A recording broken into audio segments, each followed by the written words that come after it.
can travel the world to find yourself.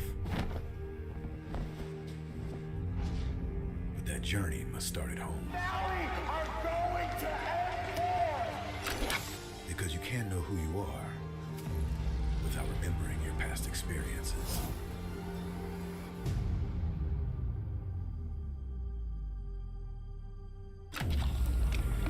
Basic is returning to Asia for his redemption. The BTK trio wants to prove M3 wasn't just a fluke, and Hoon looking to win back his fans. I got basically kicked, but they still call me traitor for, I don't know, for pursuing my dream. I thought living that comfort zone and then try new things was a better way for me to pursue the win. We're coming and we're gonna compete. We're gonna put a fight, that's for sure. I'm coming for you, M4.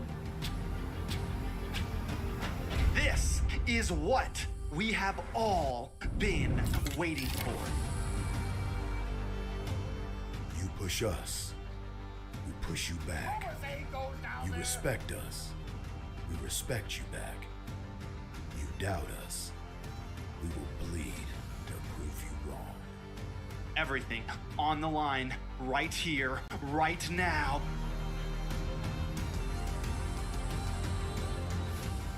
Definitely, they're not underestimating us as much as they did in M3. People probably see us and take us more seriously now, especially considering our accomplishment back then. I want to be the first in the world. I want to win a world championship. And the only way to really do that is day in and day out. There's no relaxing. You have to keep going. Here comes the Valley.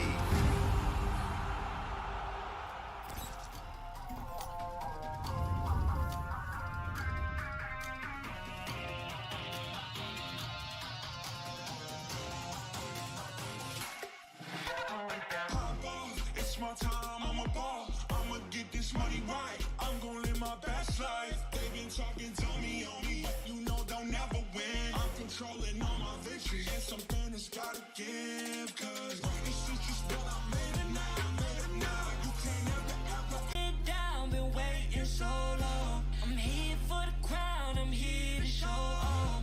Greatness time, just waiting to show y'all. This is your time to remember. So many times, I lie in the basement waiting for greatness. No, I won't listen to anyone hating on me and telling me I wouldn't make it. Cause I did everything that they said I couldn't. Caught my footing and I got the controls. I stand for something, I ain't running now. I'm the greatest now, I just wanna make it proud. Don't let me down, don't let it off. I've been on the road, accomplished all of my goals, and I ain't gonna let you down. Don't just go. You're a man of selling good. Don't just go.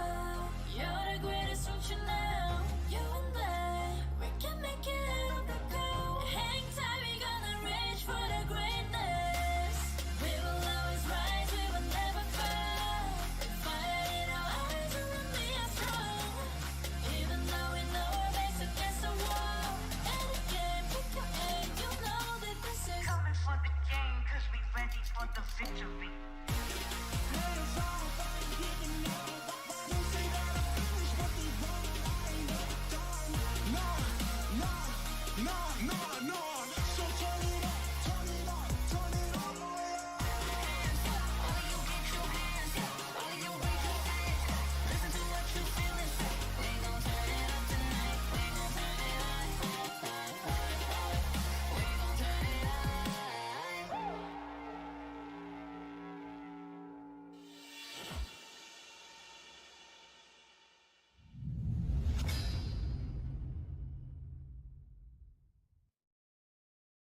The sky is so vast, isn't it?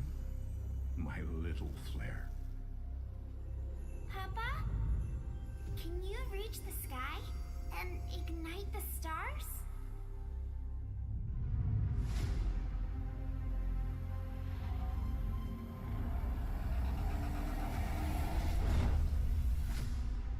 Of course, Honey Bunch.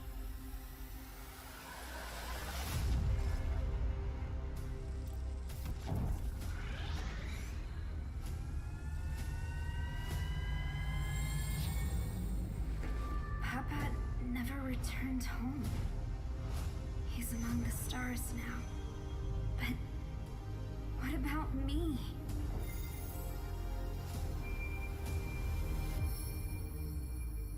Have faith, little flare.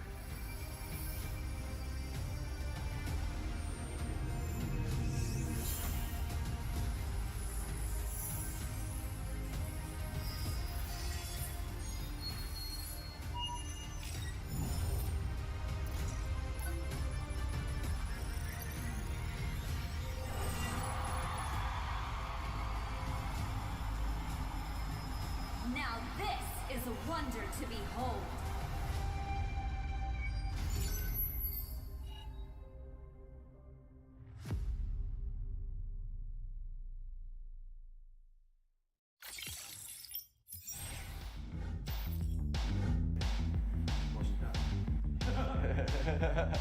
Time. Oh, it's time to make the most of the moment. I'm Hoon, I'm milling for the Valley, and I'm ready. I graduated high school a few months ago. Yeah. We dare to be great. Dude, that's perfect. One more second. Hello, my name is Fly Chicken. I'm XP Lane from the Valley. Let's go. Hey, it's basic. Again. Alright, I like that. We dare. And action. We dare to improve. Hey, it's basic. Coordinator for the Valley. Let's go. Ladies and gentlemen, welcome back to the Land of the Dawn. We are the Mobile Legends Scrim Academy, and it's officially week 3, day 1 of season 2. Just closed out on our first ever seasonal tournament, the Valentine Dash, and it was an insane event. But now, back to the usual schedule. Scheduled scrims on the way, Monday through Wednesday, and the King of the Hill every Thursday, as we are looking at the teams currently ready to compete for all 4 series today. Series 1, we have Blitz Dome going up against Carpe Diem. Series 2 will be Prime Esports versus Team FaZe. Series 3 will be OTS versus 314. And the closeout today, you are going to be seeing Second to None going up against Team Saint, all live on the Mobile Legends Scrim Academy YouTube channel. If you guys want to take part in these events in the future and get ready for upcoming events such as the NACT, make sure you guys register on the ML Mobile Legends Scrim Academy Discord server now. But speaking of right now, 2 amazing teams ready to clash it out in the Land of Dawn. We have Blitz Dome up against Carpe Diem going first, and on the desk, we have the amazing Coach Deku. Do you even breathe to be handling the analyst, and I will be your play-by-play. How you doing today, Deku? What's going on, Weezy? I'm doing great tonight. It feels good, right, to be back into the groove, opening up this 3rd week here. We took that last week off in the Valentine's Dash. Not just the teams working hard, but us as well. Took a little break. But we're right back into the action, like you said. It's going to be great. We're going to see Blitz Dome. They stepped out before, right? We've seen them perform. I think they have a little bit of a difference in the roster. So it's going to be interesting to see how that's going to work out tonight. And then on top of that, Carpe Diem with their first appearance into the MLSA, right? And it's led by none other than our treasured caster, Eunice, right? So we're going to get to see her out there. Some familiar faces. Tonka, the jungler that came from Excellent Era, was Ken at the time, will also be slotted in with this lineup. So we're going to see a couple familiar faces and a couple new ones. It's going to be a great way to open up tonight as we are transitioning into the draft. Yeah, definitely some good points indeed. Everybody getting ready for the upcoming North American Challenger Tournament spring season. I know you're ready, Deku. I'm ready as well. And these teams are already trying to perfect their craft and get a little bit of a head start, right? Everybody knows the MLS Scrim Academy, our whole focus is to help these teams prepare for official events, right? So we'd love to see them jump in here, compete every single week, Monday through Thursday, to give them that slight edge on their opponents as NACT is right around the corner. And now, looking at the draft, looking at Blitz Dome, locking down that Fanny. No steel cables or cutthroats in the Land of the Dawn today, but as a direct response, you are going to see Carpe Diem take out this Fredrin. They do take out the Fredrin, but I do want to point out the Fanny. I find it a little strange, right? If things are staying true as far as roles, as we know, Tonka, again, was the jungler for Excellent Era. I'm not sure if he's been moved around, but if he hasn't, not really a Fanny user in the jungle. He's put out the Ling here and there. Not extremely proficient in there, so I definitely wouldn't expect a Fanny to be picked up by them if Tonka will be the jungler. So that might have been a little bit of a waistband or the side of a Blitz Dome there, but it also comes down to how much insight they have. If you don't know too much, Fanny isn't the worst ban, especially at this high of a level when you're starting into that competitive scene. You definitely don't want to accidentally let a Fanny go right into one of those great Fanny users, as we do have a few in North America here. But something interesting there, Weezy, that Lunox ban that just got put up by the side of Carpe Diem. Yeah, I'm wondering what the game plan on that. Usually the Lunox, we've seen it over in the C server, used a little bit, kind of burst down that carry in the gold lane. But other than that, maybe planning on using the Valentina and doesn't. No, actually, Valentina was banned out. So yeah, I'm just as surprised as you are right now, Deku, with the way this draft is going. But something we more typically see, the side of Blitzdome is going to go ahead and take out this glue. And I think that's a strong pick. But when you kind of ban out that Fanny, you ban out that Eve, there's a lot of meta still on the table. We know Martis, a North American favorite, still on the board. Kaja is still available. Joy is still out there as well. And I'm wondering what the side of Blitzdome is going to prioritize as they've completed their first phase of the draft. And you know what, Weezy, now that I've had a couple seconds here, right, to think about that Lunox ban, I just crossed my mind that we are looking at Pi, right? This is a team led by Moon Pie. She was playing with Blitzdome previously already before, I think. No, actually, no, you're right. You're right. No, you're right. First time Blitzdome ever played, Moon Pie was on the team. But then Moon Pie separated and was going to make a new team, but looks like they joined forces again. No, you're definitely right on that statement. But I actually think she did make that new team. She's actually slotted up for the Series 3 up against OTS. So Moon Pie actually isn't in this lineup tonight, but I think maybe Carpe Diem is unaware of that change. And I think that Lunox ban was out of respect. That is one of Moon Pie's signature mid lane picks. But I think this was a little bit of bad intel from the start of Carpe Diem here, as we have seen two of those picks, bands that kind of, made us scratch our head as far as that Fanny and now that Lunox. I think there was a little bit of a misread from both teams here. Yeah, and looking at what's still on the board, they first picked Lapu for Blitzdome. Now, am I a fan of Lapu? I sure am, but first pick, not really sure, as you kind of waste your versatility with your draft, that flex hero that you can kind of slot in there. I would have kind of prioritized more of the Kaja possibly being an option, or something that you could flex to a different position, but it looks like the side of Carpe Diem is going to go ahead and pick up that Kaja instead and then lock down that Valentina. Now, that's something also interesting that I don't know if I would have did this early in the draft, is lock in the Valentina, right? Yes, it's great. You have the IMU. You're able to take a lot of the enemy's ultimates and use them at your disposal, but when you draft it this early in the phase, you give the opposing side great and ample time to be able to counteract that hero. I agree to that extent there, but right, it's a double-edged sword, because while it is risky to lock that Valentina in, like you said, it gives them a little bit of time to figure out maybe how to work around it.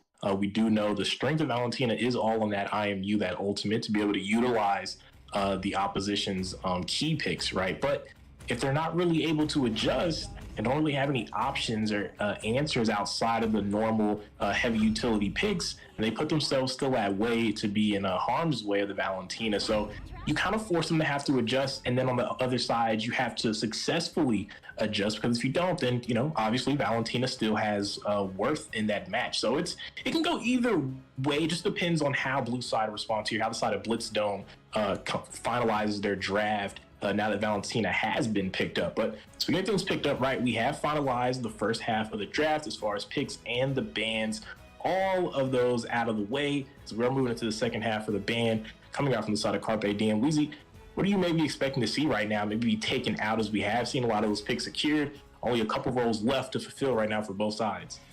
Well, with that Kaja being slotted for the side of Carpe Diem, they may be able to pull out an assassin. They do got to watch out for the Franco. That is definitely something on the table. And if they don't ban it out, then hey, maybe they don't run the assassin, but they still need some frontline CC outside of this Kaja. But looking at the side of Blitzdome, right? They have the 5x5, two 5x5s on both sides of the board now. that Valentina is going to be able to take that feathered airstrike.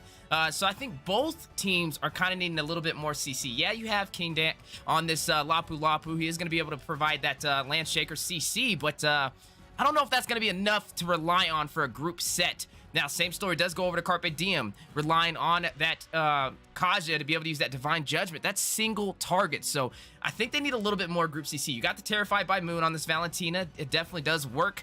A little bit of that anti-invade mage in its finest, but I still want to see more of a solidified draft for the second half, and you are seeing Wanwan being taken off of the table and Lolita for the Carpe Diem.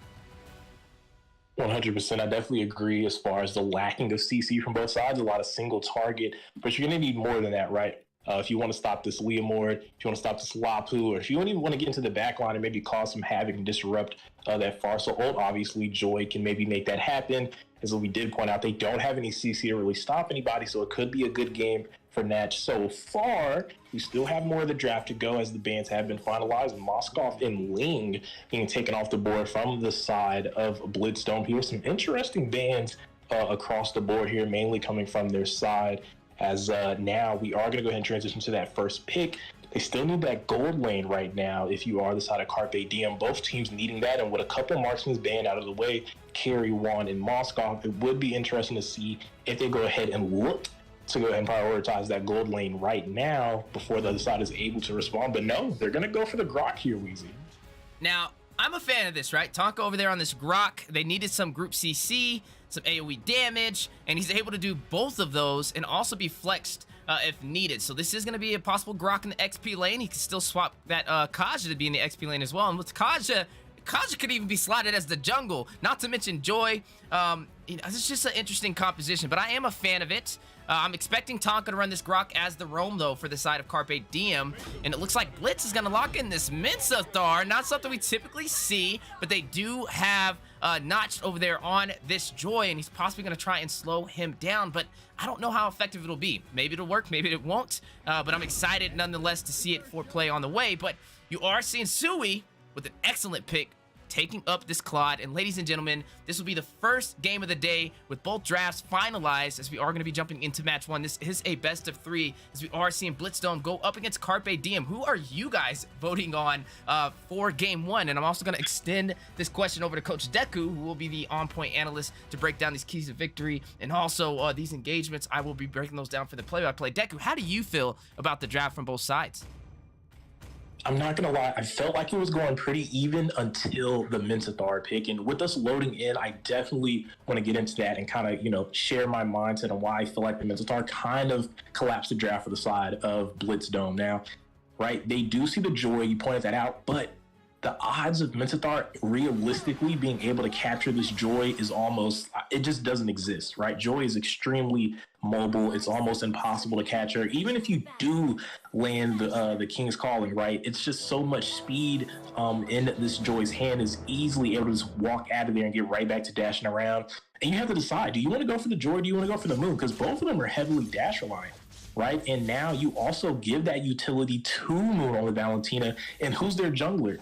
The Leomord in Sovereign's hand. If that Mensathar ult gets into the hand of Moon, you literally end up canceling out your own jungler when they call in that Phantom Steed. So I feel like this might have been a bit of a misplay, and I really think maybe something like a Franco would have been a lot better to deal with both of those options there. But now you not only offer the counterplay over to Carpe Diem here for your jungler, for this Leomord, but you also are probably not going to successfully complete your task of trying to slow down this Joy. But like we have seen before, Weezy, it does all come down to execution. But personally, from my point of view, that's what I'm seeing as an issue for the side of Blitzdome. That's why I got to give it up to the side of Carpe Diem. Yeah, definitely going to be a little bit of battle of the micro to see how Blitz kind of performs over there on this Mensathar. But I'm assuming he had a game plan when he slotted it. But like you kind of stated, not something we typically see. So maybe some new meta on the way, as we are looking at the side of Carpe Diem, 2v3 on the top side now. Farza rushing in, trying to get the stun. Gonna go ahead and possibly get a pick off. Sovereign forcing a rush out of this fight, but he does have his team to back him down. You are seeing Tonka kind of winding up, doing some damage onto Blitz, but look at the flicker activated over there by Badonka Donk. What a name. And that Kaja is gonna be able to escape from Numiru, provided by that Beatrix. Absolutely. And right here, right from the side of Blitz Dome, I feel like what we're going to need to see is a little bit of poke if they want to take these complete clashes, right? They're going to have to rely on Star on as far as to be able to position correctly with those feather airstrikes to kind of lead their way into those team fights. I think if they don't find the poke to get those HP bars falling to where you can put them in execution range for Sovereign on this leaderboard, right? For those quick executions with the Phantom Steed, allowing, right, if he's able to break the CC. But speaking of things breaking here, you are seeing the electrifying beast over there by Nock, not able to hit the mark to seal the deal onto Sovereign. He is going to be able to recall out of that just in time. Talk about a 1 HP escape. And that's exactly what happened there. 1 HP escape was risky business, as now the turtle has been initiated and started up by the side of Carpe Diem, but in the jungle here. You are seeing Blitz taking some serious damage, not using the mobility of this Joy, and we were trying to see how Blitz would kind of respond to it, and right there, already not looking too good for the side of Blitz Dome, as Carpe Diem was able to secure the first turtle, and now making their way toward this red buff for the invasion, the knock up the wild charge. Tonka gonna take down Sovereign, the jungle for Blitz Dome, but the fight does not stop there. Feather airstrike going down, the stun onto Badonkadonk, Ring of Order, trying to do some damage, but X-Kindak is going to rush in and take him down. That is the kill into the hands of Lapu. Lapu bursting down this Kaja. That is a 1-for-1 on the board, but Carpe Diem was able to take the first turtle. Absolutely. And I think we saw two of the instances that I was kind of pointing out, right? We saw Joy already as soon as they load into the match level 1, the dashes are online, right? But Minsathar does not have that King's Calling until level 4. So Blitz was nothing more than a little bit of decoration in the jungle there. Wasn't able to really stop anything, not able to offer what this Minsathar has in their kit. And then we saw Farsa, right, open up the re-engage with the Feather Airstrike, drop them low. And then we've seen Kindak on this Lapu able to capitalize on it. But speaking of things being capitalized, first item in the game going to the side of Tonka on this Grok, but Wheezy. Storm gonna take down Badonkadonk. You're gonna see Tonka get a kill, take out Farza. Blazing duet by Zoe, rushing into the turret. Tonka picking up a double, takes down Sovereign, but burst it down by Storm. He's gonna pick up a double as well, and that is 2 members down from each side, but fight still going on. You are seeing the Flicker rushing in, electrifying beats. In the Wesker's Arena's Empathy, a little bit of a sniper on the way out, but this is going to allow the marksman Sui on the side of Carpe Diem to take a lot of this gold from the tier 1 turret. Absolutely, taking some gold, and that's exactly what you want if you're a Claude, helping them get online as he is working to that first item. But like I said, on those first items, Grok did pick up the first one, found the Heptases nice and early, skipped those tier 2 boots to go ahead and pick up that first damage item. And it's very interesting, right? Running the jungle Grok, normally when we do see it, we haven't seen it much in NA, but I have seen it in other regions. I don't really go for the tank option here, but now Carpe Diem with Tonka here in the jungle is running that damage Grok. And speaking of damage, Joy trying to provide a little bit on the Lapu Lapu, not quite there able to offer in anything. But speaking of damage here in the top side, you are seeing Blitz connect over there with the Spear of Glory onto Badonkadonk, not dealing much damage though.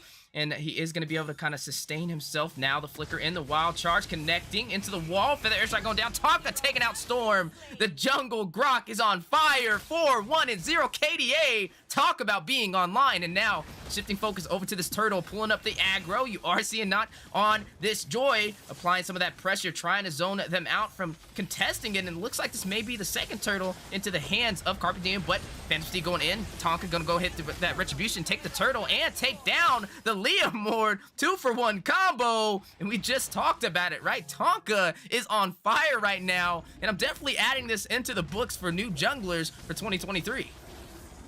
Absolutely, and add another depth for the column for Sovereign. He is now 0-3. But speaking of adding things, quick look at some more of these items, as we have seen a couple key pieces be picked up. That Blade of Despair on the left of your screen, walked in by Storm on the Beatrix, who is 2-1, having a pretty nice early game, if I do say so myself, as well as Claude finding that Demon Hunter Sword. Did pick up that first online item that is core pickup for him in the Marksman, and now Clock of Destiny from both mages, Valentina locking it in, as well as Farsa, and that Bloodlust Axe coming in from Lapu Lapu as well for that good sustain, good durability, which is what he's known for as a premier backliner in the XP lane. But now in this bot side, we are seeing a little bit of a gathering here from both teams. Down in the XP, as Sui has switched lanes, the gold laner, so probably trying to bring some attention there. But speaking of attention, We are seeing a tussle on the bottom side. Moon taking out Blitz. You are seeing the bravest fighter. Raging Slash going in. 1v3. Clyde trying to rain down some damage on him. Moon and Badonkadonk gonna kind of proxy this lane. But look at Star and also Sovereign trying to contest, not trying to allow them to have the easiest time to take this tier 1 turret for the bottom side. They already lost their top one. Phantom Seed going in. Feather Airstrike from the IMU. So we getting a kill, taking down Sovereign. And now you are seeing Renner's Empathy trying to snipe it out. And a 4-man team of Blitz Dome defending the tier 1 turret, and they are going to push back Carpe Diem. Trying their best right to hold in as they have slipped a little down in the gold economy. They are behind 3K gold, down 4 kills. But speaking of kills, looks like the action maybe prolonging as the King's Calling is forced out there by the side of Moon with that IMU. But look at the XP from the side of Carpe Diem, applying a lot of pressure on that blue buff there. We might see another clash here. You are seeing a lot of pressure on this blue. Down goes a Feather Airstrike from Star, doing some AoE damage. Phantom Steed activated, but not gonna find no one. A lot of utility from Blitz Dome just for that blue buff over there, and it looks like he was able to take it though. But now, with this turtle being available again, this may be the 3rd one for the side of Carpe Diem. Absolutely right. We did point out a lot of utility use, but that was mainly used from Blitz Dome. Only one ultimate from the side of Carpe Diem is gone, and that's just Claude, who's not even around that turtle. So Carpe Diem with their members have everything they need as far as resources to secure this turtle. It's looking like that's exactly what's going to happen. That is going to be a turtle into the hands of Tonka as that golden staff just get picked up by Glod. Now 2 items in, 2 core items locked in for the gold laner of Carpe. He's having a pretty quiet game, 1-0-3, but the farming is there for him. He is doing exactly what you expect from a Claude to transition into that late game as Tonka did pick up that Blade of Despair. He's going for a lot of damage. Blitz, with a missed time, but no, a good play here. Well, that's a crazy play. And definitely some high micro on it right there. But that is all of his utility down. No King's Calling, no Spirit of Glory. Now the Divine Judgment as a response. But Donkadonk is going to take down Beatrix. Storm is out of the play into the castle. That's Phantom Steed going in. And the Piercing Strike. Sovereign going to pick up a kill. Takes down Kaja. 1 member off the board for both teams. Blazing Duet activated. You already see the Spirit of Glory go in. Moon taking down Blitz. Zoe taking down Star. Whoa. Picking up a double. Takes down Sovereign. You are seeing the Land Shaker for the CC. Raging Slash inside of that Bravest Fighter. King Deck gonna take a kill, takes down Zoe. The Terrifier on Kindak now, too much to handle, 3v1, and he used all of his utility. Justice Blade's going in, trying to dash out, hit by the Guardian's barrier. He has hit a roadblock, and Tonka is gonna take him down.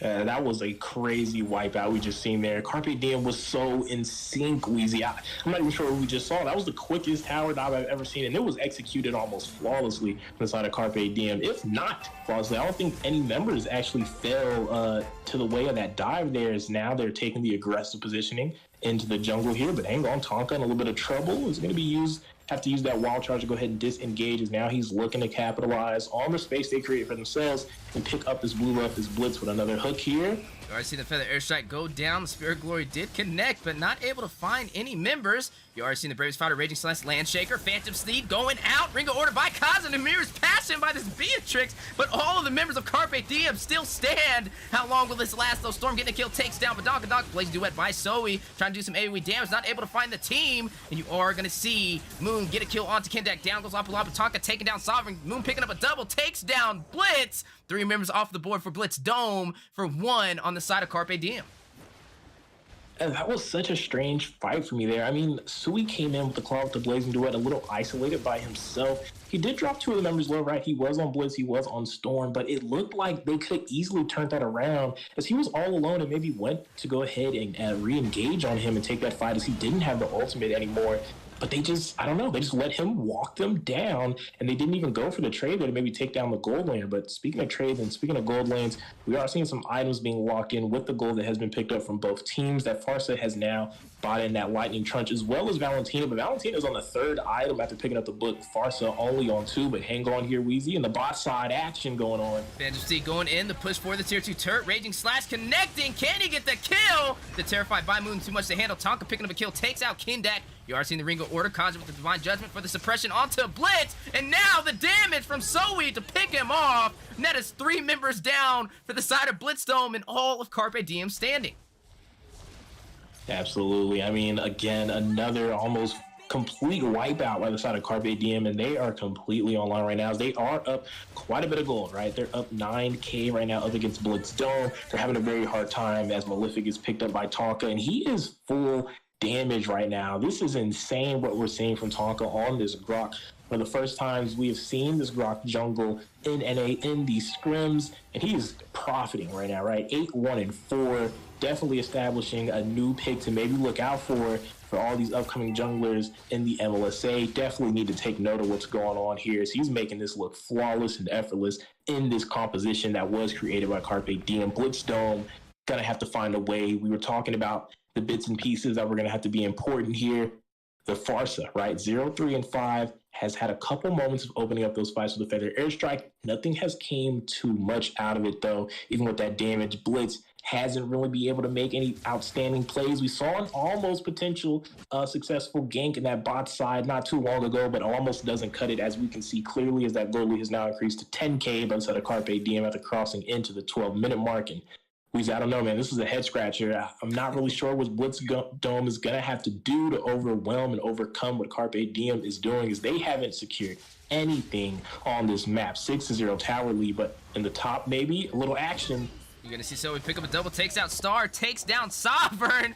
Swift finish, gets a triple, takes down Blitz, and now Kindak not trying to allow him to get that Maniac run while you can, as they are now pushing down this mid lane, trying to close it out. Zoe into the Namir's Passion, activating the Wind of Nature. It's going to sustain all of that damage. Down goes IMU for the Feathered Airstrike, forcing Kindak and Storm into that base, and this is going to open up the opportunity for Carpe Diem to do some damage onto the Nexus, and talk about a swift finish. Carpe Diem taking game 1. And what a game that was, Wheezy. What a way to open up for this new week of the MLSA after that week-long break, man. We're coming out with a Grok jungle, full damage Grok jungle. Too much for the side of Blitz Dome, as it looks like Carpe Diem is looking to not only bring in this new roster into the MLSA, but some new picks in some of these roles in the land of Dawn. But MVP falling into the hands of Sui on the clock. Still a little bit of the thunder from Tonka there, but let's go ahead and look at some of these statistics that led to this victory. And we can see Sui definitely was a key part of this team, and 81% of the team fights as the gold laner, 61% turret damage, and leading the way by a landslide, 35% team damage as well. Obviously getting the job done for his team, but we definitely have to shout out Moon and Tonka. Tonka with the damage, Grok, it's outstanding performance, and Moon with a flawless KDA on the Valentina. Carpe Diem looking like a well-oiled machine in game 1 of the Series 1 scrim. Definitely looking like a well-oiled machine, man. Talk about mastering the basics, breaking it down step by step all the way through for the fast finish, around 13 minutes over there for Carpe Diem. And they just had all the answers on the board. Smart drafting and definitely very well played execution. And they are going to go ahead and secure game 1. But that's just it. Ladies and gentlemen, that is only game 1, as these teams are competing in a best of 3. Right now, we are currently looking at 2 amazing teams, Blitz Dome versus Carpe Diem, and right now we are seeing Carpe Diem take game 1, so definitely need to see a game plan for Blitz Dome moving forward if they do want to not allow Carpe Diem to get this sweep. Can they find the game plan in the draft and also execute it inside of the Land of Dawn? Speaking of the Land of Dawn, before we jump into the next teams, a little bit of a look at the series, right? Series 1, Blitz Dome versus Carpe Diem. Series 2 is going to be Prime Esports versus FaZe. Series 3 is going to be OTS versus 314. And then to finish it all off, Second to None versus Team Saint. All live on the ML Scrim Academy YouTube channel. Appreciate you guys tuning in. And if you guys want to register to take part in any of these events and get prepared for upcoming official events for Moonton, such as NACT, Spring, right around the corner, make sure you guys register now on our official Discord server. But guys, I cannot wait to see how Blitz Dome responds to Carpe Diem's fire that they've currently set down in the Land of Dawn. So definitely don't go anywhere. Grab some popcorn, get some drinks. I'll be right back with you guys for Match 2.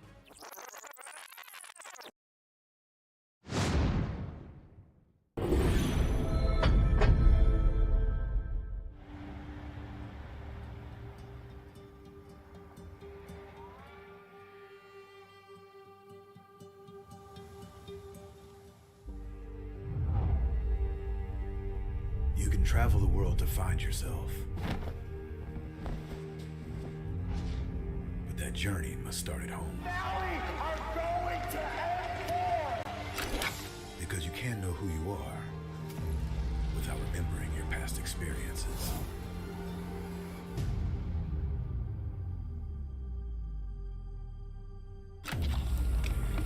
Basic is returning to Asia for his redemption.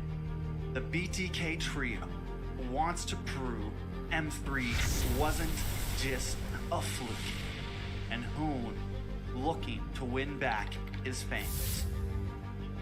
I got basically kicked, but they still call me traitor for, I don't know, for pursuing my dream.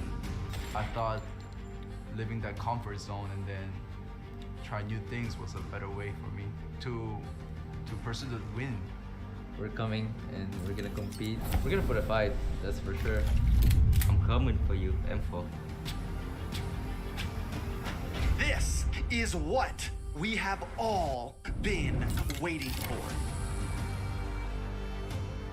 You push us, we push you back. You respect us, we respect you back. You doubt us, we will bleed to prove you wrong. Everything on the line right here, right now.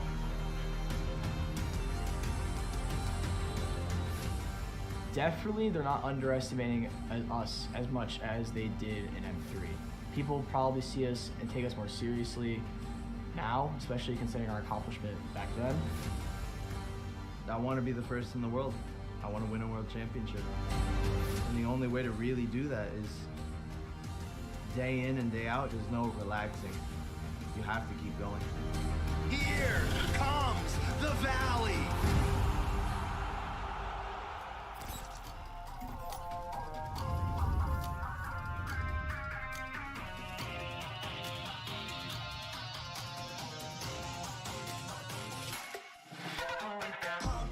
It's my time, I'm a ball. I'ma get this money right.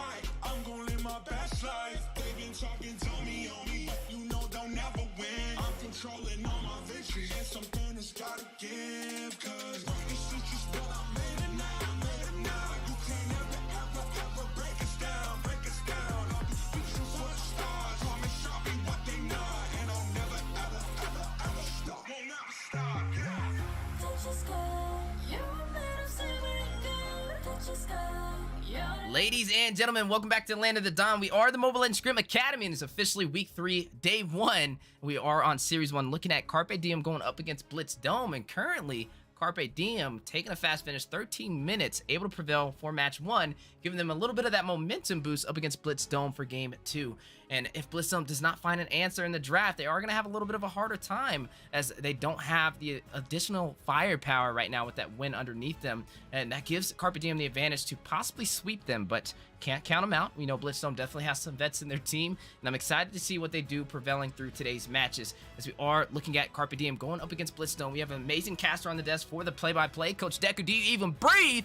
And I will be your analyst to break down these keys to victory and also items. How you doing, Deku? I'm doing good, man. And we had an exciting opening match, right? Exactly what we needed to bring back the MLSA after a little bit of dormancy there from that last week's break. Opening it up in a crazy, spectacular fashion coming out from Carpe Diem. And you know what, Weezy? I really feel like this is the theme for Season 2, right?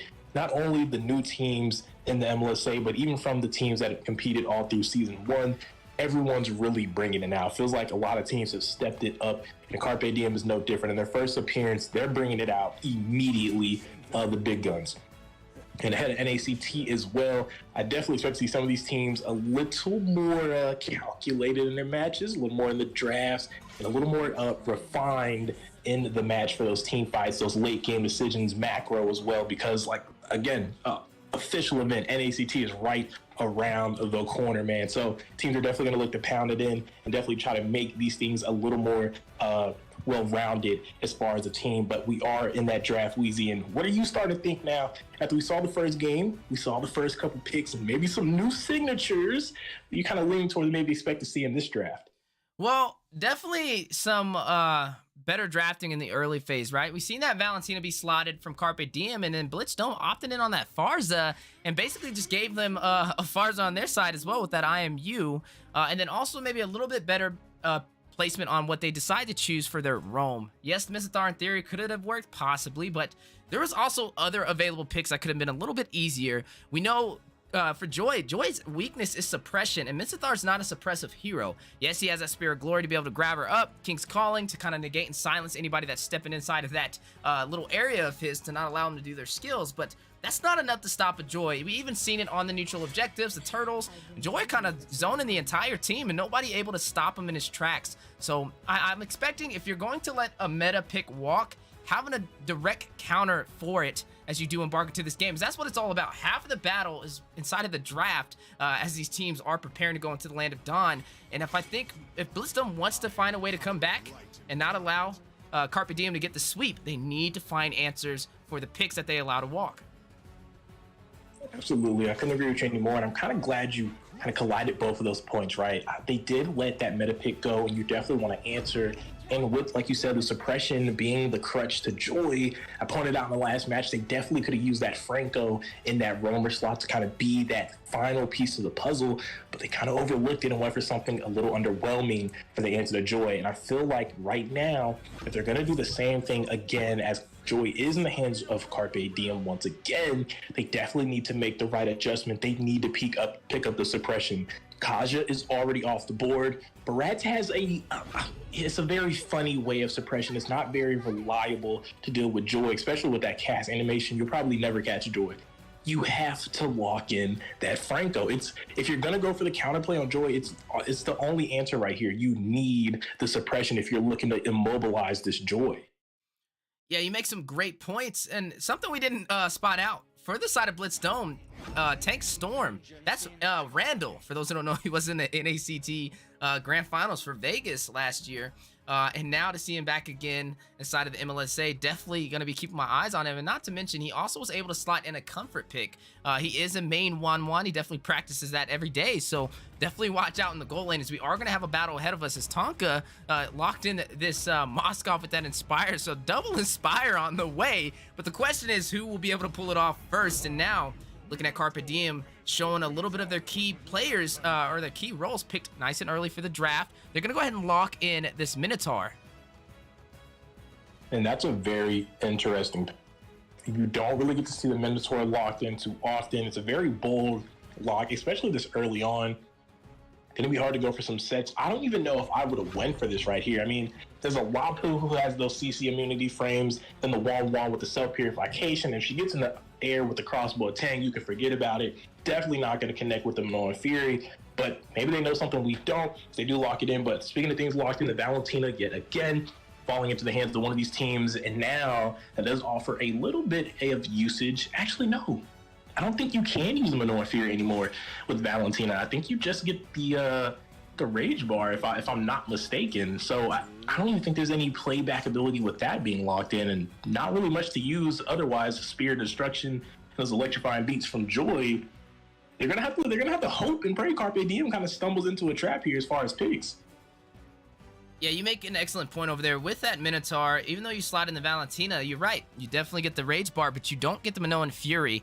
So that's not something that Star can kind of bank on to provide that CC for the team. But like you kind of stated, Storm on this 1-1, that's not really a direct answer in terms of frontline. I would have probably preferred like a Lolita here or something. But with Star on this Valentina, it does make it a little tricky on what heroes you're allowed to walk.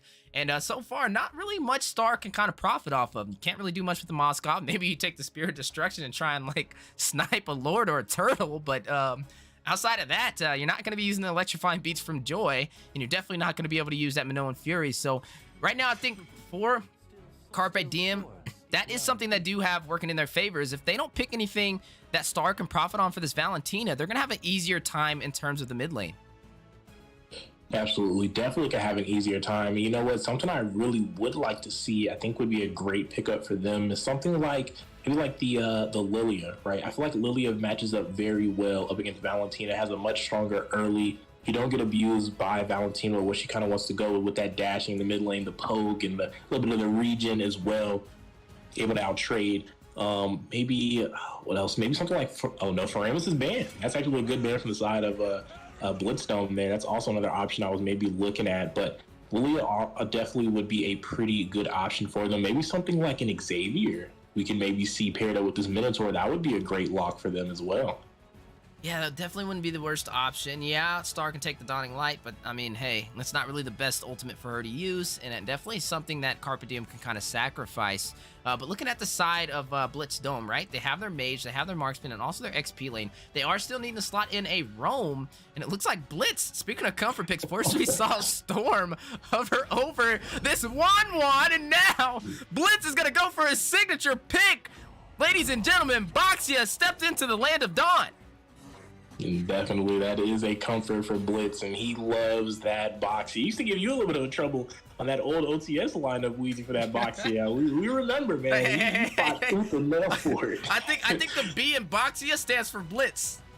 It definitely does. Boy, oh boy, that Blitz. Man, he's something. He's a character, and you know what? Boxia definitely fits him. It's something unique, and the Land of Dawn definitely goes with him well. But something interesting to point out here, Hellcurt has been locked in by the side of Carpe Diem. And if I'm not mistaken, I believe this is the first time we've had Hellcurt locked in the MLSA for these the first season and the first little bit of the second season here, Weezy. Oh, you may be right, and that is Subi picking that up. So I'm definitely interested to see how it works. You know, you do have the Dark Knight Falls to be able to blind the enemy team. You can use those Deadly Stingers for a possible pick-off. And now, looks like the side of Blitz Dome is going to finalize their draft as well. And they're going to go ahead and slot in this Hylos to provide a little bit of additional CC. And I'm really wondering how this is going to go, right? With both of these teams locked in, we do know one thing. Carpe Diem has match point. They're currently up 1-0. Blitz Dome needing to take this game to get that reverse sweep, because if not, we are going to see Carpe Diem prevail for Series 1. Yeah, man. And speaking of things prevailing here, very interesting. The Selena has been locked in by Eunice. And I mean, that is, as we're talking about statement picks, man, Selena is a big one because it's very performance based. It's not just you pick it up and it's just generally good, right? You have to be mechanically gifted on Selena to really bring out the worth with that pick, and we're gonna have to see it be executed almost flawlessly, right, to be able to bring anything to the table, as Eunice has locked in that high risk high reward mage, and that's gonna be a lot to manage, right? You're dealing with a couple front lines, right? There's not many soft targets to deal with. You have a Hylos in the jungle, a Boxia on the roam, and then a Lapu Lapu somewhere in the side lane, and I don't know, that is a lot. Even if you do land a stun, right, whether it's on the Star or Storm here, you got to get through quite a few beefy boys to get to your intended target. So I'm not really sure how that's going to work out for them as we do transition into that pause. But I don't know, Weezy, maybe you have a differing opinion from mine. Are you feeling the Selena right now in this break in the action? Well, I guess since there is a Valentina on the other side, not just another mage that she can't take an ult from, so I guess that is one benefit. Now, with the Selena, though, you're going to have to look at who is she going to stop. She has to kind of focus in on this Wan, and Wan who has dashes every single second after every basic skill, every skill she uses. It's going to be very hard to land those abyssal arrows, but like you kind of stated with the Selena, it's definitely going to be a little bit of skill level to it, and if Eunice does have that aiming down, then she may be able to pull it off. I don't think it's the worst option, but I don't think it's the best option either. But in the right hands, it definitely can work out.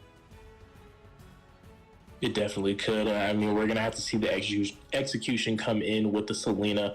Yeah, I mean, I kind of agree to a point, right? It does limit the usage from Valentina, but I still think there were other options. I really still was a fan of the Lilia pick. It doesn't offer too much of Valentina. The Black Boots is cool, but it doesn't really fit the whole kit of Valentina either. So I think that still would have been a great option for them. That Xavier would have been great. I mean, you get the Renown Fury with a good Mystic Field, and I mean, you got a recipe for disaster with that Dawning Light to really pick apart the enemy composition. But can't talk about the what-ifs, the should-haves, and the could-haves, because this is the composition that we are seeing right now by the side of Carpe Diem. And I guess when you're a game up in the series, you have the wiggle room to maybe go for something a little different, a little unique, because Selena's not the only unique pick as well in the comp, right? We pointed out that Hellcurt as well. So they're definitely pulling out some interesting things. And after the first game pulling out the Grok jungle, I guess I can't really be surprised about them getting in their bag in the second match. Yeah, definitely talking about getting in their bag. A little bit of surprise right now. It looks like Badonkadonk, a little bit of the AFK action, but his team requested to move forward with the match. So they are going to be in a slight advantage for Blitz Dome. Maybe exactly what they needed to be able to take this game and not get swept. But like you kind of stated, it's going to be a battle of mastery on this Selena, as it has been opted in, and now they have to deal with it. So you are seeing Zoe, though, top side, using the Retribution. Going to go ahead and steal some of that jungle. Blitz was trying to contest, but unable to stop him in his track. Absolutely, he does walk away with that. Does have a level 4, but Donkadonk still not with us here in the match or at the desk. And Blitzdome is going to have to look to maybe capitalize on that. Because like you said, Carpe Diem wanted to go with this. He said G next. And again, like I said, when you're up one match, I guess you can go for these type of things. I guess they're feeling a little confident here. They did not try to prolong that. And speaking of not prolonging, Blitzdome wasting no time immediately as the turtle spawns in is going to go ahead and make work. But speaking of work, Tonka going to find the first blood in the top side gold lane matchup already in the favor of Carpe Diem's. Turtle does fall into the hands of Blitzdome. And I guess that's definitely the trade you wanted. Now Tonka is going to go ahead and get some of that gold off that tier 1 turret. And that's a huge advantage for the gold lane. And now looking currently right now for Blitzdome, they were able to take the first turtle. And they do have the advantage of one member being down. One of the key players on top of that, as that is the Roam, who will not be inside of these engagements, which will give Blitzdome the advantage to be able to kind of be aggressive in these plays. And that's exactly what you want to do on the Boxia. And they're looking to be aggressive as Blitz is laying down that damage over there with that ultimate. Does find the kill on Sue with that burn. There it goes. And Valentina looking to add in a little bit more. Kidnap with the Lapu Lapu. A flicker stun from him and a raging slash. He's looking to take down Tonka, and he will find the kill there. What a play from the XP laner of Blitzdome, trailing in at the end of that fight and able to find a pick off, and not just any Tonka, the gold laner for Carpe Diem, finding his first death in this match. Yeah, definitely finding his first death, 2-1 on the scoreboard. Blitzdome leading the way in terms of kills, and also by gold by about 2,000 now. Looking at the items, double Molten Essence picked up by this Boxia, and also this Hylos, as they opted in for 2 tanks for this composition. And you are looking at the opposing side, the Selena, going for the Mana Boots, going to have a little bit of additional skills in her way. But I wonder how the Selena will kind of play into the composition they're going against. And speaking of composition, we're seeing Tonka turn on the heat with that Inspire. Wins the 1v1, but is going to be immediately traded out by the Flame Shot coming in the way of Valentina in the top side. A good trade by the side of Blitzdome there. Yeah, definitely a good trade indeed. And Tonka, with him being down, is going to create the opportunity to possibly proxy these minions. But wait a minute, they're just going to completely ignore them. And I'm wondering what is the focus on the objective right now? As they're going to allow Moskov to work his way back up. And they definitely could have contested. They don't have a roam they're going against. So I don't know. Definitely scratching my head on that one. But now the battle over the blue buff.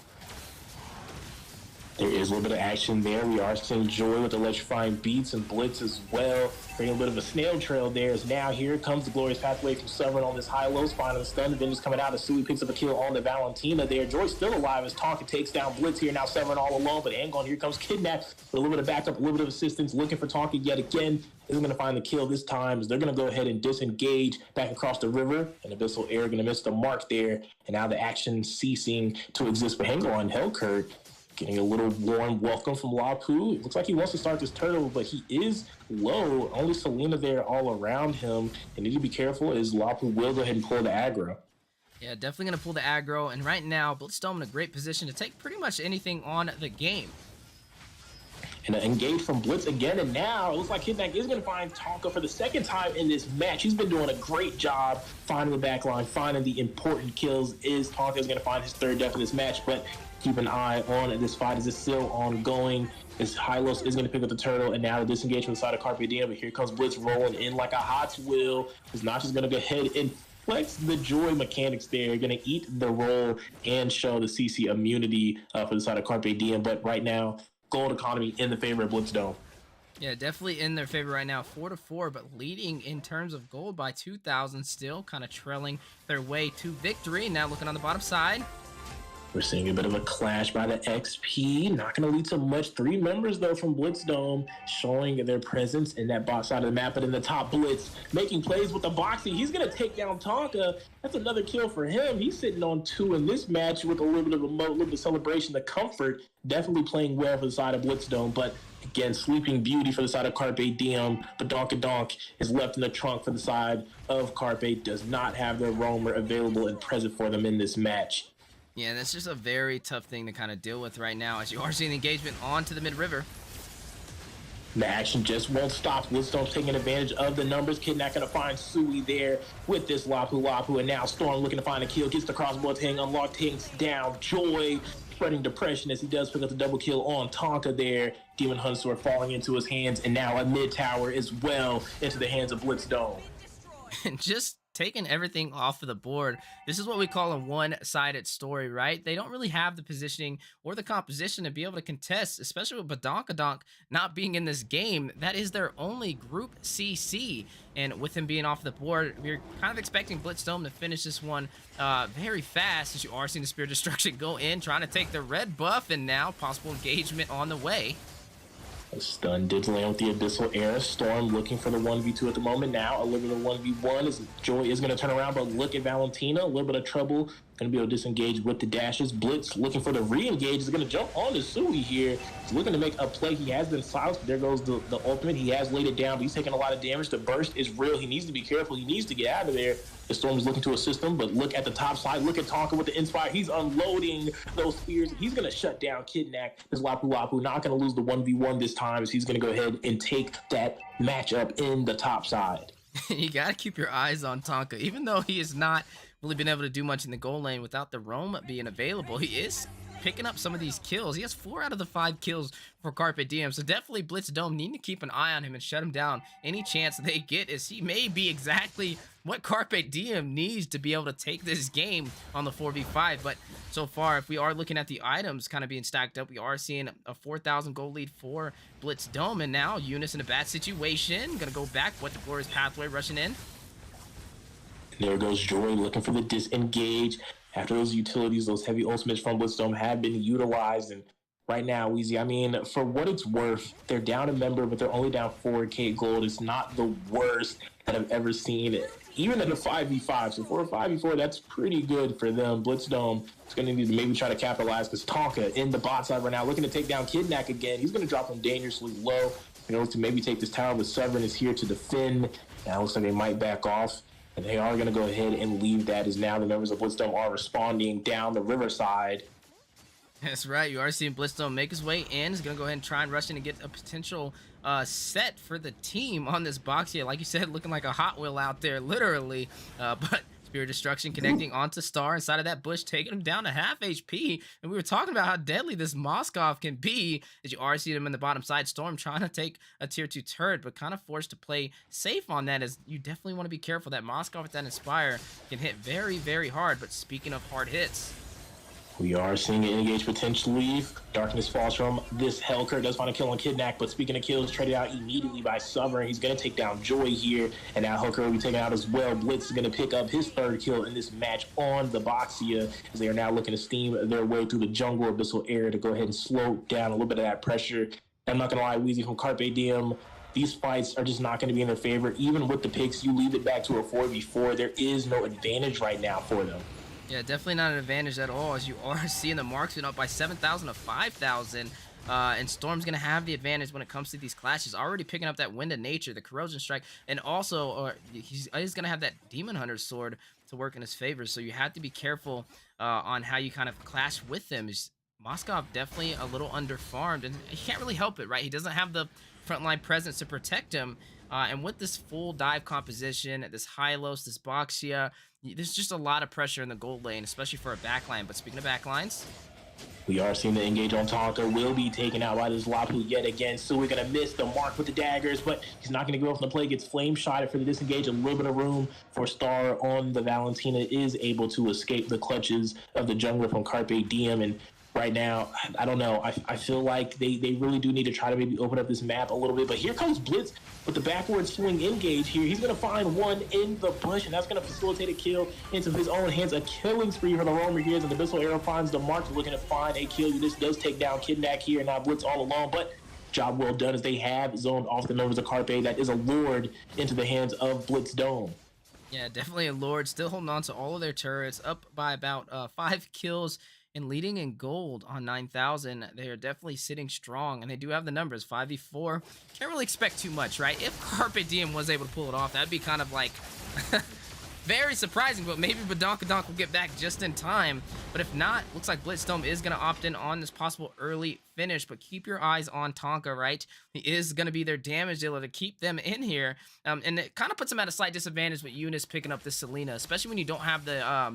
you're relying a lot of that damage on to Tonka, and without the set potential of the... Badonkadonk, Selena's going to be their only set, but not really any damage on her, and that's single targets. So I don't know if I would have probably been more beneficial for them to opt in an AoE mage instead to be able to provide a little bit more damage and give Tonka a little bit of a break. But right now, 12 minutes in, we are creeping from that early to this mid game, and you are seeing Blitzdome wasting no time. Going to use a glorious pathway, possibly get a pick off. Blitz over there with the Hot Wheels rushing in. He is trying to find a play, going to miss the mark, but speaking of missing, the Abyssal Air Finding Storm going to force the Purify from him. I do think it's funny you mentioned a break, right, from one of the players, as Kidnack not going to give Tonka a break. That's the third kill we've seen from him on this Moskov in this match. He's definitely been putting a lot of work on the back line from Carpe Diem, and right now the break's not going to be given to the side of Carpe Diem at all as a team. As a whole, as someone's looking to close this match out, they haven't moved. They only have one Cannonman in there. Blitz with the wild dive there, looking to make a play. Joy unleash the electrifying beats, but so much damage coming out. And look at Storm walking on the Nexus. That's going to be an easy game, too, for Blitzdome.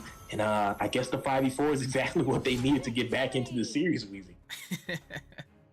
Definitely exactly what they needed, and Blitzdome now evening up the scoreboard. It is now 1-1 for Series 1 today, Week 3, Day 1 of the MLSA, as we are looking at Blitzdome going up against Carpe Diem. They fell a little bit of short on members, though. Looks like Badonkadonk was AFK, but the team still opted in to finish that match. And now the question is, will they be able to prevail and take this to a Game 3, or is this going to be the end of Carpe Diem for today? We will be finding that out momentarily, but ladies and gentlemen, we appreciate you guys tuning in. We are the Mobile Legends Scrim Academy, and currently today we are watching 8 amazing teams compete in 4 series. Blitzdome versus Carpe Diem for Series 1, 1-1 on the board, and they are going to take this to a Game 3. Next up on the list, we do have Prime Esports going up against FaZe. Series 3 will be OTS versus 314, and then to close out the day, Second to None versus Team Saint, all live on the Mobile Legends Scrim Academy YouTube channel. And make sure you guys register on the Mobile Legends Scrim Academy Discord server to partake in future events and get ready for official events in the Mobile Legends Bang Bang North America community. We know NACT spring season is right around the corner, and we cannot wait to see some of these teams compete there, as our whole focus is to prepare to be the best and take it to the World Series. And that's exactly what we're going to be seeing today. These teams perfect their craft. We appreciate you guys over there on the YouTube channel as well. My name is Weezy. I'm also your host. Thank you so much for being a part of our show. But nonetheless, the question of the day is, will Badonkadonk be able to make it back for Game 3? Or are we going to see Blitz prevail with the automatic DQ? Or are we going to see them go toe-to-toe, 1-1 to win a Game 3? Find out here soon, momentarily.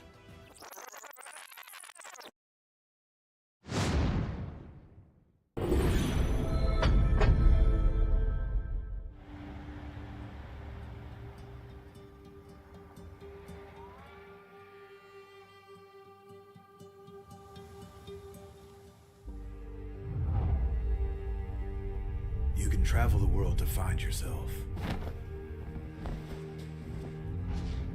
But that journey must start at home. Because you can't know who you are without remembering your past experiences.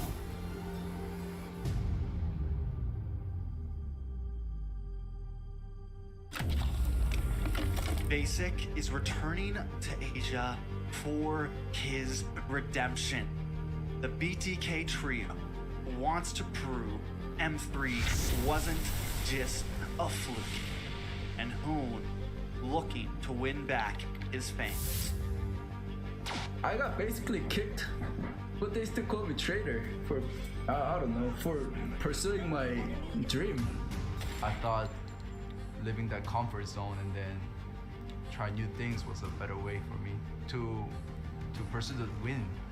We're coming and we're gonna compete. We're gonna put a fight, that's for sure. I'm coming for you, M4. This is what we have all been waiting for. You push us, we push you back. You respect us, we respect you back. You doubt us, We will bleed to prove you wrong. Everything on the line, right here, right now.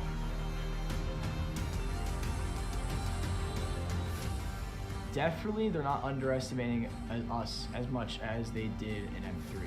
People probably see us and take us more seriously now, especially considering our accomplishment back then. I want to be the first in the world. I want to win a world championship. And the only way to really do that is day in and day out. There's no relaxing. You have to keep going.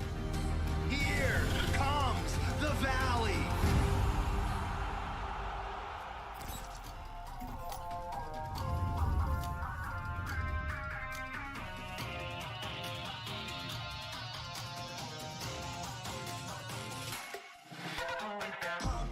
It's my time, I'm a ball. I'ma get this money right. I'm gonna live my best life. They been talking, tell me on me, but you know they'll never win. I'm controlling all my victories, and something that's gotta give. Cause it's just what I made it now, You can't ever break us down, I'll be speechless for the stars. Promise I'll be what they not, and I'll never ever stop. Won't never stop, yeah. Touch your sky, you're a man of saving good. Touch your sky, you're the greatest option now. You and I, we can make it out of the cold. Hang tight, we gonna reach for the greatness. We will always rise, we will never fall. Fighting our eyes and we are strong. Even though we know our backs against the wall. And again, you take your aim, you know that this is. I've been down, been waiting so long. I'm here for the crown, I'm here to show off. Greatness time, just waiting to show y'all. This is your time to remember. So many times I lie in the basement waiting for greatness. No, I won't listen to anyone hating on me and telling me I wouldn't make it. Cause I did everything that they said I couldn't. Caught my footing and I got the controls. I stand for something, I ain't running now. I'm the greatest now, I just wanna make it down. Don't let me down, don't let it up. I'm on the road, accomplish all of my goals. And I ain't gonna let you down.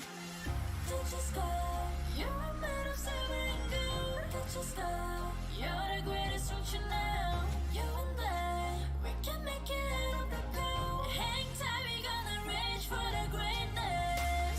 We will always rise, we will never fall. Fighting our eyes and we are strong. Even though we know our backs against the wall. And again, pick your aim, you know that this is Coming for the game, cause we ready for the victory.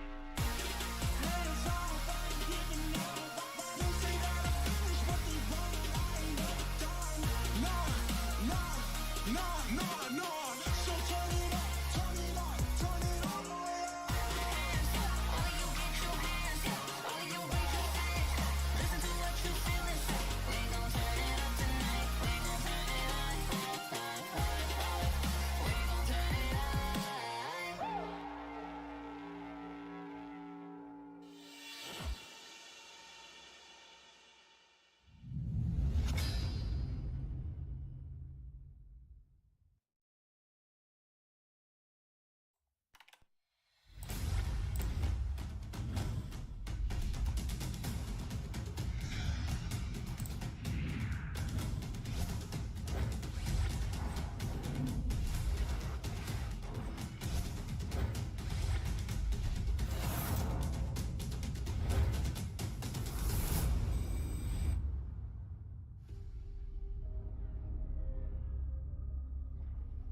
Ladies and gentlemen, welcome back to the Land of the Dawn. We are the Mobile Legends Scrim Academy, and man, 1-for-1 right now. Carpe Diem versus Blitz Dome. They did have a little bit of a delay, though. They were missing one member who had a little bit of a slight incident. Not too much detail so far, but he's not going to be able to continue for match 3. But definitely wishing him our best regards from the MLSA, and hopefully he can get back into the game sooner than later. But as I said, from the MLSA, hopefully everything is okay with him. But moving forward, we are still looking at two amazing teams going up against each other for Series 1.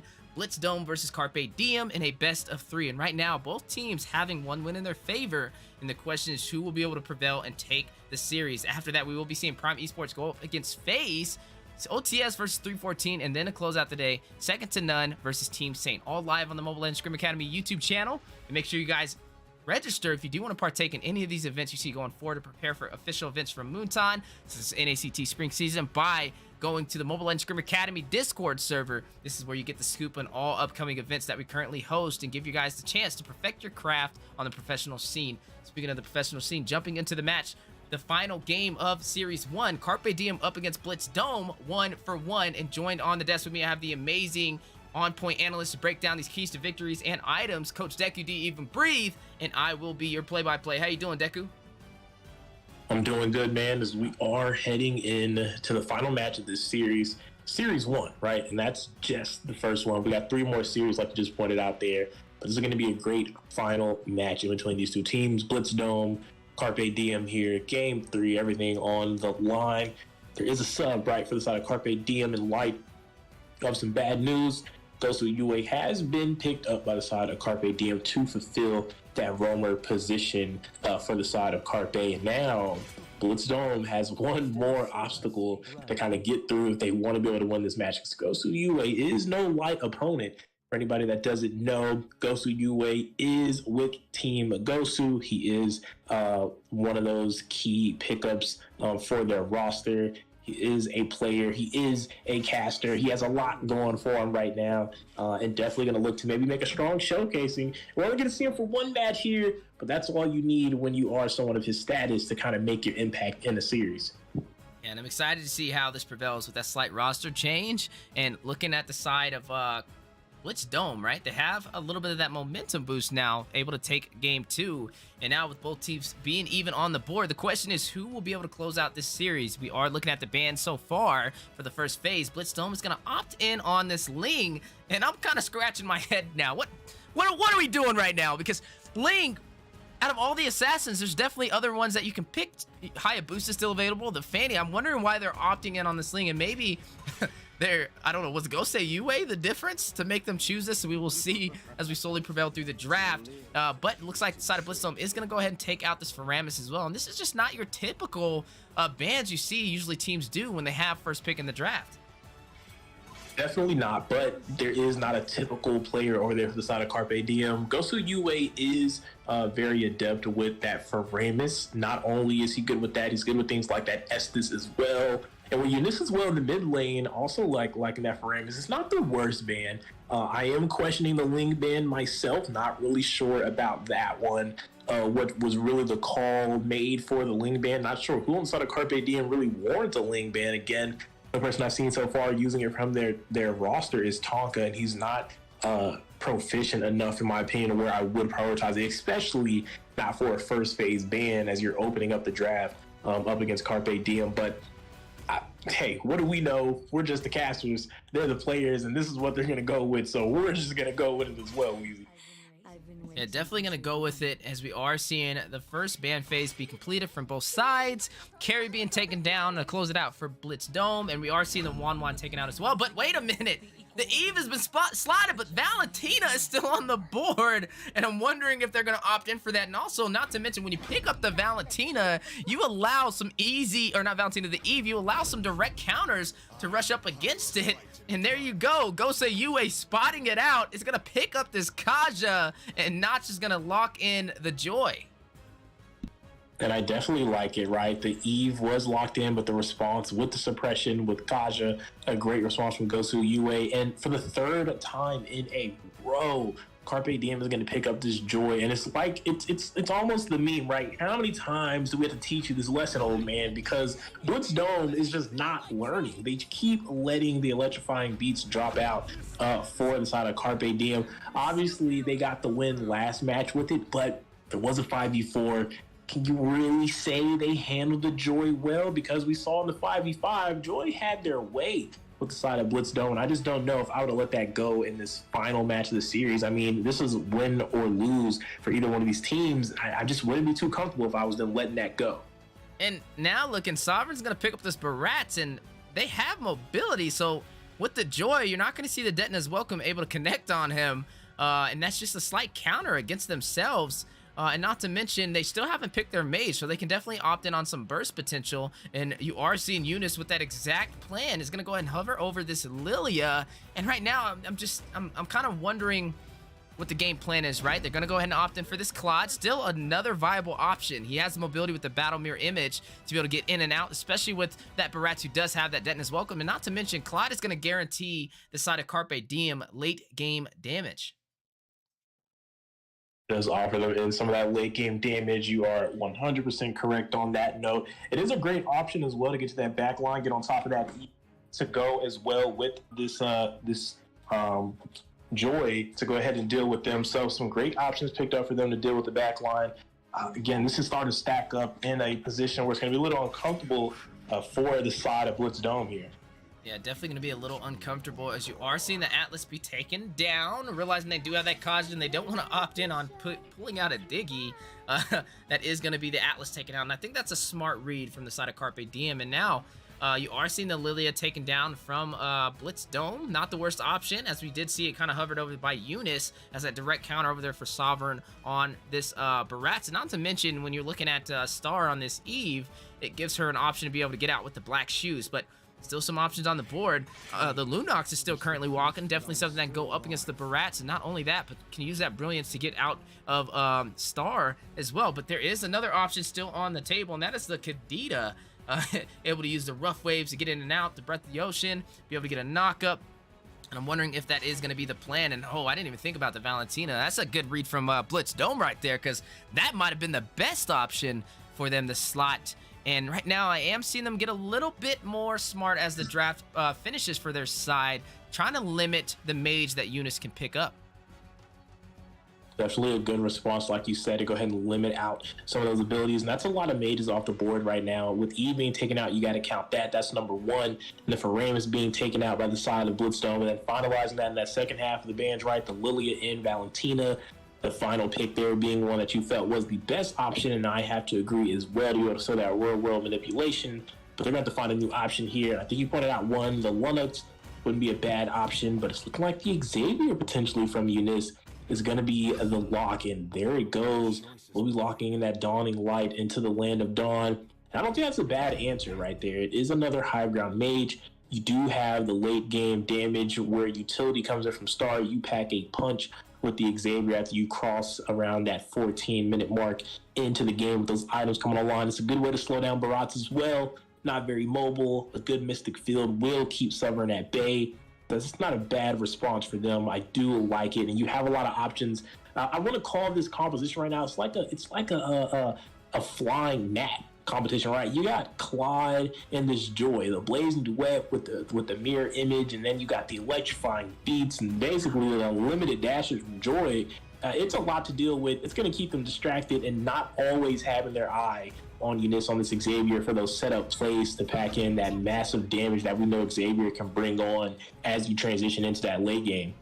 And looking at the draft so far, only one more option on the table for Carpe Diem, their jungler. They can opt in on the Martis. They can also opt in on something more tanky, maybe a possible Akai. Definitely some big options in their disposal to finalize this draft, and it'll all work. They can even pick an assassin here. The Hayabusa can technically be slotted. Not only can he get to the back line, he can get to that Eve, use that Shadow Kill to pick her off, and also escape from Sovereign on the Detonus Welcome. But like we mentioned with the first option, the Martis, the power of the 3,000 worlds, the decimation, and the motor coils, it's very hard to deal with. He can also get away from that Detonus Welcome by Sovereign as well if you're not careful, and also cancel out Blitz, not only with the motor coils, but also with the Ashura's Wrath. So I think that is a very solidified draft from the side of Carpe Diem. They got the CC, they got the frontline presence, they got the late game damage provided by Zoe, and they also got a little bit more frontline from Notch on this Joy. And this is something that we haven't really been talking about, right? The Joy. They have no answers for the Joy on the side of Blitz Dome. So Notch is going to pretty much have an easy time rotating around this map because they have no suppression. Absolutely. And you know what? It's funny because Barats is there.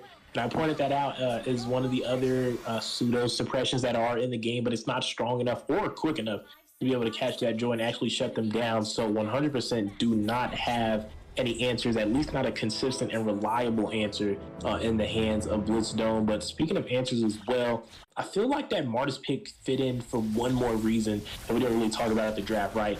We know Claude likes to get into those back lines or even into just the front, just getting to the midst of those battles with that blazing duet. Not always able to secure those kills, but does enable you to have that first initial burst. And with that being done, it opens up the path for Tonka on this Martis to be able to just walk right on in and chain up those decimation ults. And that's a great pairing in my book. I love to see things like that, Martis and Claude. They go pretty hand in hand. Claude not that great at reaping kills, and then Martis probably one of the best reapers in the game for those low targets to go ahead and finish off those kills. It's going to be a 1-2 punch that they're going to need to rely on heavily in those clashes and those fights. They really want to maximize this composition in the hands of Carpe Diem. Yeah, definitely an excellent point indeed. With that Blazing Duet, that AoE damage, Martis with the Decimation, going to be able to close out possibly and try and go for a Savage, maybe a possible game plan. But as we are looking at the draft, one thing we got to pay attention to is Blitz on this Lolita, right? He does have that Bulwark Shield to be able to go in and kind of negate the Mystic Field and also stop the Dawning Light from Eunice. But looking in the mid lane, you are seeing Star taking a little bit of damage. Mystic Field not able to hit the mark. But on the bottom side, you are seeing the aggressive marksman Moskov into the hands of Storm. Gonna possibly give Cloud a little bit of a harder time. Gonna have to definitely play safe, is that Moskov has opted in for that Inspire. Has opted in for that Inspire. You're seeing some heavy rotations from both these teams in the mid lane, but keep an eye on Lapu. He has positioned himself in that bush, maybe looking to cut off a rotation. He does have level 4 here. Tonka all alone, gonna have to be forced to use the Mortal Coils to disengage. But fight not over. You see the Raging Slash going in, and he is going to get first blood. Down goes Tonka on the Martis jungle. Not something you typically see for first blood. And you are seeing electrifying beats from not trying to get a possible response and a kill back, but not able to take any members down from Blitz Dome. This is going to allow them to possibly take this turtle, but Claude is going to win on the 1v1. Wait a minute. The late game damage dealer taking advantage of the early game menace with Inspire. Yeah, and I'm not sure exactly how that goes about, but hang on, clash still going on. RC and Star get a kill, takes down Eunice, and now the Vengeance being procced over there by Notch, and it looks like the side of Blitz Dome is going to go ahead and try and disengage. They were able to pick up the first turtle. They do pick up the first turtle, but like you said, did lose out in that gold lane matchup, and that's going to be very interesting. They were able to find a kill in that first objective, but we have to realize late game definitely in the favor of Carpe Diem a bit. The team fight capability is a little stronger from Blitz Dome, as we do see Blitz airball the Numium Blast. Not sure what he was really going for. It really wasn't the time to go for that right now, but even with them having a pretty strong team fight, I feel like Moskov has just never been that strong of a team fight marksman. And when you have a Claude out there, and then you have things like that Xavier as well in your back line, it's definitely a winning condition, if you will, for their team. And you know what? Now that I'm thinking about it, even strong as well for the Martis, because the poke from the Dawning Light, especially at that late game, definitely chips away half HP and even more on those squishy targets with you. So definitely an option as well to open up those team fights for that decimation. That's 2 big bursts from them. They can definitely make some plays to get online in those late team fights. So Blitz needs to be careful and help Storm maybe make some plays. But speaking of plays, Blitz is going to find his way into the caster's desk, so we're going to take him down using the Blazing Duet to also clear the minions on that push from Blitz Dome. Now it is 2-2 on the board, tied up currently as both of these teams are on match 3, 1-for-1 in terms of wins, and they need this to be able to close out the series.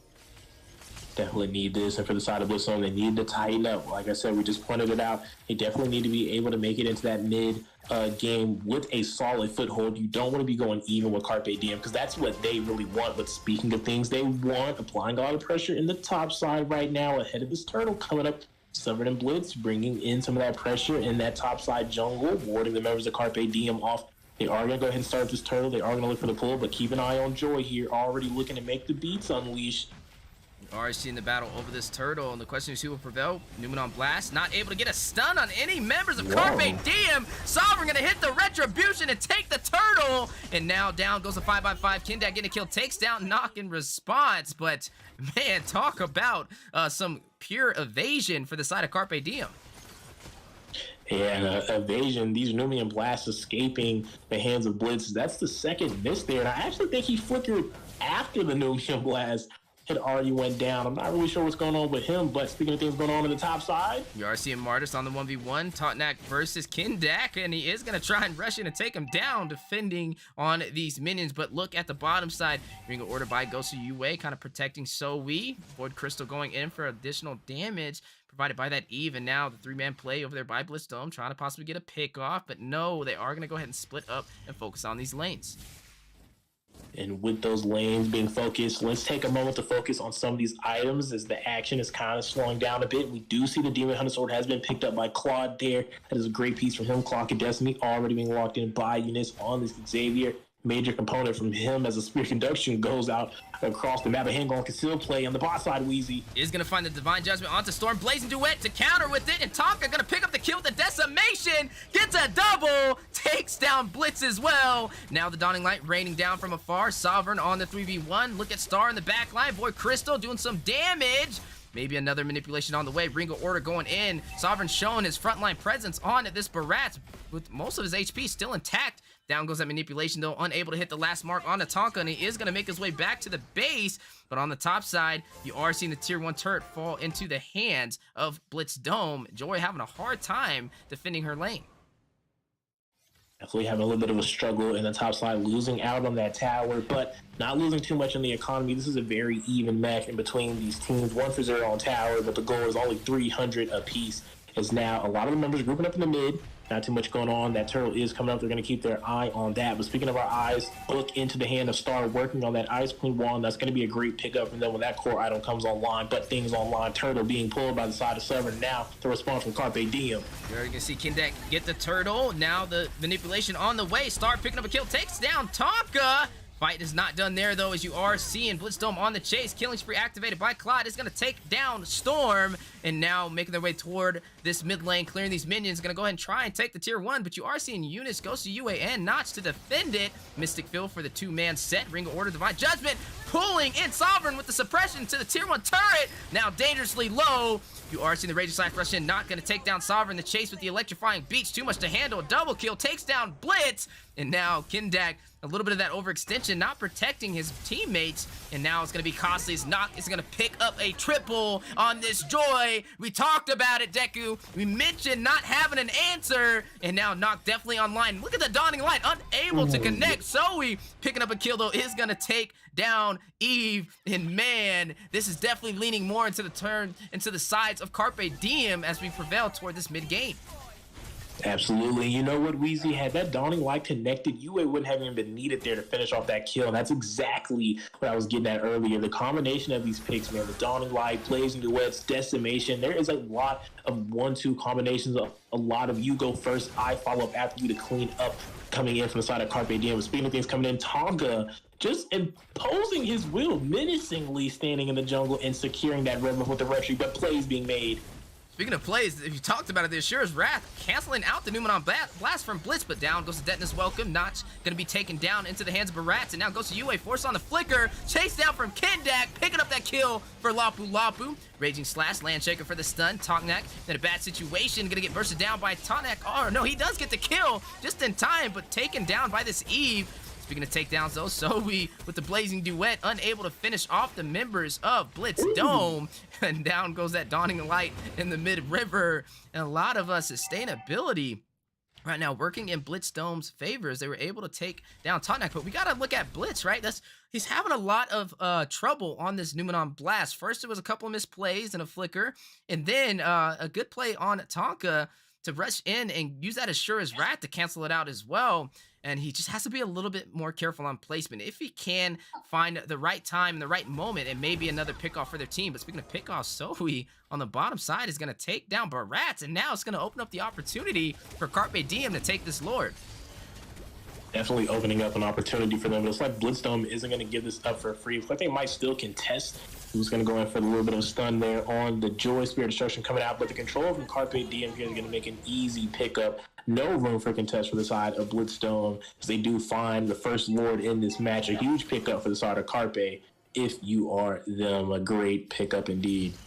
definitely a great pickup. And right now, even though Blitzdome is down in turrets, they're still holding their own in these fights. And speaking of holding their own, you are seeing Asura's Wrath go in, Ring of Order, knock up from the Mortal Coils onto Blitz, but he is able to sustain majority of that damage, as you are seeing Carpe Diem push in for the tier 1 turret. Down goes the manipulation provided by Star, the stun, and now goes to UA in a bad situation. Very low. Denton is welcome, not able to hit the mark as Eunice is going to flicker out. Mystic Field going in, Dawning Light raining down. Totnet is going to get a kill and take down Blitz, but it is not done there. Look at Tonka rushing in for another one, using the decimation, and that will not be in his favor again. You are seeing the conceal by UA trying to rush in with the Ring of Order, and now the fight inside of the tier 1 turret. Eunice getting a kill from afar, takes down Star from the mid river, but look at Noct rushing in, gonna get the electrifying beats. Moskov rushing in and gonna, no, that's Clint rushing, or Claude rushing in and able to get a kill. Just naming every marksman on the list right now. But so you are seeing the battle on the tier 2 turret for the mid lane.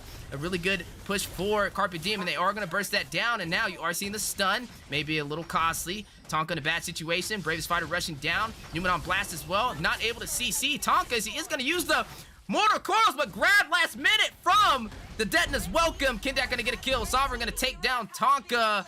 And right now, some heavy engagement from both sides of the board, but you are seeing the overall map and control led by Carpe Diem. Man, talk about an engagement. That was more than that. An engagement, a retaliation, and a takedown there. As Joy's gonna find a kill in that mid lane, man. It's so much going on right now. It's like they just haven't stopped for a couple of minutes there, as we do find a little bit of lull in the action. With that being the case, let's maybe take a pause has been requested, though, it seems, in between one of these teams. That's going to give us a little breather room there. It feels like Blitzdome, they haven't found too many of the sets, right, by the way of Blitz on this little leader. They did find one in that mid lane. He got the 2-man stun, and that was pretty good for them. They didn't maybe take away from that fight exactly all that they wanted to. It went pretty even, kind of got re-engaged inside of Carpe Diem, but it looks like they're starting to find their pace right now. They're not too low as far as the goals, as we're seeing Joy trying to disrupt a little bit of the jungle action going on from the side of Sovereign. But if they can just keep, hold up, a play in the bush. Storm gonna take the turret, but Dawning Light raining down. Sovereign dangerously low. Can they get the kill? Ghost of Yue is gonna pick it up. Blazing Duet, not able to hit the mark. Newman on blast, not able to connect for any stuns. A lot of utility use from both sides, and they are gonna decide to kind of push off of this fight. But look at the bottom. Storm being very aggressive, trying to sniff out these turrets, but you are seeing Tonka to respond and not give him the easiest time. Look at Notch as well, just trying to hunt down Storm on the split push Moskov. Definitely, but we cannot take our eyes off of Gosu Yue here on this Kaja. That was an incredible pickoff in that mid-river bush, able to find that divine judgment to go ahead and take down that barrage. So speaking of take down, let's take down some notes on some of these items. The Ice Cream Wand did end up getting picked up by this Eve. Definitely key for them. Moskov and Cloud going for a similar build here, just a corrosion missing from the side of this Cloud, but now the Lord is in play even with those items. And we're seeing a good setup from the side of Carpe Diem. Will Blitzdome be able to contest? No, they will not, but the action. You already seen the Blazing Wet go down, not getting a kill, takes out Star. Landshaker over there with the Raging Slash, flicker out. Kindak able to get back to the base. Talk about a retreat. Sui gonna take down Storm, not able to have the same flashy evasion, and that is gonna be 2 members down for Blitzdome. And definitely everyone else got back to the base except Storm there. Definitely was left out in an uncomfortable position. Is now Carpe Diem with that Lord in good position to be able to maybe take out some inhibitors, but the fight going on again. You're seeing 2 ultimates canceled out. The Newman on blast and the Detona's welcome. And now Carpe Diem on the chase. Eunice gonna get a kill, take down Kindak. Not done there though. Sui's gonna take down Sovereign. Not's gonna take down Blitz. And Sui gonna get a double. Is gonna take down Star. And ladies and gentlemen, that is a full wipeout for Blitzdome. But wait a minute, Moscow Storm joining back. Gonna rush in and get bursted down, but taking a kill of his own. Man. Down goes Yue. He said, if I'm going down, I'm definitely gonna get a clip of me taking down Gosu Yue on my way out. And ladies and gentlemen, Carpe Diem takes Series 1. What a match from them, what a bounce back, and what a turnaround. And I mean, we talked about it, right? Not having the answers to a lot of these picks.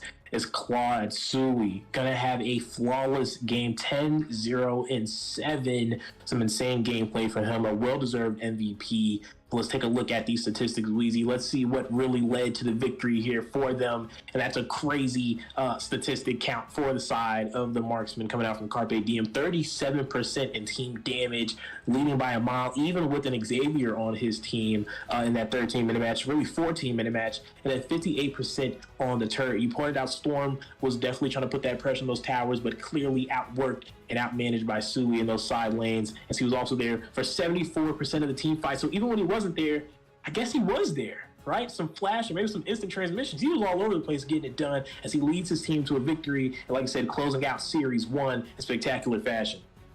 Man, spectacular. Just all over the board. Carpe Diem. I'm loving what we're seeing so far. Blitz Dome, also good games indeed.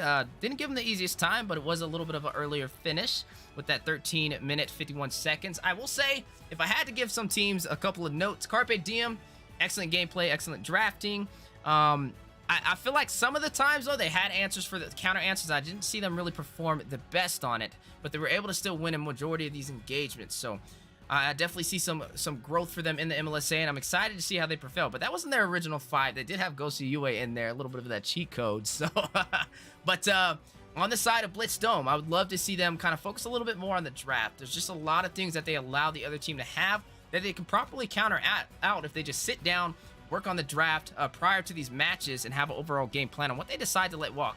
And that goes for a majority of the newer teams in A. Like, you have to focus on what you allow to walk, especially in the first phase. If you're going to let the carry walk, have an answer for the carry. If you're going to let the Joy walk, have an answer for the Joy. If you're going to let Valentina walk, have an answer for the Valentina. You know what I mean? That's pretty much just basic drafting right there. And if they can get those down, I can definitely see Blitz Dome being a crazy force through Season 2 of the MLSA. But speaking of the MLSA, looking at the schedule so far, Series 1 has now been completed. Carpe Diem winning 2-1 with the power of Gosei Yue. Now, we are looking at Series 2. Prime Esports going up against Team FaZe. After that, we will be seeing OTS versus 314. And then to finish off the day, Second to None versus Team Saint. All live on the Mobile Legends Scrim Academy YouTube channel. Make sure you guys register on the Mobile Legends Scrim Academy Discord server as well if you want to partake in future events and get ready for upcoming official events from Moonton, such as the NACT Spring Season and so much more. As a whole focus is to help teams get ready on a professional platform so that you can have the upper edge in competition throughout the year of 2023. So I appreciate you guys being here. Don't go anywhere, as we are going to be jumping into Series 2 Prime Esports versus Team FaZe here momentarily.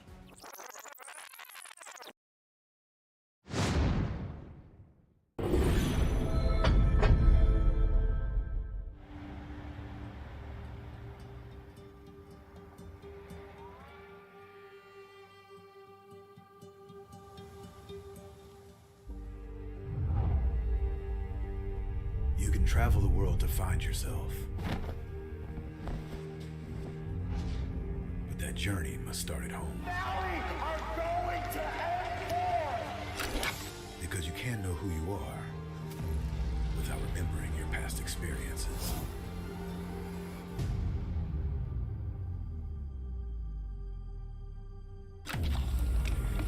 Basic is returning to Asia for his redemption.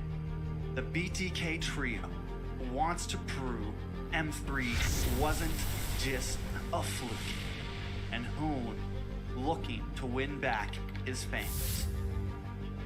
I got basically kicked, but they still call me traitor for, I don't know, for pursuing my dream. I thought living that comfort zone and then try new things was a better way for me to pursue the win. We're coming and we're gonna compete. We're gonna put a fight, that's for sure. I'm coming for you, M4. This is what we have all been waiting for. You push us, we push you back. You respect us, we respect you back. You doubt us, we will bleed to prove you wrong. Everything on the line right here, right now.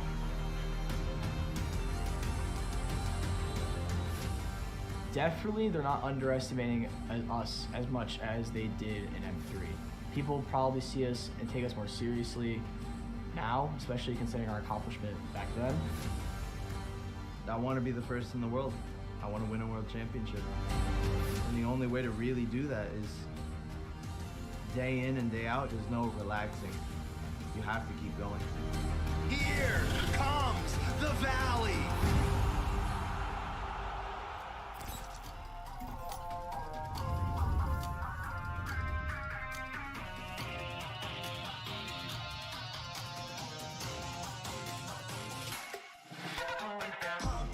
It's my time, I'm a ball. I'ma get this money right. I'm gonna live my best life. They been talking, tell me on me, but you know they'll never win. I'm controlling all my victories, and something has gotta give. Cause this shit just what I made it now, made it now. You can't ever break us down, break us down. I'll be speechless for the stars. Promise I'll be what they not, and I'll never ever stop. Won't never stop, yeah. Touch your sky, you're a man of silver and gold. Touch your sky, you're the greatest option now. You and I can make it out of the cold. Hang tight, we gonna reach for the greatness. We will always rise, we will never fall. We fight in our eyes and we'll be strong. Even though we know our backs against the wall. And again, you take your aim, you know that this is. I've been down, been waiting so long. I'm here for the crown, I'm here to show off. Greatness time, just waiting to show y'all. This is your time to remember. So many times I lie in the basement waiting for greatness. No, I won't listen to anyone hating on me and telling me I wouldn't make it. Cause I did everything that they said I couldn't. Caught my footing and I cut the controls. I stand for something, I ain't running now. I'm the greatest now. I just wanna make it proud. Don't let me down, don't let it off. I've been on the road, accomplished all of my goals, and I ain't gonna let you down. Touch your sky, you're a man of silver and gold. Touch your sky, you're the greatest option now. You and I, we can make it out of the cold. Hang tight, we gonna reach for the greatness. We will always rise, we will never fall. We fight in our eyes and we'll be strong. Even though we know our backs against the wall. And again, pick your aim, you know that this is. Coming for the game, cause we ready for the victory.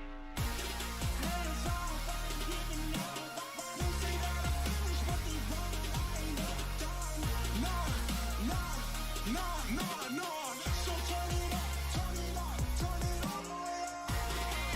All you get your hands up, all you raise your hands up. Listen to what you feel and say. We gon' turn it up tonight. We gon' turn it up. We gon' turn it up.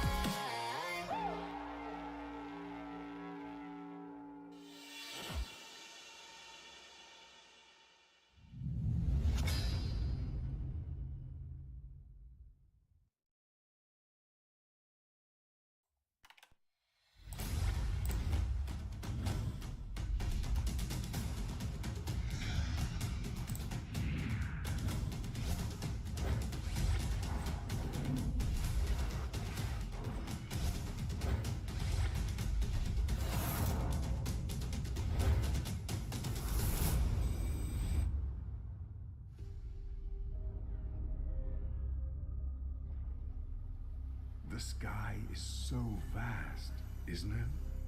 My little flare. Papa? Can you reach the sky and ignite the stars?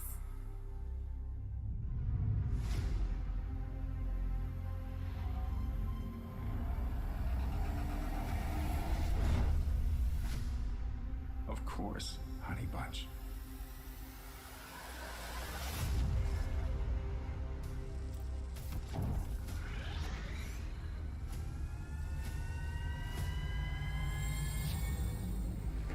Papa never returned home. He's among the stars now. But what about me?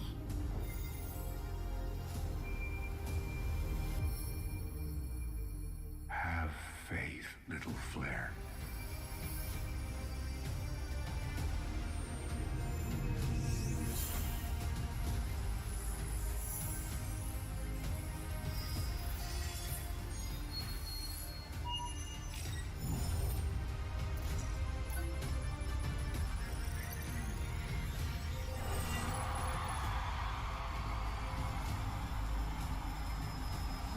This is a wonder to behold.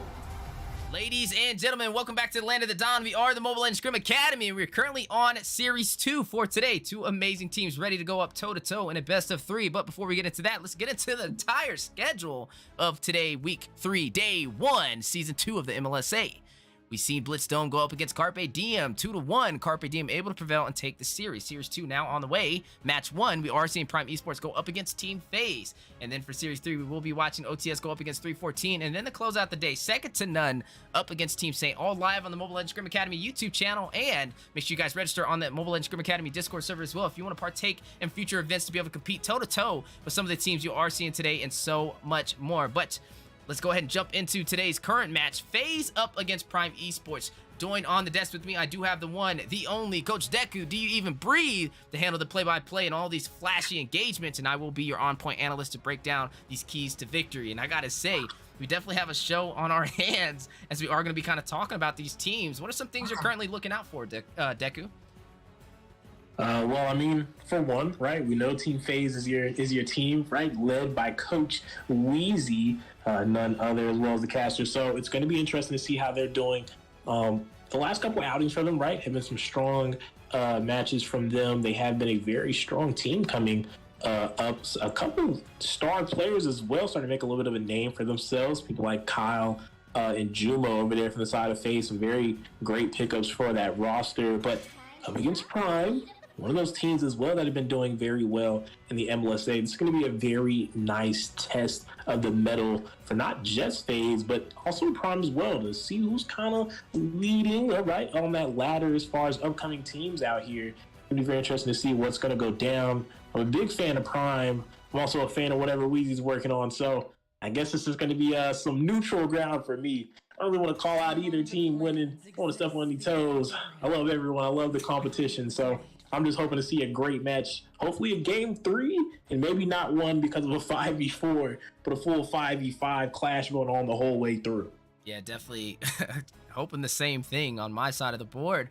Looking at the draft so far, though, you are seeing Coffin and his team kind of ban out that Joy. Typical meta out of the board, and not something that I can really go against them. I think that's a smart read, trying to figure out what the side of FaZe is going to opt in on. It looks like they are going to take out this Eve. Now, you kind of mentioned 314, also by the name of Pi, a newer team in the MLSA, and I'm really excited to see them compete. Blitzdome, who currently was in Series 1, Moonpie used to be on that team, and now is spearheading as the coach for Pi, also known as 314, the team we are seeing right now on the blue side. And I want to see the things they've been working on, as they are going up against more of a little bit of a veteran team. I want to say FaZe, they've been competing in the MLSA just on different teams, and now they've all kind of combined together under myself to coach them. And I believe they kind of started near the beginning of Season 2 as a team. But as individuals, they've been competing, majority of them, since Season 1, outside of maybe, or actually, I'll just say D's. D's might have been the yellow. King Kong, actually, he was competing as well. But they do have members who kind of went the extra mile last year and was able to place top 32 in NACT. You do have Super Proxy over there, Super D's, and King Kong, he didn't officially get to play on the active roster, but he was on the team practicing with them when they did get those placements. So I think we have a good match on our hands. I really want to see how this draft goes. Kind of with Series 1, we've seen a little bit of a draft stronger on the side of Gosei Yue's team over there with Carpe Diem. But I want to see this one be a little bit more even. Not your typical meta walking and not being punished. And hopefully that is what we're going to see today, as the bans are looking very strong. They are definitely looking strong, and like you said, it's going to be a very nice match between these teams. I think we're both pinned in for that. We are seeing some pretty standard bans, nothing unusual, very cut and dry from those first 6 taken off the board. But first pick going to the side of Prime. It'll be interesting to see what they will lock in here. A couple picks left up on the board. We could see anything from a Grok all the way down to maybe something like a Wapu picked up in that first. Maybe they could prioritize something in the gold lane. Whoa, that is a statement, Wheezy. A Hayabusa first pick from Prime. And that's definitely interesting. If they do slot in on some suppression from FaZe, they'll be able to directly counter him. I'm definitely thinking maybe putting in that Franco a little early may be a possible option because they don't want to allow them to pick it up. But no, they're not going to opt into suppression. They're going to go ahead and take up this Lapu, and Super D's is going to go ahead and lock in that Beatrix. So you do have definitely early game presence on the board for the side of FaZe, but right now, Coffin Prime sitting very strong on this Hayabusa. No direct counter yet, but it is super early in the draft for a possible game plan. And now they're looking at Mapax hovering over on a hero we don't typically see too often, Zask. That's right. Definitely something we don't see too often. But you know what? Something else we don't see too often that I actually would think would be a pretty nice pick for the side of FaZe to also deal with this Hayabusa? That Hilda. Right, we actually got to see that Hilda on the M4 stage be slotted up against that Hayabusa and did wonders, definitely put in that work. So that is another option outside of that Franco. Now, as far as combinations, I think Franco would be a good option as well, because not only does it offer some suppression and counterplay to the Hayabusa, but it lines up really nice with Beatrix. When you get that Bloody Hunt onto a target, if you can lock them down, those runner shots just seem to not miss. It's almost a cheat code, a little bit of a hack to just let the Beatrix land those damaging sniper shots onto someone, even just from the Nibiru as well. Any weapon that Beatrix has out just gets free shots once you get the Bloody Hunt into play. But speaking of things in play, the Benedetta, though, locked in from Prime, a very slippery composition with that Hayabusa locked in as well. Yeah, now looking at FaZe, they only got one more option to pick before the first phase is completely finished for both sides.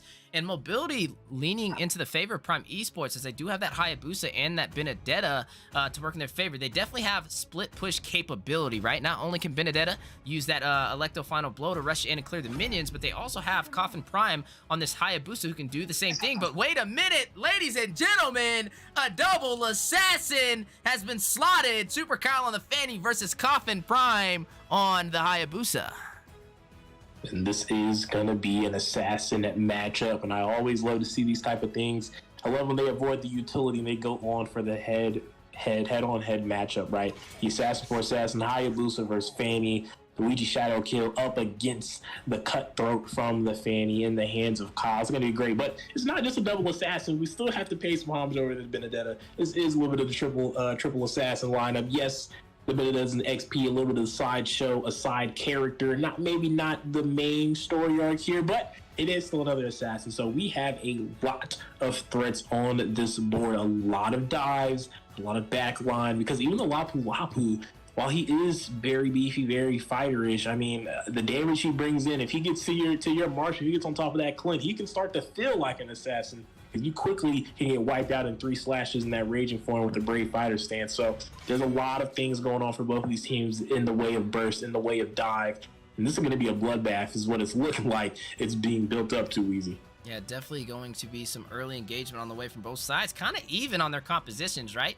Hayabusa, the assassin for the split push. You have Fanny with the same story. You have Lapu with the sustainability in his kit, and also a little bit of anti-CC with that Raging Slash side of that Bravest Fighter. But the same for Yukimaru, has the sustainability when you opt in on that Bloodless Axe. And then also, not to mention, she does have the her ultimate, that Electo Final Blow, to be able to clear these minions and give a lot of that spell vamp back to pull her in her HP. So I'm seeing a pretty even matchup, but looking at Well Done, he did pick up that Clint, a direct counter over there to that Beatrix, so maybe they do have a slight advantage with that, but this is all going to be dependent on the last 2 picks, as we are seeing the Franco be taken off the board for the side of Prime Esports. That's a good reach from them, a very good ban as well, because we were talking about that, right? Being an option to be locked in for the roam, and right now, more than ever, I feel like Hilda would be very nice, but they might need some CC as well, because while it would be able to stop the Hayabusa, you can only stop 1 assassin at a time. That would just mean the Electro Blow from Benedetta maybe gets unleashed, so they might need something else to kind of deal with that. I'm not really sure. What else could they go for right now? Kasha and Franco being taken out, all the suppression is out of the way. Whoa. Is that... Nah, no way. That's got to be a mid lane Kadita. No way they're going to put that on that roam. I think we're still going to get a roamer slot that is in the hands of Proxy. Jumbo still on the board. They might need some heavy CC. They might even go for an Atlas, right? An Atlas may not be too bad here. Pair that up with the Kadita, with those rough waves. That could be a good combination. But speaking of combinations, the Cho has been locked in. A pickoff to go ahead and complement the other pickoffs. 2 assassins on the team, but a way of dragon slotted into the hands of Map here on this Cho. That is going to be some good synergy, a good pickoff composition being finalized. They are hovering over the Atlas here. They are going to go ahead and slot that in, and that is going to be the draft finalized for the side of Prime Esports. And now the question is, who will Jumo pick for FaZe? That Kadita can be flexed to the Roam. You mentioned the Atlas, maybe a little bit harder to get those sets though, with the mobility stacked up against him with that Cho with the shampoo. You do have the Hayabusa with the dashes, the eye for an eye from the Benedetta, and also the Flowing Blood and Blood Ode over there by Boosie on this Alice. So I don't know if they'll go in for the Atlas, but maybe having to opt in on something that's just a strong overall pick for these engagements. But they have to be careful. Like, it's not too many tanks that can really kind of work here. No. If you look at if you go Lolita, you are jumping into a Cho who can definitely kick him back. If you do have Benedetta as well, who can get out of a lot of the CC. So I really want to see what they slot in. And it looks like they are going to opt in for this Lolita, but I don't know. A lot of mobility on the way, but they only have one thing that can cancel it out, and that is the Way of the Dragon or the G Kundo over there by Max Hape, or maybe Yukimura rushing in with a Petrify. If they do kind of keep that in mind and get some good placement, it definitely can work into the hands of FaZe. They do have Super Proxy over there on this Kadita to also provide some additional CC. But looking at both sides, I don't know. I feel like this is a very good draft. Like, this is definitely going to go down to execution. What do you feel? How do you feel so far about these drafts, Deku? I mean, definitely, because they both fulfill two different things, right? Like we said, the pickoff composition clearly in play for the side of Prime, but the team fight and a little bit of pickoff coming in from the side of FaZe as well is kind of what they're geared up for after they locked in that Lolita. But you know, it was very interesting. They actually hovered over something I thought would be a better option once I seen it flash across my screen, and that was the Ruby. Ruby would have been a very good option, does so well on these dives, and especially with these assassins that need to be able to spam those escape buttons to be able to get out of the way of damage. Ruby would have been a great option paired with the Kadita as well to hold those targets still. Also helps the Beatrix kind of do the same thing we were talking about with the Franco, with the CC that Ruby has. It's almost just as long as the Bloody Hunt. Definitely could have been a great option. I feel like the Lolita, you did kind of hint out that it might go with their team complemented better. Kind of going to have the same issue as what we kind of that you kind of felt that Atlas would have, right? With the Fatal Links, you got the same story with the Numian Blast. With the Atlas, at least the Fatal Links are a little faster. You can proc it a little quicker, but there's nothing you can do to speed up that Numian Blast. That is a charge of animation that's going to need to be used, and you're really going to have to rely on Prime being out of all their mobility skills to be able to make those plays. But speaking of plays right now, you are seeing a possible pick off on the way. Super Kyle rushing in with the steel cables, and my bad, Deku. I'm so used to play-by-play, I almost cut him off. I thought he was cutting the mic to me. And we said the same thing, man. Definitely great minds think alike. But like you kind of stated, the Lolita is definitely going to have a hard time. Definitely. And right now we're seeing a little heat check in that River Proxy, letting Max know this is not his. The water is Proxy's on the Kadita here. Not going to let that River go up into his hands. Speaking of the hands, we're already seeing that Benedetta utilize that mobility, right? You definitely see Benedetta kind of cutting these lanes, creating that split push potential, but now behind enemy lines can easily get picked off. Gonna have to be careful. A little bit of stun in the mid-river on her way out, but like we mentioned, this is gonna be a very interesting composition when it comes to these neutral objectives, these turtles, as they have a very early aggressive composition on both sides of the board. But one thing that FaZe definitely has over Prime Esports is CC, as they're gonna be relying a lot on this Cho to get the job done in terms of sets. That is a key thing there, but it also depends, right? Like we said, they are going for the pickoff, so as long as the Cho can find one target and they can find that early kill, that's all they need to be able to go ahead and utilize that 5v4 advantage, where now, you know, everything's kind of in their favor. Where it does come into play, where it does maybe cause a bit of an issue, if they aren't able to capitalize and quickly burst down off a Way of the Dragon, that could spell for disaster for them. If they're not able to quickly find a kill, you don't want that prolonged fight, as I do think FaZe is able to edge out. But speaking of edging out here, Super Kyle, first blood with the Fanny, quick execution in the mid lane, going to take out the roamer from Prime Esports ahead of this turtle. But speaking of pickoffs, in the top side, Will D's with a quick flicker going to be able to find a kill. Is going to go for the 1-for-1. Definitely was going to be taken out, so a good trade for him. Able to take a life with him at the same time. This FaZe is going to make work of this turtle. Now they know most of the members from Prime Esports are nowhere in range for this. Hayabusa was showing up on the map up there, and that is going to be a turtle into the hand of FaZe. Quick advantage on the gold economy for him. Yeah, definitely a quick advantage, but you are seeing Boosie in the mid lane. Gonna go ahead and use a little bit of that Blood Ode to do that AoE damage. And right now, 2-1 on the board. FaZe leading with the first neutral objective. Is going to give him a slight advantage in gold by about 500. But look at the top side. We are seeing a flicker away the dragon TikTok moment coming out from Max, but will it find the kills? The Numian Blast is being charged up. They haven't taken out D's yet. Max in trouble. Here comes Kyle. He's going to be able to find a kill if he can get his eyes onto the target. He does take out Cho one more time, looking for the double kill. Well done, but for the wrong side as Kyle is going to pick up the double there, looking for a third. Can he pick up the triple?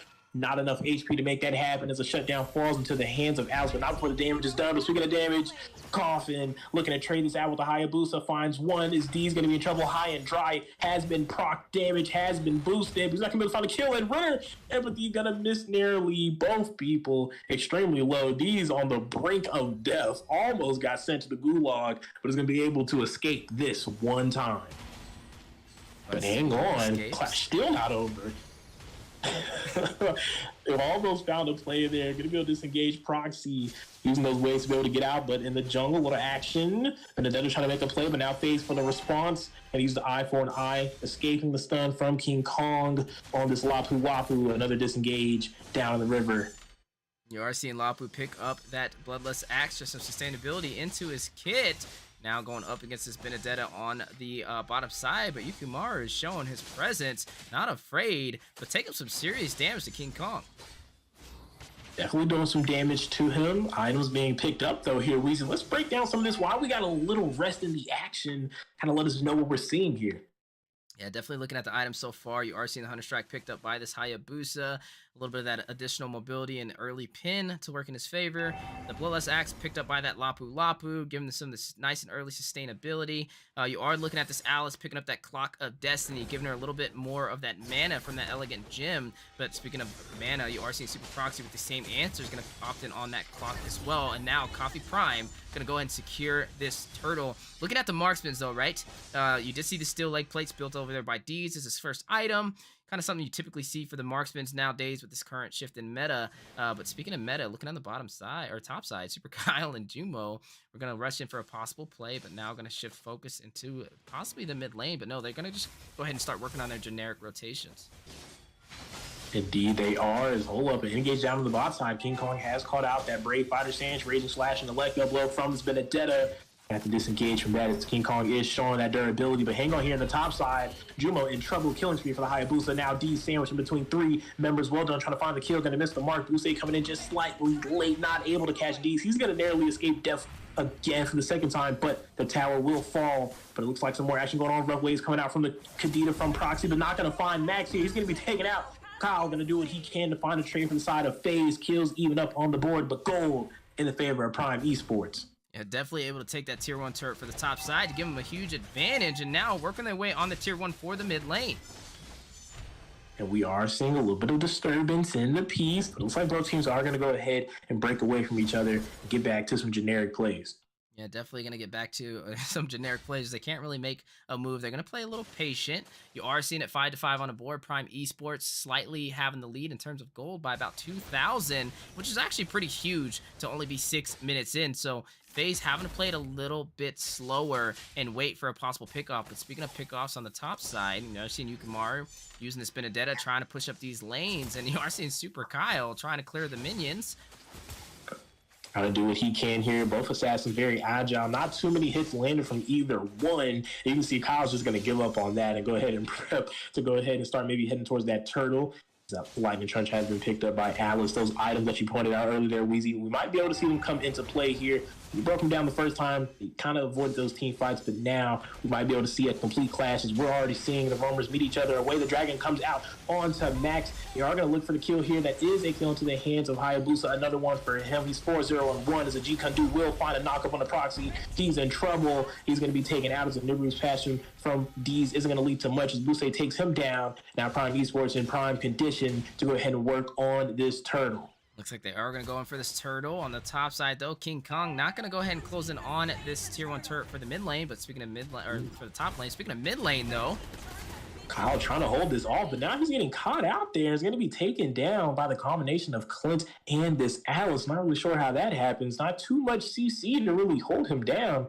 He's been a little too ambitious trying to hold on to a tower that was already lost. But hang on here. Buse trying to slow down King Kong, cutting him out. But there goes the Brave Fighter stances. The members of Prime Esports are working on this tower while he's distracted fighting the creep there. The Luigi Shadow kill from Hayabusa is going to take out Jumo again. That's the third kill on the roller. But I guess when you're playing the assassin, you don't complain where the kills come from. As he's 6-0-1, definitely on line. But here comes Kyle trying to make something happen. Uses the steel cables, the cutthroat, but is not able to take out Buse. They're not able to find the kills on Proxy. In trouble again with the G-Kundu.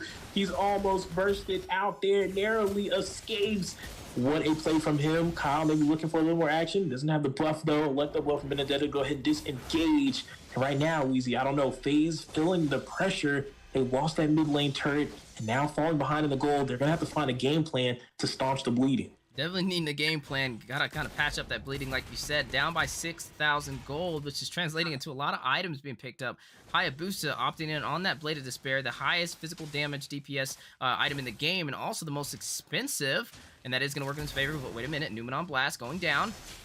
A huge one there. 2 members stunned, but they didn't have eyes on target. It's a way of dragon error from him. Not going to lead to a kill as King Kong's going to go ahead and take him out. Now FaZe trying to make a play. They had the 1-for-0, but now it's a 1-for-1 as Hayabusa finds a kill in the backside on D's. He's 1-3, and that's not going to be a good look for the gold laner for FaZe. They need to get him online. They need to get him some protection. He needs to last longer in these team fights. Yeah, definitely needing to kind of protect that marksman. Right now, Super D's 1-3-0 KDA, and looking at the top side, Super Kyle trying to make the most out of this Fanny by split pushing, and a very strong game from Prime Esports. Really good draft and overall execution as they're still holding on to every single turret for all 3 lanes. And now looking on the bottom side, Yukimaru fighting the 2v1, using the Electro Final Blow to clear these minions, and they don't have anything to stop her. And this is what happens when you don't opt in on the suppression. And Coffee Prime is going to go ahead and take the Lord for Prime Esports. Here comes Buse into the backside with that blood ult on those members. Not able to do anything to him. He's sitting on top of Proxy here as they find Clint, and now going to look to take him out. That's a mega kill for that mid laner coming out from Prime Esports, and they are imposing their will. FaZe having a hard time finding any answers right now. And Weezy, he pointed it out. This is what kind of happens. You don't have that CC, but speaking of CC, King Kong trying to take out Benedetta, but again, going to escape with that Electro Blow, man. They have to find a way to finish them off, but there's just nothing to hold these members down. The side of Prime just pressuring them so well, finding the towers right now, so mobile and so in and out, so much burst. And again, it's just so much to deal with. Is there still a Lord here looking to push on this inhibitor? But there it goes. Shadows coming in from Hayabusa. He's going to find 1, will he find 2? Going to take out Jumo before the Nulian Blast connects. That's a double kill already, and Lord is still up. Proxy, ill-advised play. Rough waves, but will he be able to disengage this time? No. Electro Blow going to catch him with a Petrify. Kyle in trouble. He's going to be, no, he's going to survive. Almost taken out, but look at the Nexus. Hayabusa working on it with the Lord. It's going to be in shot for it to be taken down, and they will find it. Game 1 into the hands of Prime Esports. Man, talk about a game and talk about execution. 16-7, 11-minute finish. And for them to be a new team led by, actually, no, this isn't the team led by Moonpie, but for Prime Esports to kind of prevail and take advantage of this game, I gotta say, that was definitely some good execution. You're looking at not only good drafting, but overall, exactly knowing where to go at the right place at the right time. And they were able to take pretty much every objective with little to no contest. As we are moving on to the statistics of this game, you are looking at, well done, that Clint able to get 63% turret damage, and also that direct counter to Super D's was kind of shut him down in the early game. And then also with the Hayabusa on Coffee Prime to be able to rush in with the Ouija Shadow kill to get some kills in the side lanes definitely helped them prevail. Not to mention Matt Packs on this show diving into the turrets, the way the Dragon to be able to provide that CC potential, and that's kind of how they started snowballing. First they took the tier 1 turret for the gold lane. They weren't able to get the first turtle, but then after that, every single objective just kind of fell in their hands. And I gotta say, definitely impressive indeed, considering this is Prime Esports. They are more of a vet team too. They've been competing for a little bit in the MLSA, and I definitely see some insane improvement with them. So as we are prevailing on to the next match, definitely some things on the board for FaZe. Drafting was okay. I think a little bit of the Lapu maybe wasn't necessary. I don't know. I think they could have had a little bit more options, especially when that Hayabusa was picked first. You got to respect, what some players can do on specific heroes, and you can't neglect using the direct counter for it, as that is exactly why counters are available. But outside of Prime Esports, I think nonetheless they were very versatile with their draft. They pulled out the Alice. I love to see those things. That's not typical NA, right? That's it's a team that definitely has been researching and watching things overseas and implementing it here in North America. And I definitely can't wait to see them in the spring season for NACT, as it is right around the corner. But speaking around the corner, that is only game 1. This is a best of 3 series 2, as we are currently on week 3, day 1 of the MLSA. And we are looking at Prime Esports going up against Team FaZe. Prime Esports having 1 win over them. After that, we will be jumping into OTS versus 314 for series 3. And then series 4 will be second to none versus Team Saint. Like we said, for Prime Esports, they have 1 win in their favor. Can they close it out and get the sweep? We see FaZe kind of draft a little bit better and also execute more on their side lanes to possibly take us to a game 3. Find out here momentarily as both of these teams are getting ready to embark right back in the Land of Dawn.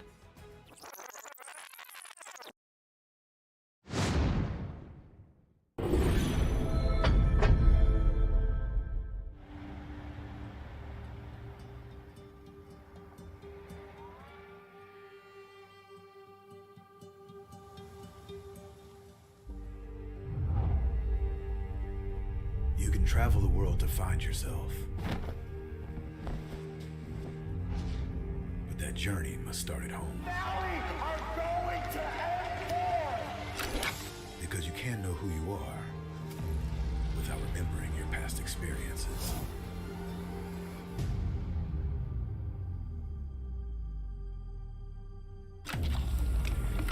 Basic is returning to Asia for his redemption. The BTK trio wants to prove M3 wasn't just a fluke, and Hoon looking to win back his fans. I got basically kicked, but they still call me traitor for, I don't know, for pursuing my dream. I thought living that comfort zone and then try new things was a better way for me to pursue the win. We're coming and we're gonna compete. We're gonna put a fight, that's for sure. I'm coming for you, M4.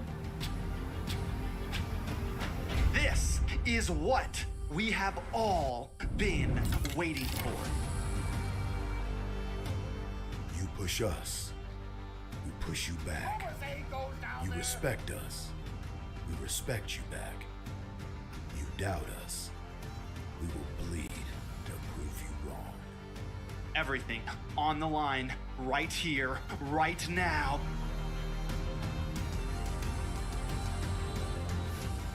Definitely, they're not underestimating us as much as they did in M3. People probably see us and take us more seriously now, especially considering our accomplishment back then. I want to be the first in the world. I want to win a world championship. And the only way to really do that is day in and day out. There's no relaxing. You have to keep going. Here comes the Valley.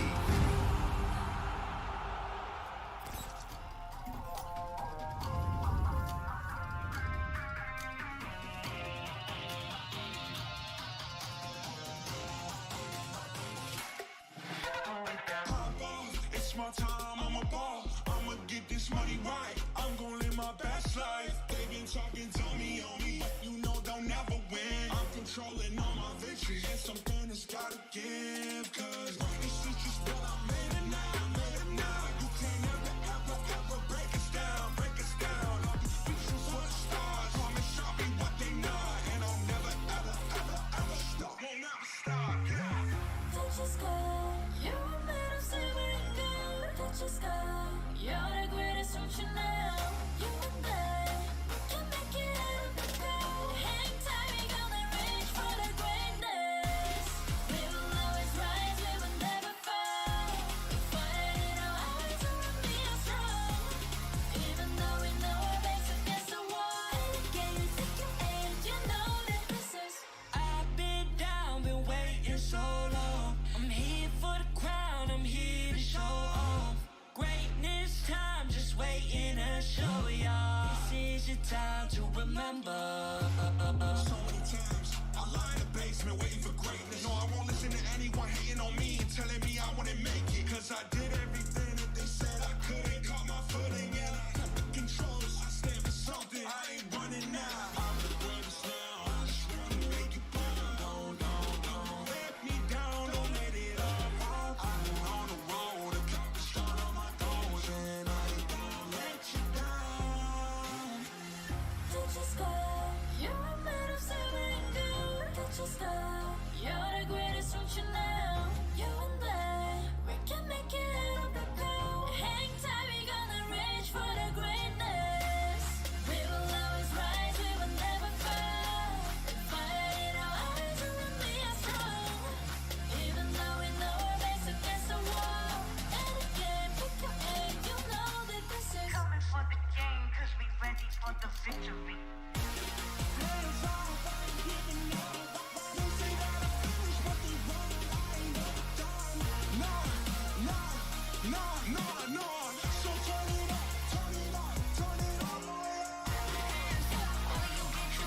Ladies and gentlemen, welcome back to the Land of the Dawn. We are the Mobile Legends Scrim Academy. We're officially on week 3, day 1, series 2, match 2. As we are seeing Prime Esports go up against Team FaZe. Prime Esports able to have the advantage and take game 1. And now with that being said, they are at a possible match point to be able to get the sweep. But the question is, how will FaZe respond? They had a little bit of that battle in the draft. Both teams are very good at drafting overall, but Prime Esports had the slight advantage to be able to win it out. And then they were able to execute the game plan from that draft as well to take game 1. So as we are jumping into game 2, we have 2 amazing casters on the desk to paint the perfect picture. We have Coach Deku, do you even breathe on the play-by-play? And joined for the on-point analyst, we have Eunice in the building to break down these items and also keys to victory. How you guys doing today? Doing great, Weezy. Second match for Series 2. We saw a pretty crazy opener in this match by way of Prime Esports. Had a unique draft and very pick-offish and able to pick apart what FaZe was going for. But we're hoping to see them maybe be able to bounce back here and go ahead and even this up 1-1. But enough for me. Eunice, it's been a while, man. A week-long break from us all. Me and Weezy been up here on the desk. How are you doing? How are you feeling? And what are you looking forward to in this series? I don't know. I mean, it's good to be back. It was a pretty long break, but I had the privilege to play, and now I'm back up here with you here and being able to cast. So I'm actually pretty excited to be back up here. But I do see that it's FaZe versus Prime Esports, and I don't know too much about Prime Esports. I haven't really heard too much about them, but I do know the side of FaZe. I have actually had the opportunity myself to play with some of these people here, especially in a 5-man rank. So I do think they do have a good, strong team, but I can't underestimate Prime as well. They do have some good players. I was kind of looking at those gameplays that just happened the match previous, so kind of interested, but I do see a Joy getting banned from the side of FaZe, and I do see the instant follow-up coming from Kaja on the side of Prime, and we do know that Kaja is a direct counter to Joy, so for now, I think it's a pretty good read coming in from Prime here. Definitely some interesting bans there as well. As we are seeing Glue get taken out, right? So nothing too crazy. Maybe seeing the same bans that we saw kind of last match in the first game. These are 4 repeating bans. We saw these open up for the first match of Series 2 here. Definitely a little more traditional than what we saw in Series 1, which had a lot of comforts and a lot of unique picks being banned out. So both of these teams pretty aware of what they need to go ahead and take off as far as those priority picks. Not one of those will fall into either side's hands. And definitely going to battle it out on some of those remaining picks afterwards, where you kind of got to get into the bag and kind of got to formulate a game plan with those secondary picks, if you will, that aren't exactly priority, but are definitely up there as far as the meta goes.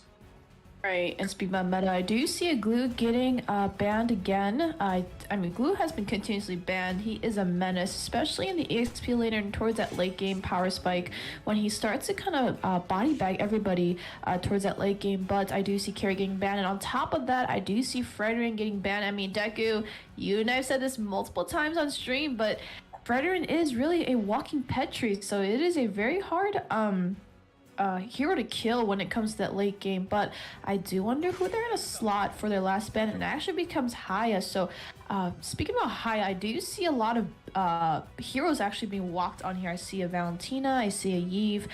They're pretty good picks right now, but looks like Diz actually opts in for the Grok here, and they are giving up a lot of these mages. I don't know, if it was me on there, I'd immediately pick up these really good picks right now. So the Yves, Valentina would be my priority pick, but looks like they went for a Grok first. Valentina definitely would be nice, because not only do you have that option to take up that wild charge, if the Eve does get slotted, you can take that real world manipulation, but they're going to go ahead and lock it in, and that Valentina, like you pointed out, is now up for grabs to the side of FaZe. A wild charge with the IMU to steal that real world manipulation would be a strong 1-2 punch for them in this first half of the draft to go ahead and wrap it up for them. I'm not sure if they're going to go for it. Not sure how comfortable Proxy, the mid laner for FaZe, is with the Valentina, but it definitely would not be a bad pickup. High ground mage options, not really the best fit. There is a Lapu slotted in. It's a little uncomfortable to play that when you do know the Brave Fighter stance and that Raging Flash is on deck to go ahead and cancel you out. Speaking of canceling out, though, we are seeing a Franco be hovered over the side of King Kong, but that's going to be a Selena locked in and the Franco. So definitely banking on this combination with the Iron Hook, with the Bloody Hunt, and the Abyssal Arrows to make these plays. And a 1-1 gets picked up from Well Done, and I don't know if that's the greatest option because there's a lot of threats over there to go ahead and shut him down. Right, we do have the wild charge coming from Grok and the suppression coming in from Franco. I mean, yeah, you are right. I wouldn't really slot a 1-1. I mean, I would honestly opt for some backline marksman's actually, maybe like a Claude or even a Clint.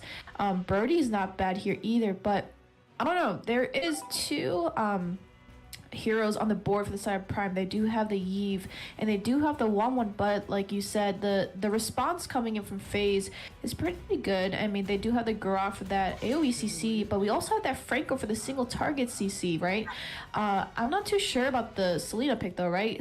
Selena walking to a Yve, maybe good stuns might be able to, the Abyssal Arrows might be able to kind of stun Yve when she is in her ult phase, the real world manipulation, but she's still, her ult is still up, right? It's not like she's going to get canceled like a lot of heroes walking on the board here, and especially even in the game in general. But speaking of that, I do see Lolita getting banned actually for the side of FaZe, and I do know that Lolita's a pretty good roam, right? Matched up against one, but looks like FaZe actually banned that out. But I do see a Clint also respectfully getting banned by the side of Prime. Definitely has. It is a pretty tough matchup in that gold lane. Has a lot of that poke, and we know some ways back he did get the grenade bombardment buffed as well, and got that range for the passive increased. So definitely something uncomfortable to face.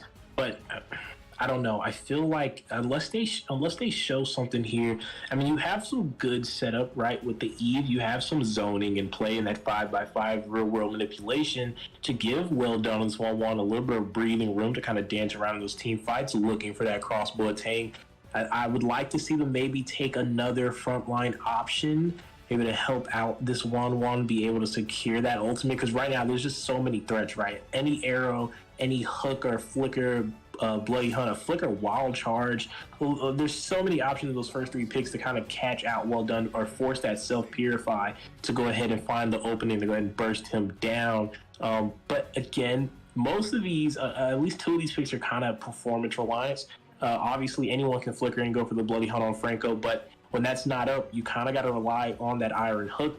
Have to be able to land hooks. It's RNG. There is no just pick it up and it just happens. You have to be proficient at it. Same with the Selena. The arrows aren't going to find the mark themselves. You do have to be able to aim those properly. You have to be able to read the movements of these players. And these aren't AIs. These aren't bots, right? These are real players with some competitive spirit in them. Not going to make it easy for either one of those options to be able to find those connecting points, right? To be able to stack up and maybe open up that window of opportunity for an attack. Because right now we are seeing, though, a Cooper being hovered, and that is going to be locked in by the side of Prime.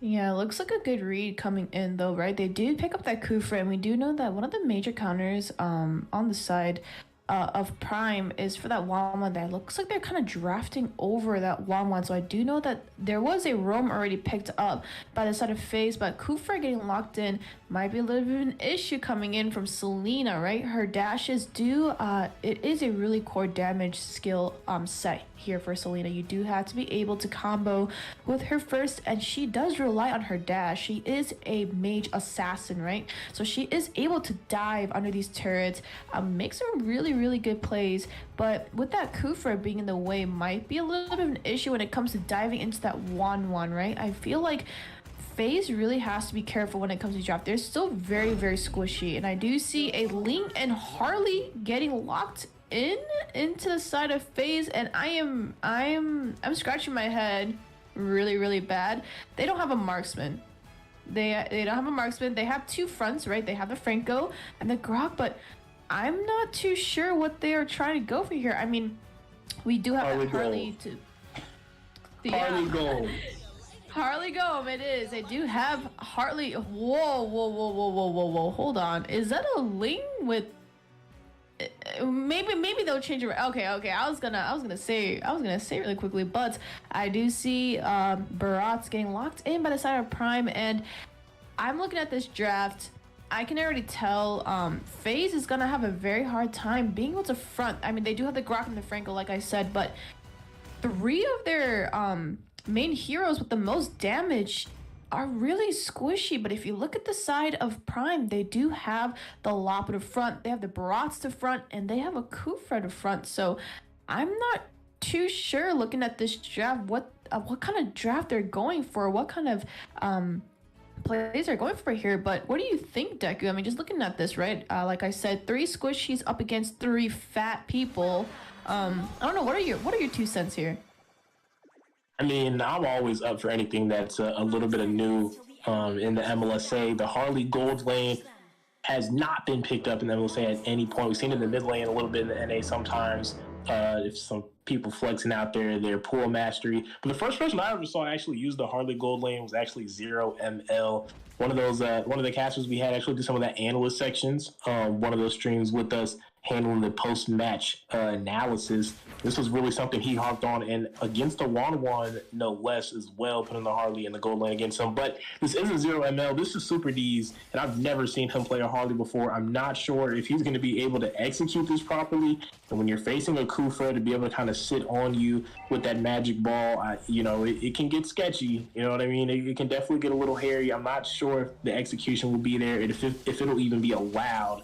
So now we're seeing a bit of an engage here. Jumo, a little bit in trouble. D's trying to help him out with a couple cards out of the deck there, but disengaged from both sides.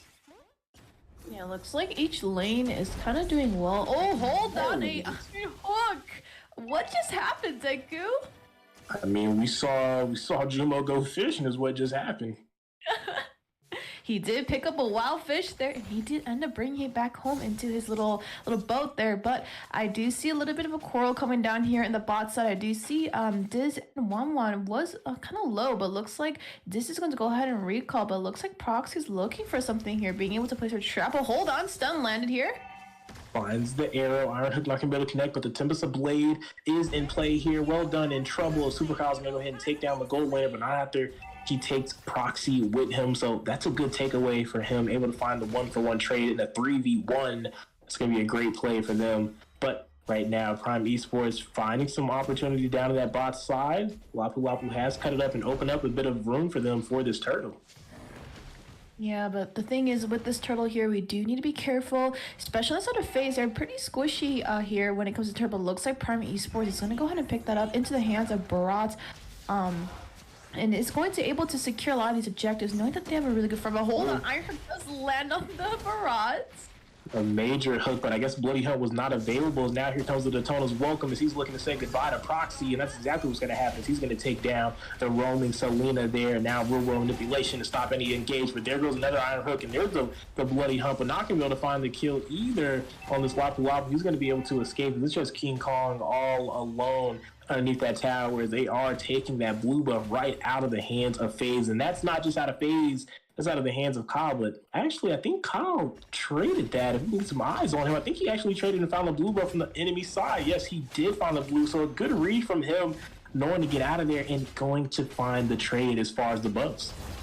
Yeah, looks like Kyle did get a read that he is. Hold on, looks like Iron landed on the mid lane. He's going crazy with the hooks and the Abyssal Arrow. But there it goes. That Brave Fighter stance right now. And now he's trying to find a kill, but he's very low. Tempest of Blades, very blessing, keeping him alive a little longer. Now Barat's here to try to help. But another Iron Hook from Jumo. He's going to snag the kill there. And he's going crazy right now. He's 2-0-1, but keep an eye on the bot side. D's almost in trouble here. Well done. Going to commit to the tower dive. He doesn't have the dash, I don't believe. No, he is able to get out with it. 1 HP last second. That's going to be a good escape from him as FaZe is finding kills on the board to take the lead. I mean, Deku, we need to keep an eye on this Franco. Juno is able to fish out so many fish in the sea, especially in the mid river here. But let's do a really quick item check, right? I do see no core items are being built yet on the side of FaZe, and being able to lose those objectives, right, did kind of put their goal lead at a little bit of a disadvantage. But I do see Wanwan and Eve locking in their core items, right? They do have the corrosion side coming in from Wanwan and the book Enchanted Talisman coming in from the Eve. So a little bit more of a mana stain here coming in from the mage, especially on the side of Prime, but Selena is going in for the clock. So the thing is, Selena is a late game assassin hero, so we do need to wait till she does scale to be able to do pickoffs, but looks like a little bit of action coming down here in Turtle. There is some action here. Keep in mind, Kyle has not picked up that blue buff, cannot commit to that turtle fight as he has no way to go ahead and go for the clash. But hang on here, Kyle getting caught out by the stun from Wapu Wapu. Gonna chase. He doesn't have any energy. Like we said, he doesn't have that blue buff. Symbols of Blade is going to be forced out, but it's too late. He's too low as the Wapu will be able to take his life away. Jungler down from the side of FaZe, and they have to try to find a way to help him secure these buffs. But I think this draft composition just isn't allowing that to be the case. Yeah, with that being said, FaZe can't really go too deep, right? They have to wait for a stun on that Selena, the Abyssal Arrow landing on somebody, or Juno being able to get a hook. And with that suppression coming in, might be the only way to completely lock onto a hero, right? Because they don't have too much of AoE CC unless it's a Grok staying there. And on D's, on this Harley is only able to get single pickoff. So hold on, looks like an ult coming in from Kufra. Opening up the fight there to take the kill down on Kyle. Ling already wiped out of the map here. Now it's 3 members left from the side of FaZe, 3 from the side of Prime. Hold up here. Charging up. Looks like Will Dunn's going to be able to find the crossbow attack. Nice and early, but Bloody Hunt. He's going to shut him down. Jumo is on a killing spree. This is a 3-0-1 Franco, and he's doing all he can to keep FaZe in this game single-handedly as the tower in the mid lane falls to the XP laner from Prime Esports. I didn't know we had an ADC Franco on here, did we? 3-0-1 locking in by Juno. I mean, man, I had that kitty, especially coming from Juno. You just know that he's locking in all these hooks, right? Those last hits that has been kind of let off by the side of FaZe. He is able to secure that with his hook and kind of securing the kill and getting the gold income back. Not being able to secure the kill is a punish, but Juno being able to lock that. But hold on, looks like Bravest Fighter Stance coming out from the Lapu. Wapu putting a lot of pressure. Kyle finally able to pick up a blue buff, but almost at the cost of his own life here. But real world manipulation coming down. Proxy in trouble, have to get out. Jumo as well, able to narrowly escape the zoning coming in. And looking at the bot side, looking at these being forced back, I have to point this out, Eunice. I don't know what your thoughts are, but he's 0-0-0. He has had absolutely no impact in this match. Deez hasn't made a single thing happen with the Jokers in the deck. Not making the tricks happen with the cards at all. Maybe he needs to reshuffle because I don't think this pick was for him.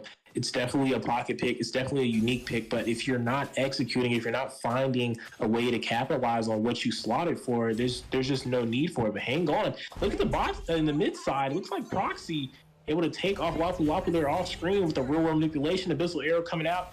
Narrowly escaping Jumo is as Boosie's trying to finalize that kill. Keep an eye on King Kong here. Joining into the throws. Not going to be able to find a play, though. Barrier wall going out to go ahead and disengage and end that little quick skirmish in the mid. Yeah, but in that response, right, Harley was able to take out that bot lane in trade for that turtle. But we do know that the gold gap is starting to be their 2k gold gap coming in from the side of Prime, right? I do see these items locked in, but the gold is more favored towards Prime, right? I do see Eve locked in 2 core items, same with that 1-1, and this just locked in Genius 1 with Calamity Reaper, so the gold is not too far off. I mean, 300, it might be a little bit more coming in with this little coral coming down here in the boob. But hold on. A good play from FaZe, able to find a kill onto 1-1, and now look at Kyle into the backside, trying to get another kill. Tempest of Blade comes out, not able to complete that, but Selena will find that Eve there. Blade Hunt onto Barat's by this Franco. A 2-man stun coming in from Lapu Lapu. He's going to take out Proxy. Kyle on the wall, and all he can do is sit there and watch as his team gets annihilated. As Prime Esports is not playing any games right now. It's only 2 of them left, but they got the side of FaZe on the run right now as Kyle's going to look to play for the macro and go for the split push. Yeah, Kyle on that lane is able to split push, right? And is able to kind of prioritize objectives when the team is down. They have 2 members down. Shutdown did go into the side of Prime Esports. Selena did get shut down. But in the meantime, Diz was actually able to pick up 2 kills on that Harley. So it looks like he's pulling out that ace that he had reshuffled into his deck. But speaking about deck, I do see these items getting slotted in very slowly. We're at that 10-minute mark, about to hit there in about a minute. We do know that these mages do scale. So on the side of FaZe, we do have that Harley and that Selena. They just we just need to give them time, right? We do know that these two major assassins coming in from FaZe, and I feel like now that I do understand their draft, a hole that looks like a suppression coming in from Franco is able to secure kill. Oh my goodness. I mean, I was just talking about, I can't talk about items, Degu. I don't know what's going on. Let's talk about the items, but let's talk about what's going on the map. They found the pick off a Lord being worked on by Prime. Can they take it out in time? Look at an iron hook throw from Jumo.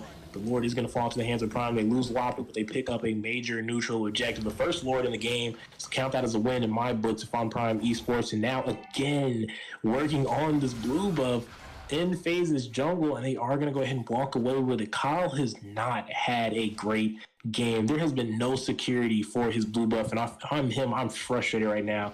Not only has he not had a blue buff, he's down 2 levels to this Barats. He has no room to be impactful besides trying to find somewhere to split. But speaking of split, Proxy in trouble as he has been separated from Jumo. Tyrant's range is going to come into play. They're going to lock him down up against the wall, forcing out the flicker. Will they be able to finalize the kill? King Kong going to help with the disengagement. It's not going to be enough. Luce is going to find the kill. Well done joining into the fight. We keep an eye on Kufa there, charging up, trying to find the knock-up, not in range. But look at this Barrage trying to pull anyone back that he can.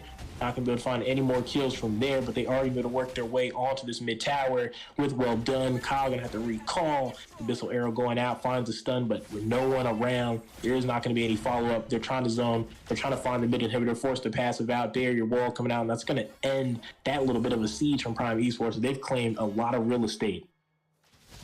Yeah, so they've got a started phase. They just have to. They're waiting for the single pickoffs. They're waiting till somebody is singled out from the side of Prime, right? We do know that the 1-1 and the Eve are pretty easy to pick off by the side of FaZe, especially does on the Harley and Selena. Prox and Selena is able to kind of one-shot the marksman, but the question is, can they land it? They do need to be able to land this and secure it, right? And they do need to get that shutdown coming in. And anyone, to be honest, but hold on. What is going on, man? That was a crazy knockup from this Cooper there. Not going to be able to find the kill, but if I'm Kyle, right, it feels like everywhere he goes is a problem. Look at D's, though, getting dropped low and forced right back into the hands of Wapu. Bloody Hunt coming out, but it's a little too late. Here comes a knocked up from Cooper. A return wild charge from Drop for the 2-man stun, but then a 2-man return stun from Wapu with a flicker play. He's going to find a raging slash. They're going to find the win in this fight. 4 members down from the side of FaZe, only losing a Wapu. Almost a complete wipeout by the side of Prime Esports. And now the final push they are looking for. They've taken down the mid inhibitor. We're Well Done still alive and only Kyle alone. This is going to be a GG's for the side of FaZe. A 2-0 sweep for Prime Esports. And what a series for match 2 of tonight's scheduled scrims. Yeah, talking about the sweep, looks like the win does get secured for the side of Prime Esports. So looks like they did draft pretty well in that early phase, and the side of FaZe, they were lacking a lot of front, and they didn't have a lot of AoE damage coming in, so felt a little bit short coming into the early game, especially towards the mid game, late game power spike. FaZe did fall a little bit too short, but congratulations, Prime Esports. You do take this match win home. Definitely congratulations indeed. A little bit of an invalid version, a little bit of my screensaver. But yeah, that Harley pick was interesting. I'm just gonna recap on that. One of their players went AFK literally at the last second of the draft, so they weren't able to lock in their marksman. It was supposed to be something totally different, but I guess that's what happens when you're not paying attention. So good job overall from the side of Prime Esports. 2-0, able to get that sweep on FaZe down. Now I'm gonna go over there and yell at them. Can't be doing that. But definitely a good game indeed. I look forward to seeing Prime Esports prevail in the future, and also FaZe inside of season 2 for the MLSA. But speaking about today, right, that is 2 series already off the board. The show is halfway over. We have next OTS versus Pi, also known by 314, led by Moon Pie in a best of 3. And then to close out today, second to none, going up against Team Saint. All live on the Mobile Legends Scrim Academy YouTube channel. Make sure you guys register on the Mobile Legends Scrim Academy Discord as well if you want to take part in any of these events and so much more events that are coming in the distant future for 2023. So appreciate you guys tuning in. Don't go anywhere, as both of these teams are getting ready to embark in the Land of Dawn for Series 3.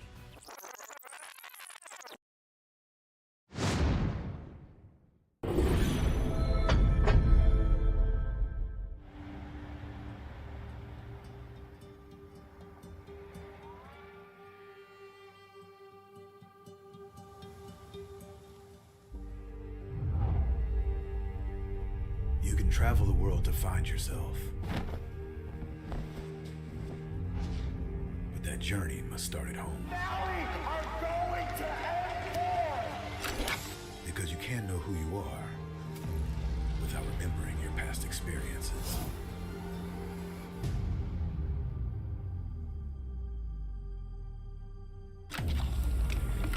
Basic is returning to Asia for his redemption. The BTK trio wants to prove M3 wasn't just a fluke, and Hoon looking to win back his fans. I got basically kicked, but they still call me traitor for, I don't know, for pursuing my dream. I thought living that comfort zone and then try new things was a better way for me to pursue the win. We're coming and we're gonna compete. We're gonna put a fight, that's for sure. I'm coming for you, M4. This is what we have all been waiting for. You push us, we push you back. You respect us, we respect you back. You doubt us, we will bleed to prove you wrong. Everything on the line, right here, right now.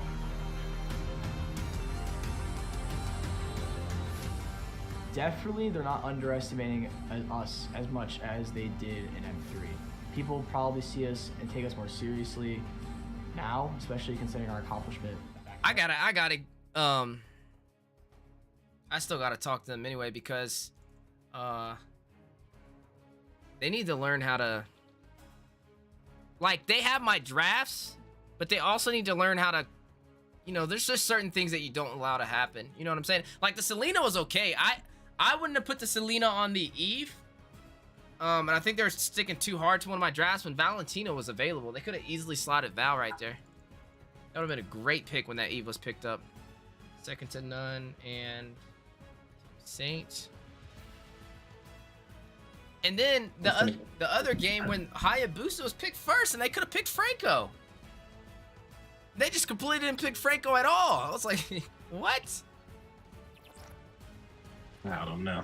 It was crazy. Yeah. I saw Because they were asking. I could have picked Frank on the other one. They were asking me. They're like, what do we got to do about the Alice? Like after the game, they're like, the Alice is the reason they're lost. I'm like, oh, Alice is not the reason y'all lost. It's that y'all lost to not having any suppression, and that Benedetta and that Hayabusa were able to get ganks and pretty much, you know, get the team fed. And then I said like the Alice eventually after that, became a problem, but she would have never became a problem had we had proper counters in the beginning. You know what I'm saying? It's easy to say somebody's a problem when the team gets fed because you didn't pick a direct counter for anything.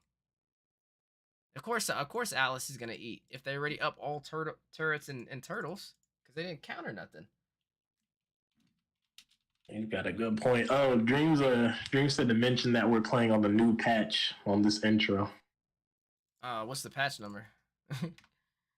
I don't know. It's shit. Whatever patch just dropped. It should be. I'm thinking about adding. I'm gonna add a on the screen like patch version.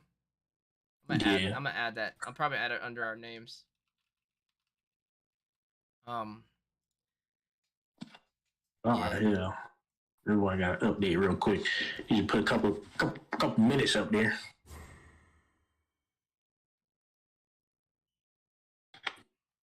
About that bitch.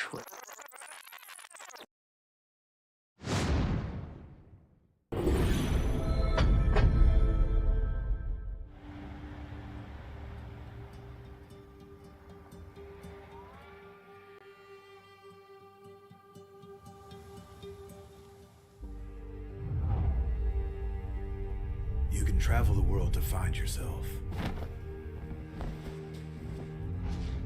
But that journey must start at home. Now we are going to end Because you can't know who you are without remembering your past experiences.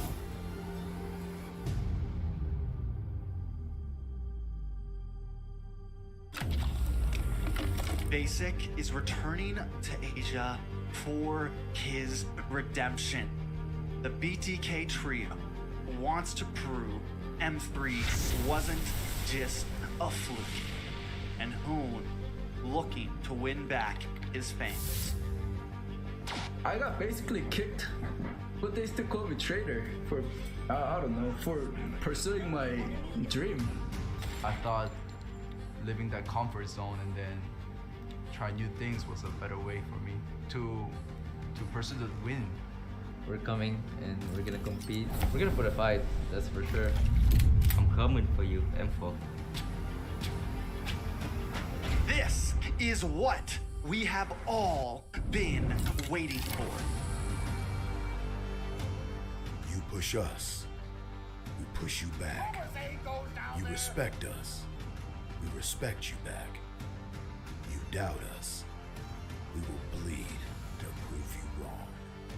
Everything on the line right here, right now.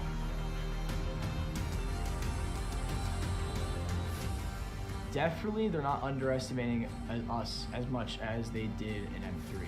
People probably see us and take us more seriously now, especially considering our accomplishment back then. I want to be the first in the world. I want to win a world championship. And the only way to really do that is day in and day out. There's no relaxing. You have to keep going. Here comes the Valley.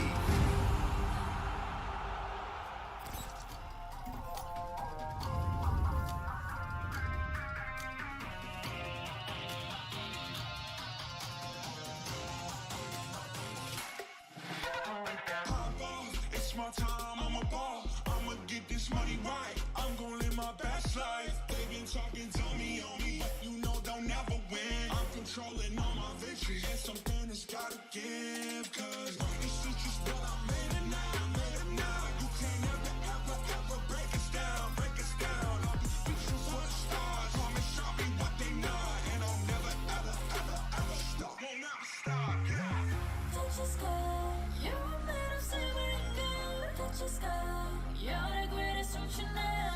You and I can make it out of the crowd. Hang tight, we gonna reach for the greatness. We will always rise, we will never fall.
The sky is so vast, isn't it? My little flare. Papa? Can you reach the sky and ignite the stars?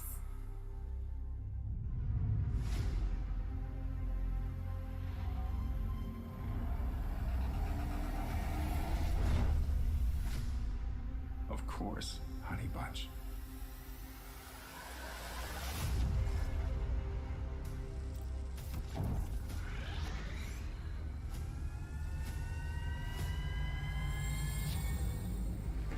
Papa never returned home.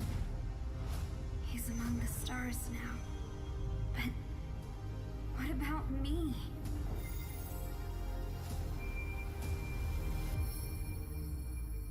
Have faith, little flare.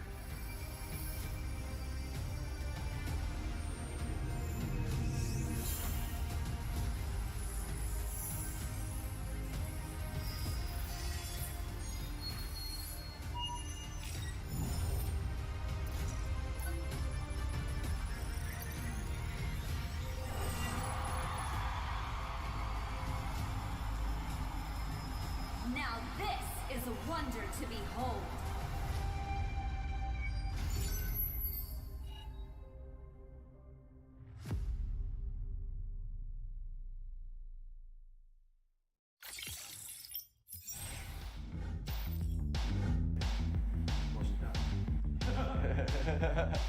Time. Oh, it's time to make the most of the moment. I'm Hoon, I'm mid-lane for the Valley, and I'm ready. I graduated high school a few months ago. Yeah. We dare to be great. Dude, that's perfect. One more second. Hello, my name is Fly Chicken. I'm XP lane from the Valley. Let's go. Hey, it's basic. Again. We dare. We dare to improve. Hey, it's basic. Coordinator for the Valley. Let's go.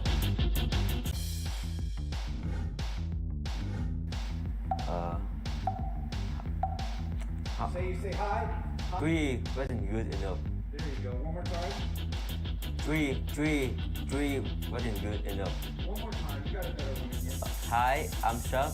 I'm late son for the Valley. Let's go.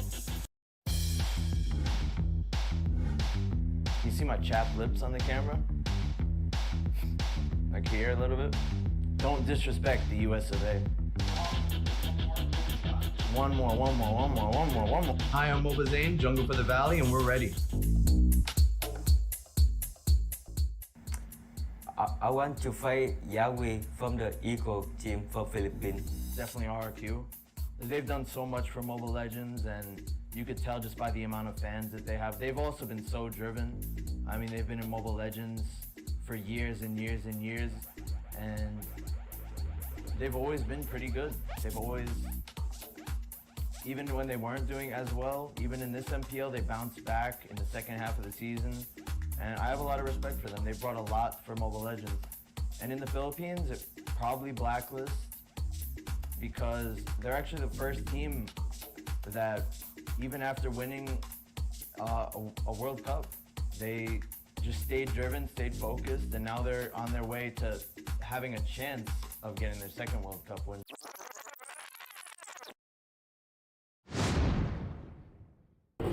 Ladies and gentlemen, welcome back to the land of the Dawn. We are the Mobile Legends Scrim Academy, and man, some insane series we've seen already halfway through the show. Series 1 and Series 2 have been completed, and now, moving on with the schedule, we are going to be looking at OTS going up against Pi, also going by the name of Kakaiba now, a little bit of a name change in the middle of today's stream. And then after that, we will be seeing Series 4, Second to None versus Team Saint to close out the day, all live on the Mobile Legends Scrim Academy YouTube channel, and make sure you guys register on the Mobile Legends Scrim Academy Discord server to partake in these events, as it is going to be going on all year, Monday through Thursday. Teams perfecting their craft, getting ready for the professional scene for NACT, as spring season is right around the corner. Speaking about right around the corner, like we said, Series 3 on the way. Only the squad up against Kakaiba, and I'm excited to see what both these teams have in store.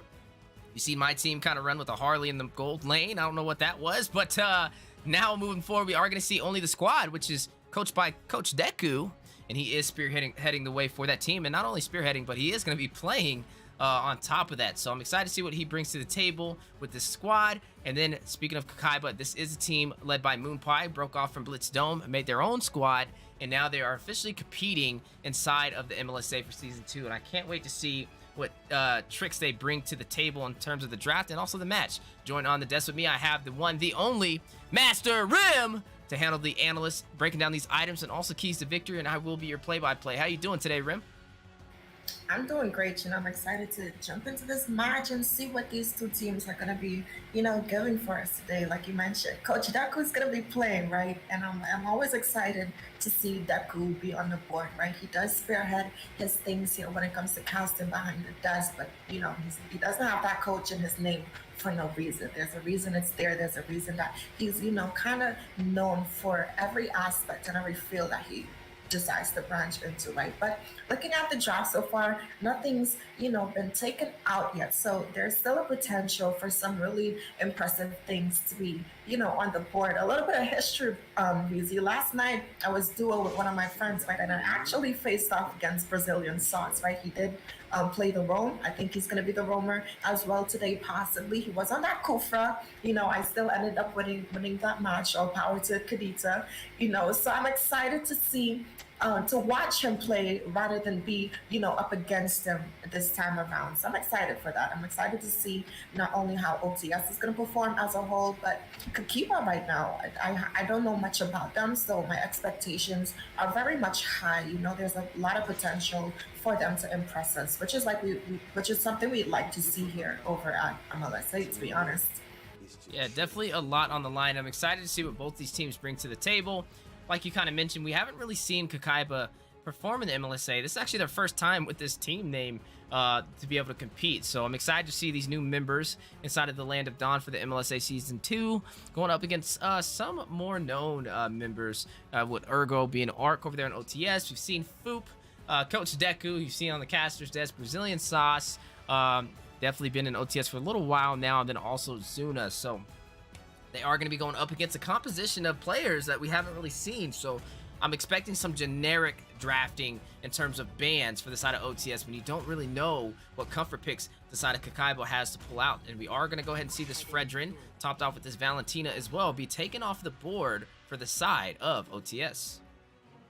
Absolutely right. And before I forget, some of us are already on the most recent patch, so you may have had to, we saw in the last game, coming down to the end there where Breezy, got a little kicked out of the game there to update the patch. So I think if these players right now are up to date on patch releases and these hero changes, it's definitely going to influence the draft, right? Usually the balancing team over there at Moonton likes to put some attention on focus on some heroes, that may have been overpowered or not had that spotlight yet, right? So there's a lot of potential for us to see some, new things in this match and the matches coming forward for the rest of the series, right? We do see the side of KB there banning out that Fanny, right? And it's a good standard ban in the first phase of the draft, especially if you don't really, have a counter for that. So not allowing a Fanny to walk. She can be flexing that EXP lane. She can go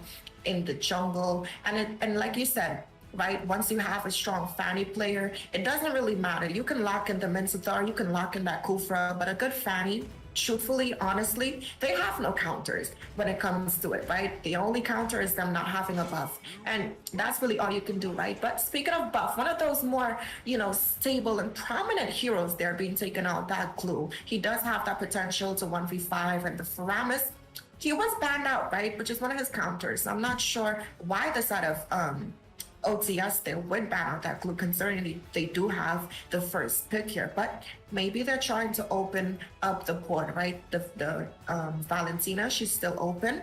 If the side of KP doesn't ban it out in the first phase, she does have a lot of utility. She has the slows and that zoning potential, and we do know once she secures that ice cream one, she's just gonna wreak havoc and be able to open up team fights for the side of OTS. So maybe that's gonna be their prior pick here. I'm not too sure yet, but there's still a lot of things that's free right now. Yeah, definitely a lot of things free on the board. Lapu Lapu going to be taken out from the side of Kakaibo to finalize the first phase of the draft. And now looking at what's available, Carry has walked, and I'm wondering if the side of OTS is going to pick that up. And yes, into the hands of Coach Deku, wasting no time, realizes how valuable that option is. And I'm wondering if the side of Kakaiba has an answer for it. They did let that walk in the draft, decided to ban the Lapu at the end there. And when you typically see that, you expect one or two things. Either they have a game plan for it, or they didn't notice it walked in the draft. And I'm hoping it's option one, as that Carry can definitely be that late game menace, winding up, able to burst down pretty much anybody in the game if you're not careful. And there we go. Speaking about answers, you did see a little bit of that coverage over that Lunox. We've seen that slotted time and time again over there in the C server, and not to mention a Harith as a possible answer as well. And I'm wondering which one they decide to go with over there to have that direct counter up against it. Speaking of other options available though, if you are looking at what's currently meta, Marta still walked on the table. Definitely can use that in their favor if they do want to opt in that early. But wait a minute, Morty's going to lock in this Clint. And Kaitizi going to pull in this Julian. And I'm wondering what the game plan is here, because neither of these are a direct answer for this carry.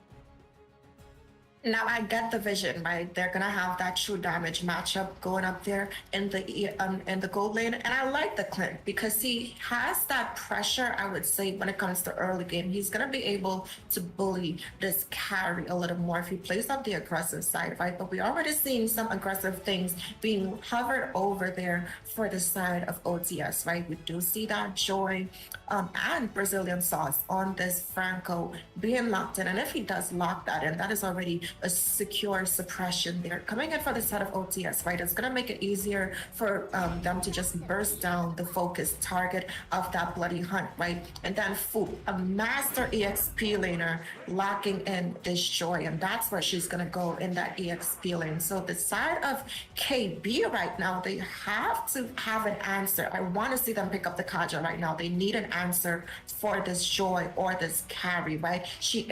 She does have that purify, but you cannot purify a suppression, and they need to secure a suppression for their side if they want to have a secure lockdown to counter some of these strong picks that OTS picked up right now in this first half of the draft. Yeah, and definitely a wise decision from Brazilian Sauce locking in that Franco. The only counter left on the... Well, actually, no, Kaja's still available, and they could have opted in on that to counter Foop on this Joy, but instead...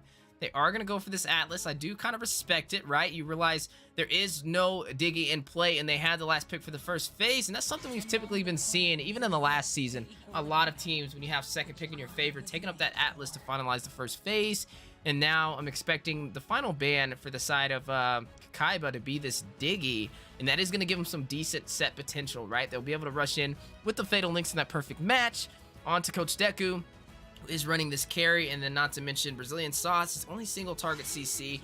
Not really a direct answer for this Atlas. Yes, he can rush in and get a bloody hunt if he's fast enough, but you have to watch out as you are seeing some decent set potential with no direct counters into the side of Kakaiba. OTS does have direct counters for this Fatal Links though, right? Fu does have that CC immunity. Coach Deku does have that Purify. You can't purify the suppression, but you can definitely purify those Fatal Links with those chains coming inside. I'm not too sure, right? And the moment Atlas decides to go in, if Coach Deku is able to pop that Purify, that is a carry that you're dashing into. She's gonna be able to burst you down the moment she secures those first 3 core items. And to be honest, that's being generous when it comes to carry, right? The moment she secures her first 2 items, she's gonna be able to dish out that damage, and that's not even counting for the true damage coming in right now. So I would have definitely preferred that they did opt in for that Kaja and not that Atlas, right? Because you're diving in to heroes that kind of can play against you and still go up into your face, right? And not only that, Brazilian Sauce can use that ultimate to stun you in your tracks. And again, that's going to allow Coach Deku, this tank killer, to be able to just burst you down before you can even get that opportunity to make a play. But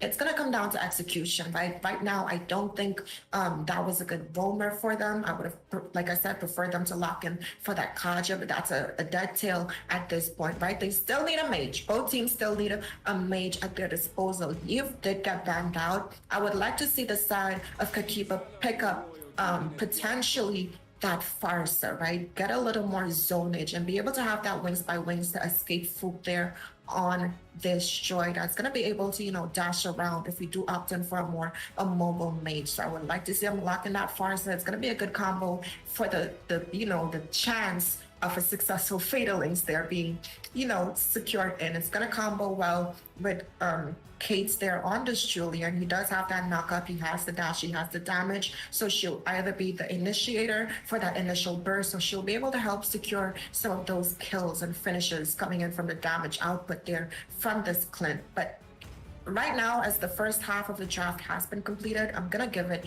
in favor of OTS, and the Vexana pick right now just swayed my opinion even more in favor of OTS. What say you, that Wheezy?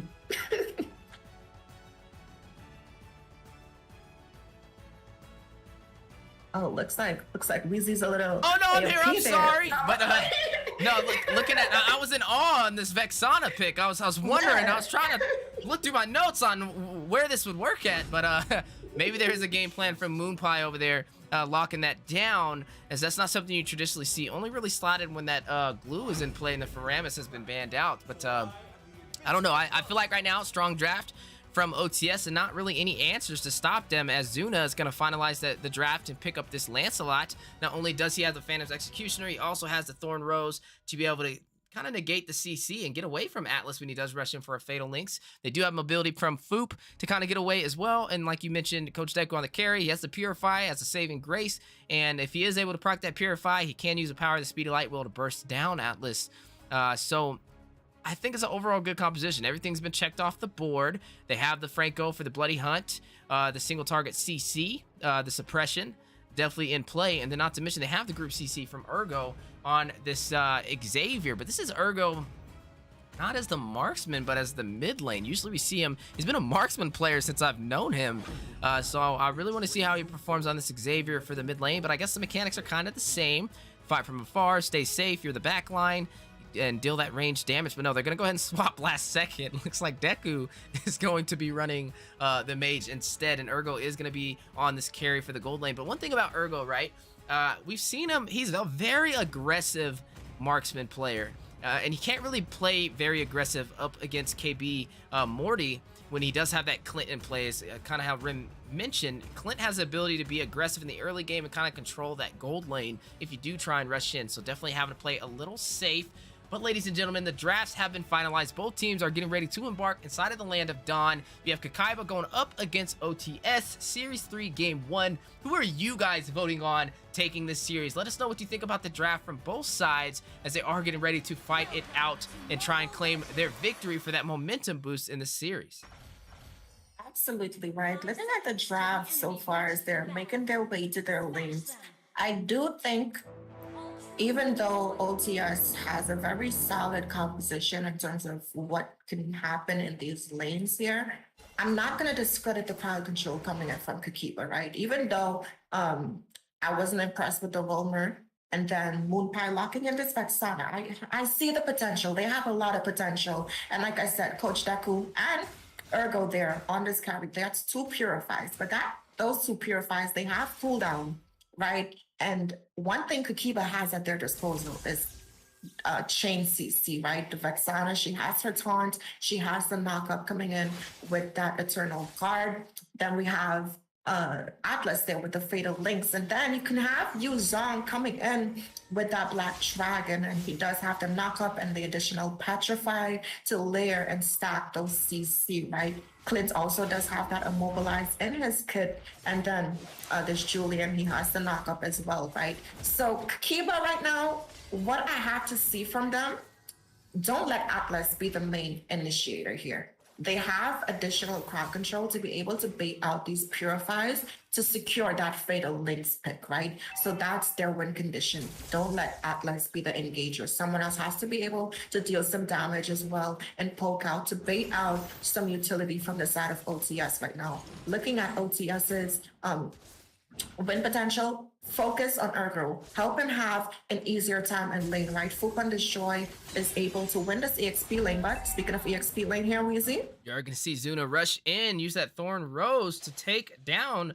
Zaran in the bottom lane with the assistance of Foop and Coach Deku on that 3-man gank. But look at the top side, another gank on the way for V2. Ergo being aggressive, like we stated, able to get away from the enhanced chains, but can he escape the perfect match over there from the rigid breath of this Atlas? trying to get a little bit of a mobilization. They are going to go ahead and do some damage onto this turret, but how long will they last? 1 minute is still in effect. You are going to see Kakaiba only the squad take this turtle. Ergo going to get a kill, take down Atlas in this play, and it looks like that is a good kill for the side of only the squad, leading the way 2-0 and also taking the first neutral objective. And that's what I like, right? Even though they missed out on the turtle, they did have the aggression. They weren't able to secure any kills up in the top side, but at this point, that's what they need, especially with this composition. They have to be able to help that Clint get online, and it's very good that he didn't fall in that engage there, right? But we saw a little bit about what I mentioned in draft.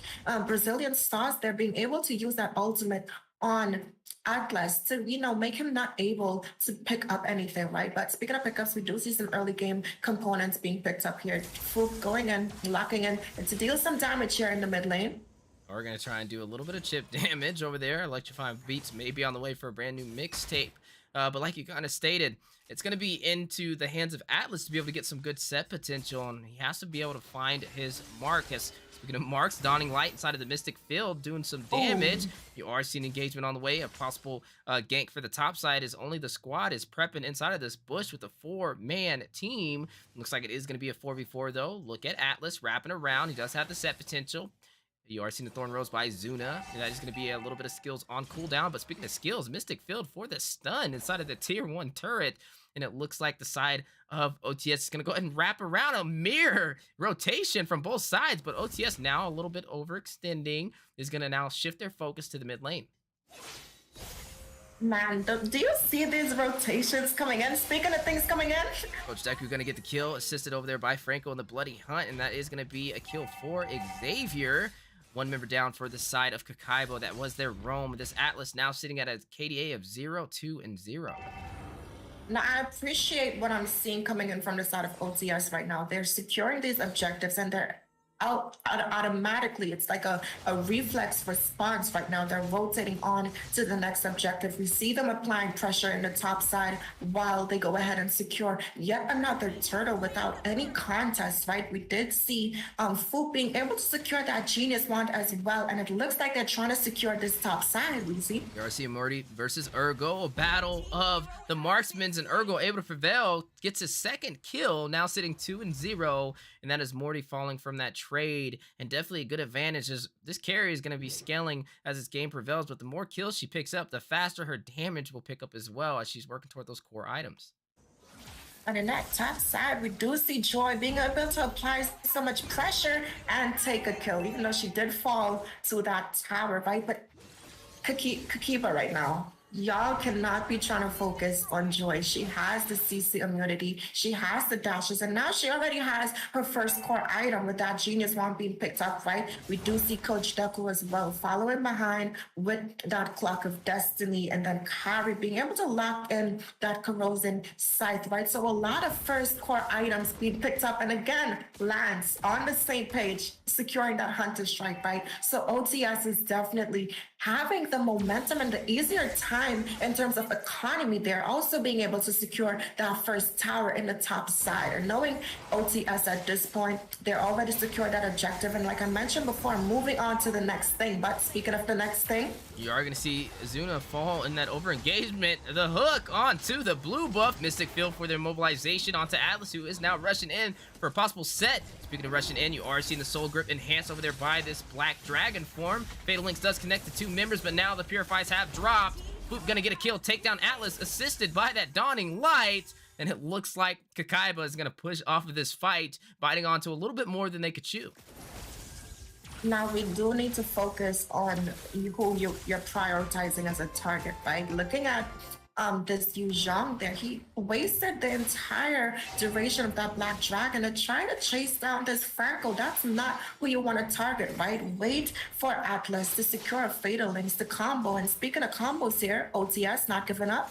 Not giving up at all, as you are going to see the suppression. Zuna picking up a kill, takes down Zaran into the hands of Lancelot. But on the top side, looking at Foop, checking the bush. Atlas rotating around for some vision. Vexana going to go ahead and use the Cursed Blast, take half of Foop's HP, and you are going to see turrets dropping left and right for the side of Kakaiba right now. And also some utility being baited out there. This Joy was able to get that flicker used on Clint, right? Looking again at these items, full on this Joy right now, being able to secure those first two core items, right? He's gonna be able to deal some serious damage here as he does. The side of Kakiba right now, they don't have an answer for it, right? And it's like I said, I wish that they did opt in for that Kaja, for that suppress, because once you have a Joy, you already know that she's gonna be diving in consistently. And if you don't have something to stop that, looking at their items right now, they don't really have much magic resist on their side yet, and they can't, right? Looking at their goal, they're really behind in terms of items and economy right now. On the side of OTS, these rotations, they're not letting down, right? You see them being all over the map. We see vision being put on, and we're seeing some good farming coming in from every single member on the side of OTS right now, right? We do see carries up top, and then Coach Deku being on this Xavier in this bot side, making sure that Yuzong is not able to push this lane, right? So beautiful micros and overall macros coming in from the side of OTS right now. And if they keep up this momentum, this game, it will stay in their favor, Weezy. Yeah, definitely need to be a little careful and play on the safe side for Kakaiba right now as down goes suppression with the concealed play, and Ergo gonna pick up that kill, takes out Atlas nice and early. That will be the roam for the side of Kakaiba, giving only the squad the advantage to push in this tier 2 turret. Down goes the Cursed Blast though, over there by Vexana on Moonpie. That's not gonna stop Ergo, who is gonna use the Speedy Light Wheel to burst down the Eternal Guard. But now they are gonna push off of that turret. They aren't gonna try and contest it. There's 3 members of Kakaiba currently inside of it. Absolutely, man. OTS is not letting down right now. We see this pressure. And again, I have to give shout out to Foop right now. He's able to not only like be an annoyance to the side of Kakiba, but he's baiting out some utilities, right? So it's like, who do I avoid? Do I avoid the stuns coming in from Xavier? Do I avoid the hooks coming in? Or do I avoid this Joy right now, who's actually making us feel the opposite, right? At this point in the game, Kakiba is depressed. They're not feeling any joy right now, and that's all because of the pressure coming in from OTS. And it's like I said, they're win condition for Kakiba. They have to layer their crowd control. We're not seeing that happen, but we are seeing some hooks being sent out there. I would like to see Ergo back off. He's alone right now. The entirety of his team is focusing on this Lord, right? You do not want to be in a position to bait out your utility or get picked off potentially, right? Especially before this first Lord push, which they are going to go ahead and secure for themselves there. But we are seeing a little answer there in the top side. Kakiba is going to go ahead and secure their first tower in the game here. And that's what they need, right? Clint, he's died once, but speaking of deaths, we are going to see Brazilian Sauce take down Atlas, assisted by that Phantom's execution by this Lancelot over there on the blue buff. And right now, even though they're able to push in that tier 1 turret for the top side, you are seeing Lord make his way up in favor of only the squad, and they are also able to take the tier 2 for the bottom lane. A good position, but speaking of positioning, Iron Hook, Phantom's execution, Terrify, Cursed Blast, Petrify, Dragon Tail. So many skills have been used in that little engagement to take out Zerna, but he is able to recall back safely. But we are seeing this Lord make his way into the tier 2 for the top side, and he is going to burst that down, and this is going to leave Kakaiba down to their inhibitors. We do see them practicing these lanes here, right? Gonna apply some more pressure. Let's letting Lord do its thing while they get the rest of the lanes ready. The side of Kakiba was able to burst it down though. Like, it is not an enhanced Lord, it is just the first Lord. So it's a good defense coming in from their side, right? And I never even focused on this Lance pick, right? We've seen a lot of assassins be used in the meta here, but Lance is kind of, been one of those rare picks that I think we forgot how mobile he is, right? He was able to survive that clash. And look, speaking of survivability, we do see some items being picked up here, right? Coach Deku locking in his 3 core items. Now he does have the Enchanted Talisman and the burst coming in from Clock of Destiny and Lightning Truncheon there. We do see Foop building in some sustainability with the defensive items for both magical and physical, while he does have that penetration and burn damage coming in as well, right? And looking at this carry here, she does have the corrosion sight as well as the golden staff, right? And she did go ahead and pick up that Athena shield to, you know, resist some of that burst coming in from Moonpie there, as well as the Julian, who's not able to really come online right now in terms of his economy, right? But looking at the roamers right now, Brazilian definitely in the better position in terms of what he's going up against, as he does have that more balanced defense coming in. And again, this Atlas, right? You don't really have defense for the true damage coming in from carry, man. I don't know what else to say. She has the purify. Like, you're not going to be able to snatch her and kidnap her with the fatalings, right? But they do have this Clint. He has his 3 core items. But speaking of happening things, You are going to see a possible clash on the way. Curse Blast for the knockup. You are seeing Zoran drop down with the Black Dragon. Mystic Field going in. Fatal Links for the one-man set. Morty getting a kill. Takes down Brazilian Sauce. Down goes Franco into the caster's desk. That is one member out of the board for the side of Only the Squad, who is trying to push for an inhibitor turret. And it looks like Kakaiba was able to fend them off. But now with this Lord in play, if I am the side of Only the Squad, I am definitely going to shift focus for this neutral objective. But look at the dawning light by Coach Deku, taking 4 members to half HP for the side of Kakaiba. lots of power of the items, right? You're building Xavier. He's one of those majors. He did get a little balanced nerf slash buff there to be able to deal some more damage into that later game, right? Speaking of damage being dealt, Carrie going ahead and locking in that Demon Hunter sword. And again, we cannot discount the damage that's going to be coming from her as we're entering the last stages of that mid game and entering the early stages of the late game in this match, right? But again, looking at what Kakiba has going for them, this Clint, at this point, he does have his true core items as well. So the damage is going to be there, right?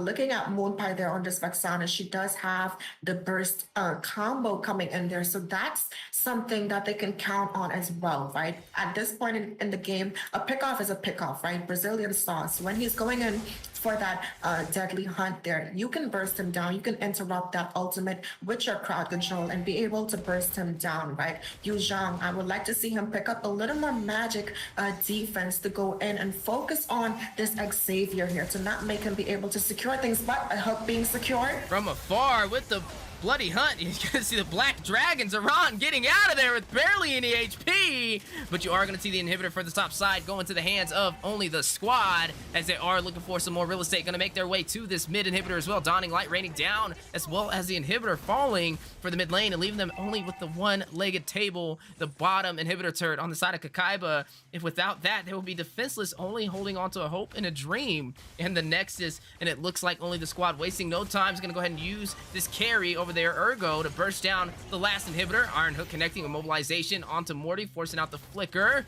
And now they have their backs against the wall. Coach Deku with the Dawning Light is going to send Morty to the caster's desk. And now an Iron Hook, the bloody hunt, a double kill for Coach Deku on this Xavier. And now a triple takes down Atlas. And ladies and gentlemen, right now, this Xavier is on fire. Foot getting a kill, taking out Moonpie. And Only the Squad takes game 1.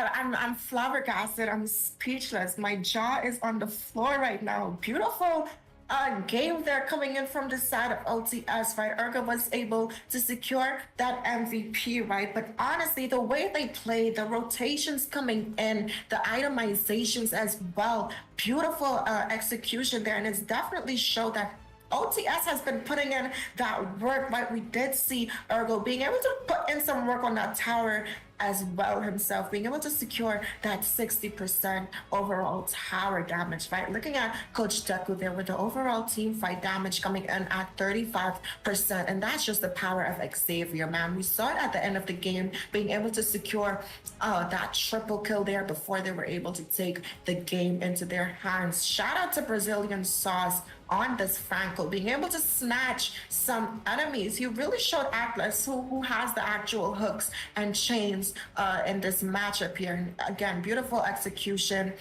coming in from the side of OTS. Kiba right now, I hope that they have a better answer in terms of the drafting for the next match, so they can potentially have what it takes to fight back against the pressure and dominance being asserted from OTS in this match. Yeah, definitely a great game indeed. The power of Xavier toward that late game, just very hard to deal with. And it was definitely a little bit of a battle of the draft that kind of got them, right? They didn't have any answers. When they slotted that Atlas, you saw a lot of burst potential, a lot of purifies from the side of only the squad. And that gave Atlas a very hard time to get online. One of the things about Atlas is until you hit level 4 in the early phase, you kind of want to play safe. You can't just rush in and dive into everything and expect to get a kill. Yes, he has the rigid breath for a little bit of immobilization when he can freeze those enemies for 5 seconds of sitting around him, but outside of that, he's just a free target to burst down. And we've seen him kind of get offline 0, 2, and 0 in the early phase. And that definitely was one of the key factors to them being able to turn this tide in their favor for the early phase of only the squad. And I got to say, the macro, the micro was definitely there, and the draft worked in their favor. Not to mention there was no suppression over there for this Joy yet again. Kind of a little bit of things we're seeing repeated in the MLSA. It's like nobody's worried about the Joy no more, and you can't you can't let these walk and not have direct counters. So if there's a Joy, you have to put in some form of suppression, whether that's a Saber, whether that's a Franco, or even that Kaja being slotted in. So gotta say, overall, good draft from the side of only the squad. And Kakaiba, I think they play really well, but they just need to find answers in the draft, because if not, it doesn't matter how good your micro and your macro are. If you lose in the draft, you don't have answers for the teams that you're going against in terms of heroes. You're just gonna give them an easier time in the early phase to be able to close it out, and that's exactly what we've seen in that 15-minute finish from the side of only the squad. But that's just it. That is only game 1. They've won 1 match, 1 battle in the war, as both of these teams are getting ready to embark into match 2. So definitely don't go anywhere, ladies and gentlemen. Grab some popcorn, get some drinks, get a little bit of stretch in, and be ready as both these teams are getting their stuff together to jump into match 2. See you guys momentarily.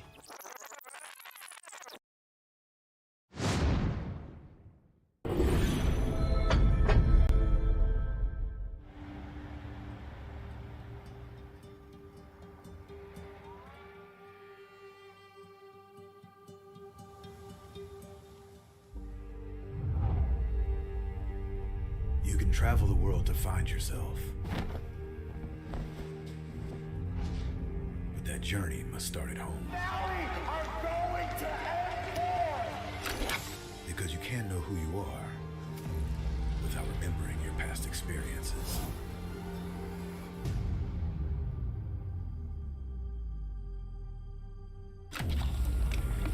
Basic is returning to Asia for his redemption. The BTK trio wants to prove M3 wasn't just a fluke, and Hoon looking to win back his fans.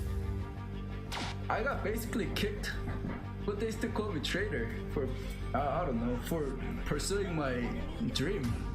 I thought living that comfort zone and then try new things was a better way for me to pursue the win. We're coming and we're gonna compete. We're gonna put a fight, that's for sure. I'm coming for you, M4. This is what we have all been waiting for. You push us, we push you back. You respect us, we respect you back. You doubt us, we will bleed to prove you wrong. Everything on the line, right here, right now.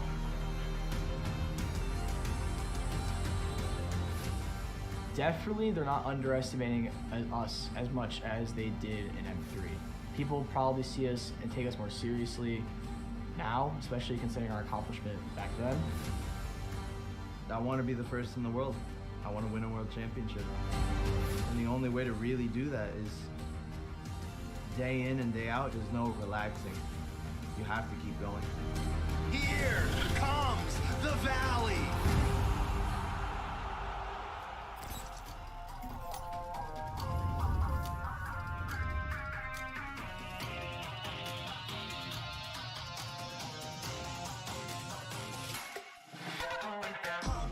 It's my time, I'm a ball. I'ma get this money right. I'm gonna live my best life. They been talking, dummy on me, but you know they'll never win. I'm controlling all my victories, and something has gotta give. Cause this is just what I made it now. You can't ever break us down, break us down.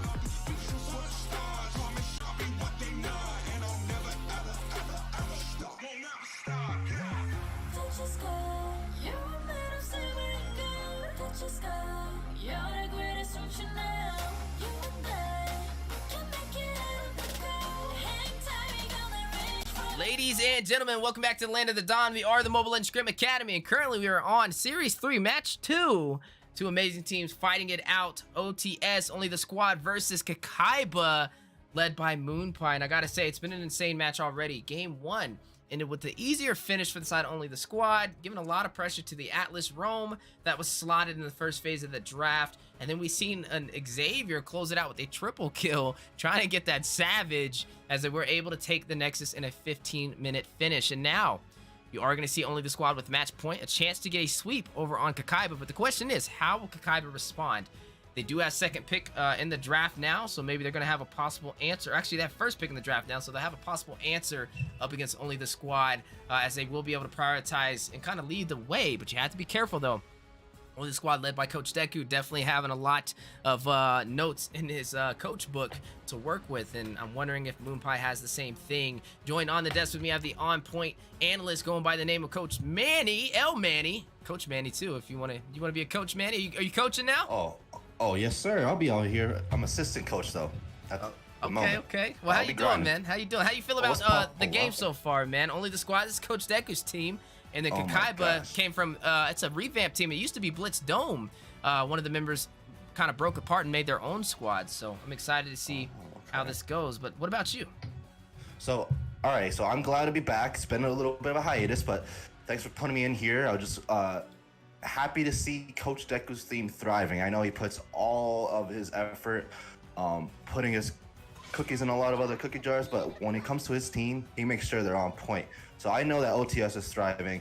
I love to see the effort from a Kokita. I know they broke off from Blitzdome, so I know fairly how they play. So it's nice to see that we're getting more and more teams coming up and stepping up to the plate. Now, in terms of how I envision these matches to go, the first match was good.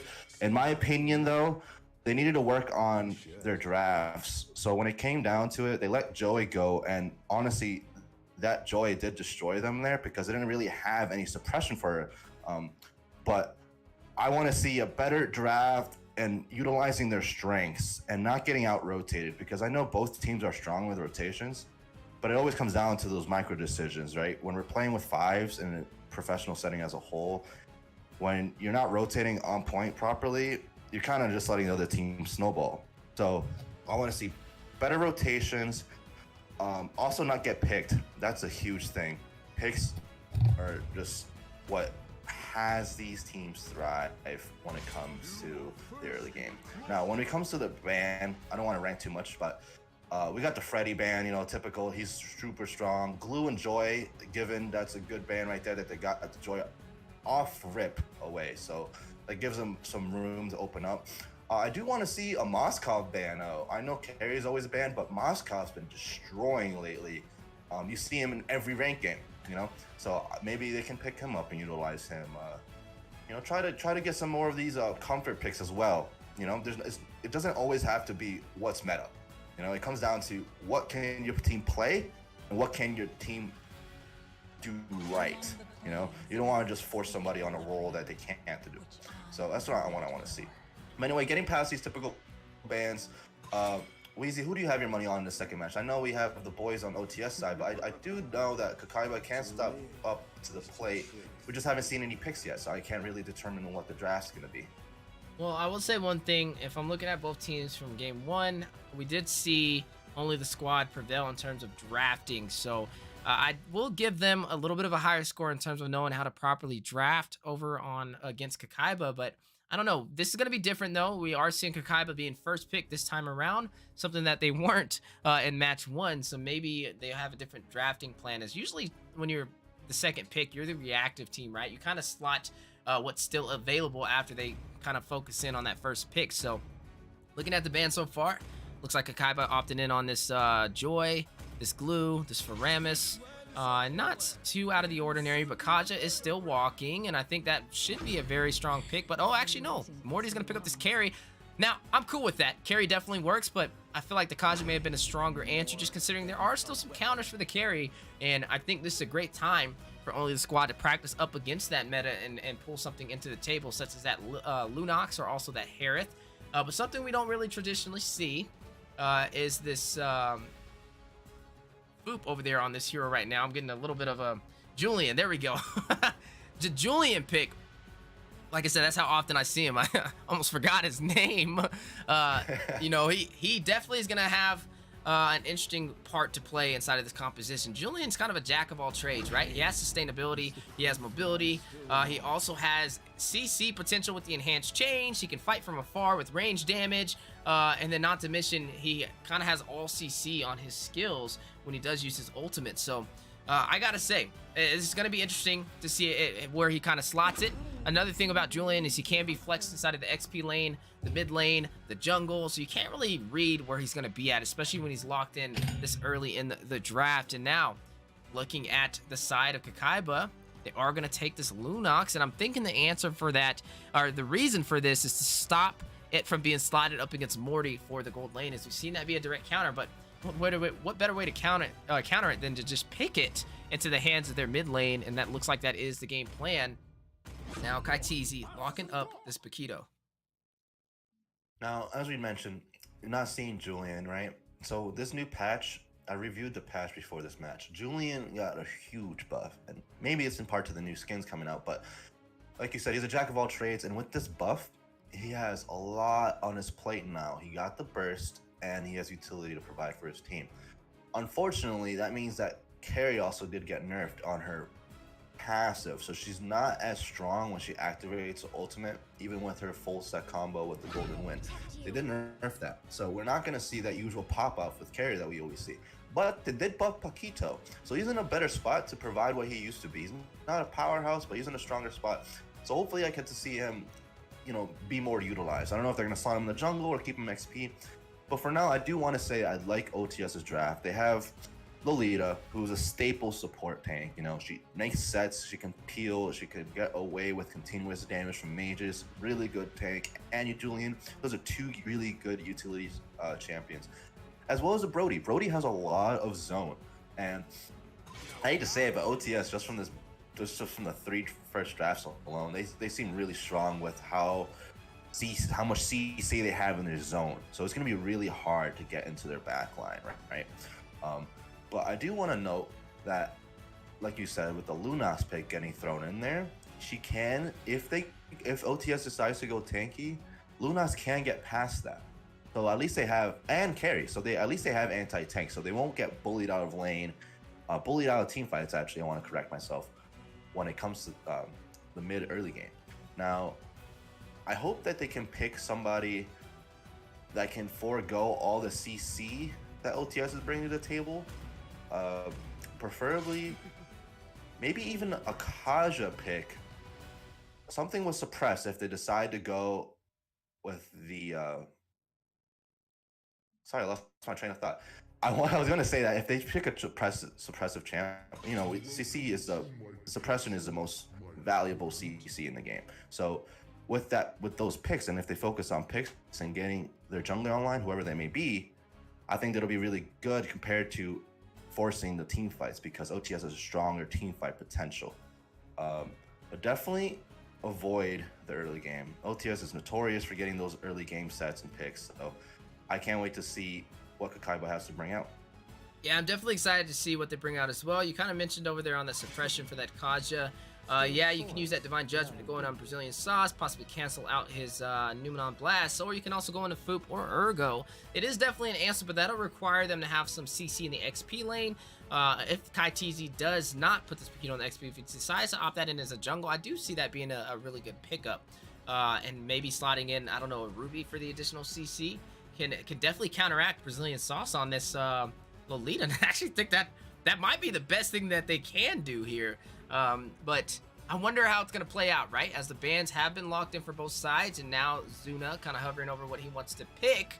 He is going to go in for this Fanny, but Oz is still a play, still a possible pick. Can't slot it as the roam and pick that Ruby up in the XP lane. Maybe they're listening to the stream, or maybe they can get a little bit of an advantage in notes, but they are going to opt in on this Hayabusa. Same story, though.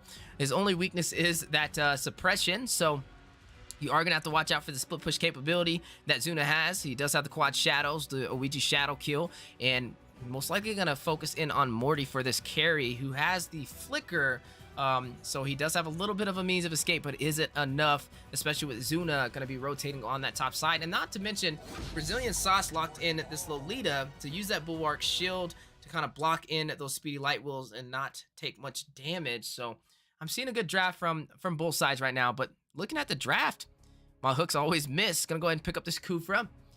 How do I guess Kufra kind of works, right? He has his magic ball. He can stop the dashes, but you got to look at who you're diving into, right? You're going to be diving into a Brody who has a corrosive strike to be able to get that stun, and not to mention a flicker to get away even further, and he does have a very far distance of damage he can deal with those torn apart memories. So gonna need to be a little careful on the dive potential. Now Zarin also opting in on something I didn't really anticipate being slotted, the Amon for the jungle. So I'm glad to see Amon. You know, it's one of my main assassin roles. Happy to see him here getting slotted in. Now, I always typically find Amon versus Hayabusa is such a hard pick. It just depends on who's stronger. Hayabusa can come in and ult you, make you make himself invincible while you're invisible, and still get you with the picks. However, the same can be said vice versa. You can get Hayabusa before he can get his ult off. Now, in terms of Kufra, seeing how OTS finished their draft, they have the Kaida, Julian, Hayabusa. Those are 3 champs that have untargetable abilities. On top of the Lolita sets and Brody's zone, it's going to be extremely hard to get picks off. So, evidently, they're going to have to focus on Kufra's sets. Now, on this patch notes, thankfully, they gave Kufra a little bit of a mini buff. It's they added a new mechanic to knockbacks. So since Kufra's one of those champs that has a knockback on his kit, he's gonna get supplied a little micro stun. So essentially, he won't have to ult the wall. As long as he can grab them all and throw them to his team, they're gonna all get micro stun. So at least he'll be able to have that as an option. But other than that, I still think that OTS has a stronger draft. They just have way too much in terms of zonage and untargetables. They have way too many blinks, and the Lolita, just to finish it off, is really a huge threat. So early mid games are going to be really strong when it comes to OTS's picks, but I definitely want to see how Kakaiba can turn that early game around into their advantage. Yeah, you make some excellent points right there. Looking at only the squad, they do have some early game damage, right? You have this Brody who is going to take a little bit of time scaling and revving up, but he is that early to mid game marksman, whereas Carrie's kind of going to scale a little bit longer than him, but can hit a little harder as the game prevails. Brody, one of those heroes who's very hard to beat 1v1 in the gold lane. And now looking on the bottom side, a traditional thing you don't see, the Paquito. Haven't really seen this slotted too often, but with the new patches, I really want to see how it plays out. But Manny kind of mentioned Foop on this Julian having some decent buffs at the recent patch. So I got to see exactly what changed as these two teams are competing with some new heroes on the board. Now, as we said, early game is a crucial point in these fights, right? So then all we see right now is everybody's farming. They're making sure that they get the vision proper and setting up for potential picks.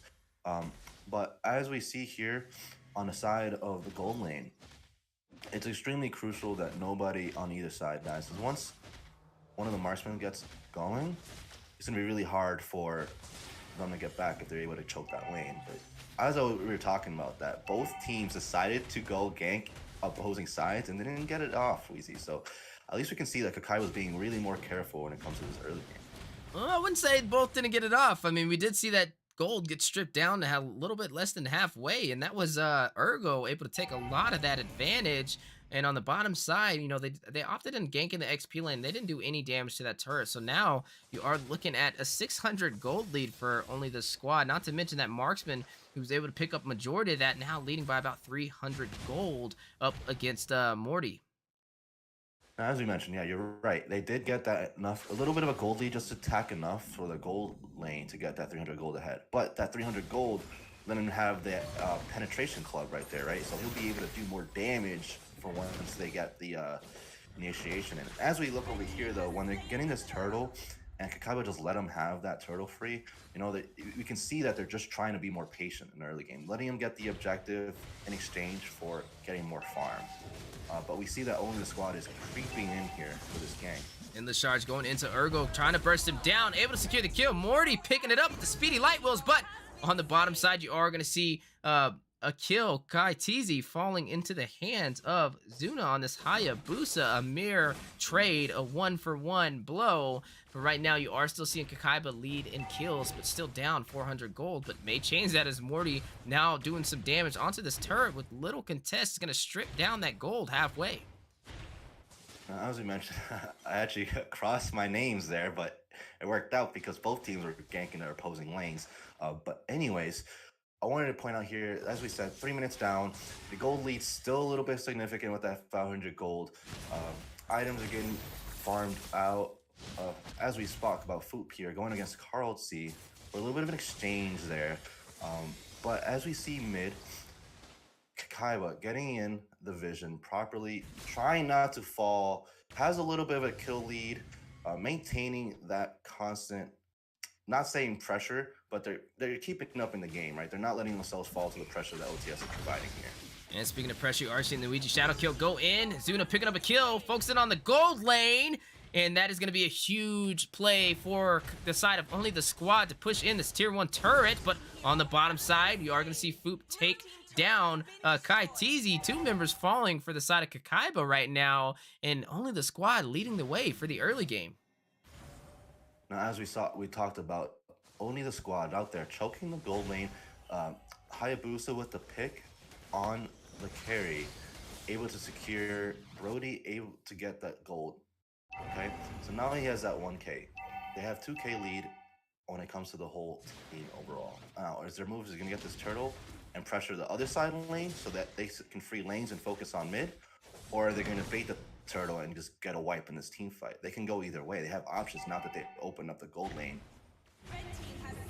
And you are going to see that turtle be picked up over there by Hayabusa. Only the squad and Urgo picking up a kill. Takes down Zaran. But look at the top side. Foop trying to contest Kakaiba from getting a trade from that objective. But speaking of objectives, only the squad definitely online. 4-man rotation to the mid lane is going to burst down that tier 1 turret. And it looks like Foop was able to defend the 2-man pressure for the top side.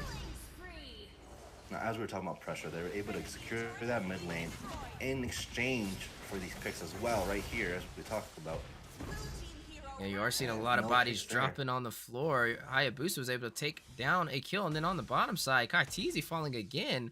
Urgo able to deal that damage, now sitting 2-1-1, but look in the bush, look at Zarin, waiting for him to push in, trying to take this turret. Now gonna possibly get a kill, and Lashard's going in, taking him down to about 35% HP, and he is going to go ahead and recall back to the base.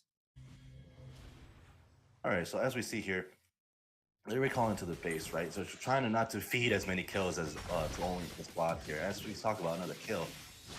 You are seeing Hayabusa rush in with the Ouija Shadow kill, but the damage has been stacked over there by Kai Teasy to save Morty just in time, and he's going to make his way back to the base as well. But speaking about objectives, looking at only the squad right now, finding all of the answers is now going to take this tier 1 turret for the bottom lane.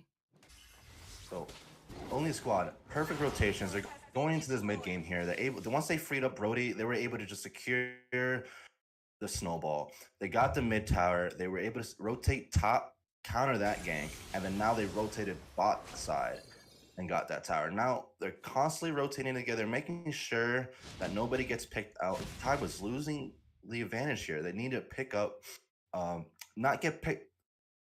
It's really hard to say, Weezy. It's really hard because only the Strahd is really choking them out here when it comes to these team fights. So honestly, and objective clearing. So since this is the 3rd turtle now that they're about to secure with no contest, they kind of really got to pick up the pace here. Either try to get some tower pressure, otherwise try to break up these rotations, or try to get the Brody when he's farming, because otherwise it's really looking hard here. And speaking of objectives, Zuna going to take down Amon. Zarin is going to join us over on the caster's desk, and that is going to leave 4 members left for the side of Kakaiba versus a full team, only the squad, and they are going to try and make their way toward some of these tier 2 turrets, trying to kind of establish their dominance on the map right now. And the question is, how can Kakaiba respond? You are seeing the Tyrant's Revenge wind up, magic ball for the slow onto Brazilian Sauce. What? Wait a minute. Do we see somebody fall? Bulwark shield going out. The knockup. Rough waves over there by Coach Deku. almost able to seal the deal, but it looks like he will be able to escape, but the enhanced chains from Foop trying to deny him that retreat, but he does make his way back to the base with barely any HP. Now, as we noticed here, they're going for constant picks, right?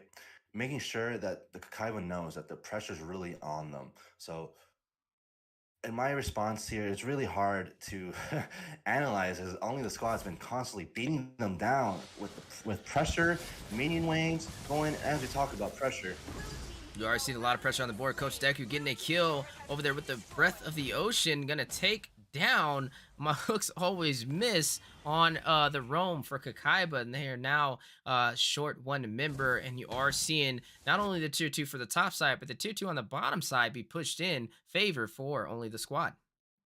so as we see this 8K lead here, Coach Deku leading with picks, able to get in there with Kadita and get out. And like I said, those 3 untargetables is really hard to focus. Now, as we look at the gold lead here, Brody able to get online with his Blade of Despair. Really hard damage right there. Julian already finished 3 of his core items, and Hayabusa almost finishing his 3rd core item as well. So those are 2 hard-hitting champions that have been getting successful picks off on the carry and Amon. So as we look here, they keep stealing the buff, making sure that their invades are always together. They're gonna get a Lord here. So I hope Kakaiba can contest, because it's been objectives only the squad's way the whole time. So Kakaiba really struggling in making sure that they stay top of this game. Ooh, speaking of staying on top of your game, Endless Shard is going to find its way into Foop, and that is going to be Amon Zaran picking up that kill. But over on the other side of the map across the river, you are seeing Zuna pick up the Lord with the Retribution. Now, as we saw, they contested a Lord, right? They got all the objectives so far in the game. They have a huge lead.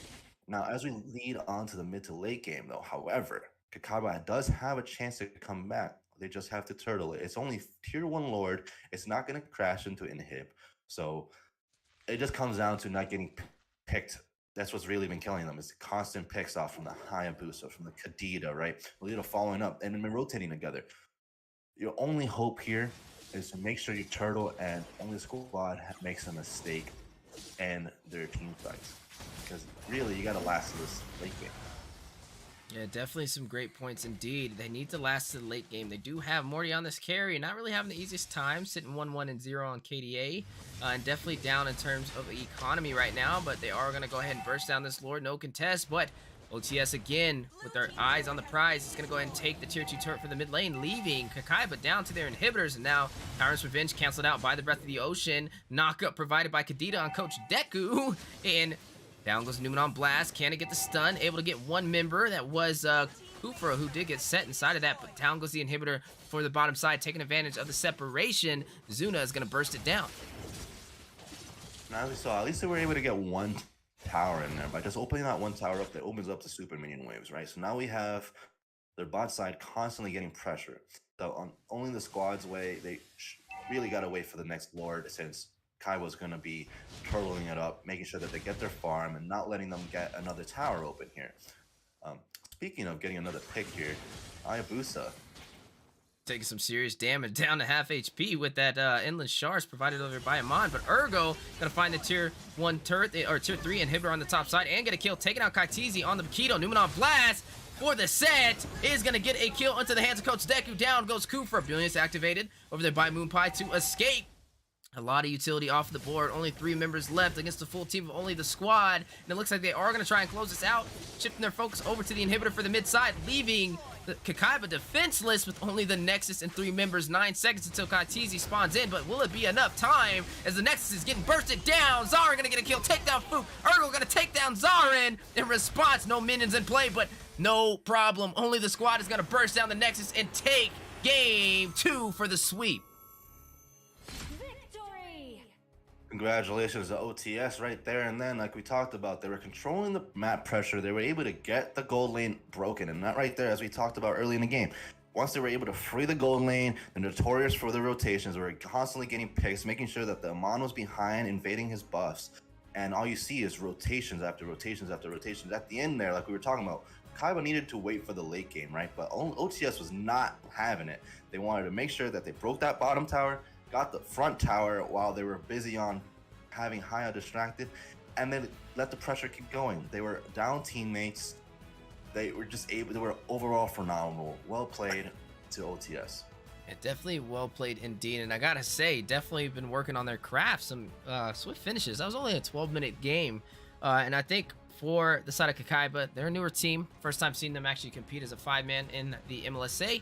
I look forward to seeing what they prevail in the Land of the Dawn with going forward. But definitely need to kind of focus in on the draft and not allow some of the easy counters. And also picking some direct counters when things are slotted may also help them in their journey. But that is going to conclude Series 3, ladies and gentlemen. That was only the squad going up against Kakaiba, only the squad able to close it out with a 2-0, and that will be a sweep for the best of 3. And now moving forward to the final series of the day, we have Second to None going up against Team Saint, all live on the Mobile Legends Scrim Academy YouTube channel. And make sure you guys register and join us on the Mobile Legends Scrim Academy Discord servers. That is the after hours, the after party, and also where you guys can get the scoop on upcoming events before they hit our YouTube channel. We know all these teams are getting prepared for the NACT spring season for 2023 right around the corner. Registration currently open, so make sure you guys check that out. But we're just excited to see these teams compete and get ready, as they will have the cutting edge up against their opponents for the NACT. So, guys, thank you so much for tuning in. Don't go anywhere. Two amazing teams are going to close it out for the final series, and they are getting ready to embark inside of the Land of Dawn. So, make sure you guys get some popcorn, get some drinks, and get ready for the final series.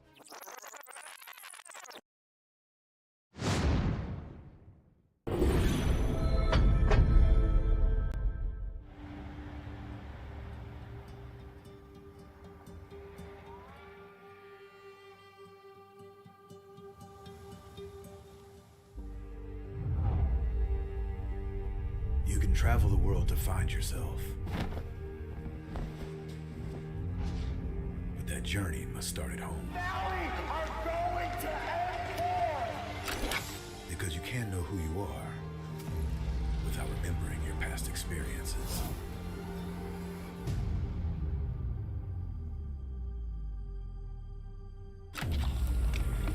Basic is returning to Asia for his redemption. The BTK trio wants to prove M3 wasn't just a fluke, and Hoon looking to win back his fans. I got basically kicked, but they still call me traitor for, I don't know, for pursuing my dream. I thought living that comfort zone and then try new things was a better way for me to pursue the win. We're coming and we're gonna compete. We're gonna put a fight, that's for sure. I'm coming for you, M4. This is what we have all been waiting for. You push us, we push you back. You respect us, we respect you back. You doubt us, we will bleed to prove you wrong. Everything on the line, right here, right now.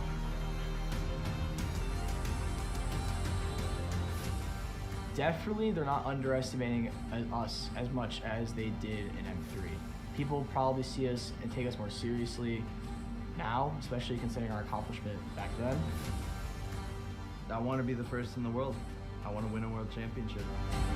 And the only way to really do that is day in and day out. There's no relaxing. You have to keep going. Here comes the valley.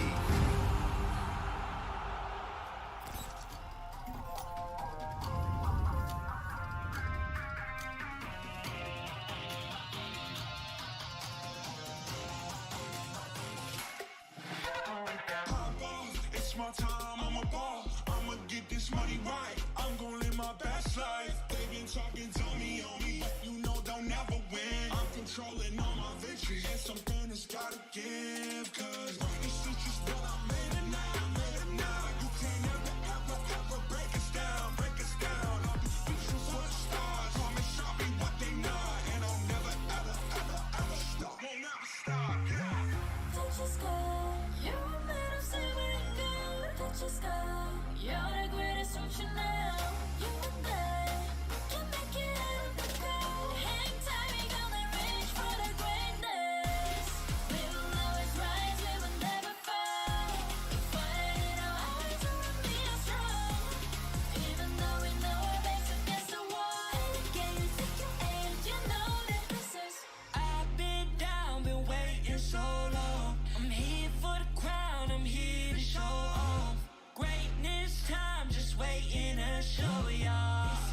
time to remember. So many times I lie in the basement waiting for greatness. No, I won't listen to anyone hating on me and telling me I wouldn't make it. Cause I did everything that they said I couldn't. Caught my footing and I got the controls. I stand for something. I ain't running now. I'm the greatest now. I just wanna make it proud. Don't let me down. Don't let it off. I'm on the road. I got the start on my toes and I ain't gonna let you down. Don't you stop. You're a man of seven good. Don't you stop. You're the greatest future now. You and I, we can make it up the goal. Hang tight, we gonna reach for the greatness. We will always rise, we will never fall. Fire in our eyes, you and me are strong. Even though we know our backs against the wall. And again, pick your aim, you know that this is Coming for the game, cause we ready for the victory.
The sky is so vast, isn't it?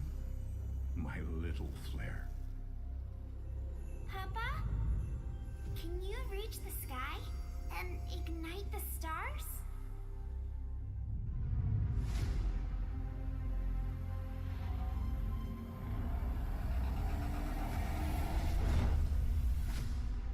Of course, Honey Bunch.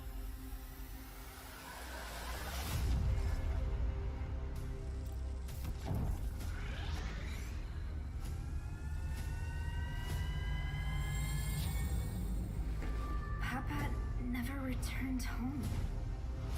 He's among the stars now. But what about me?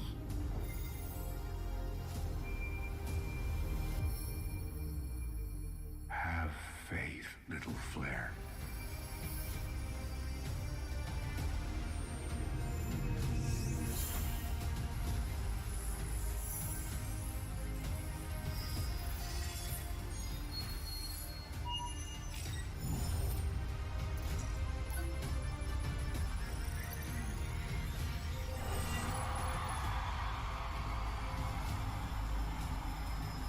Now this is a wonder to behold.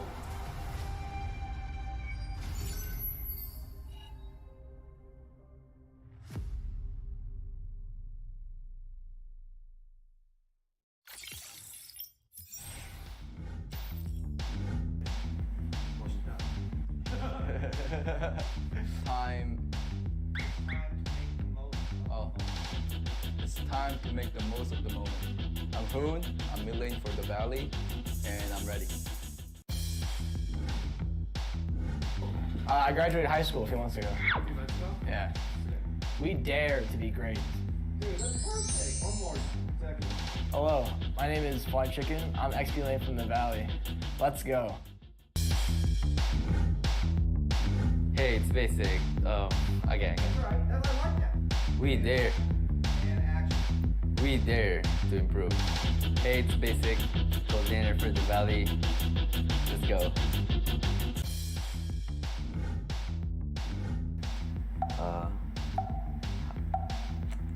Say hi.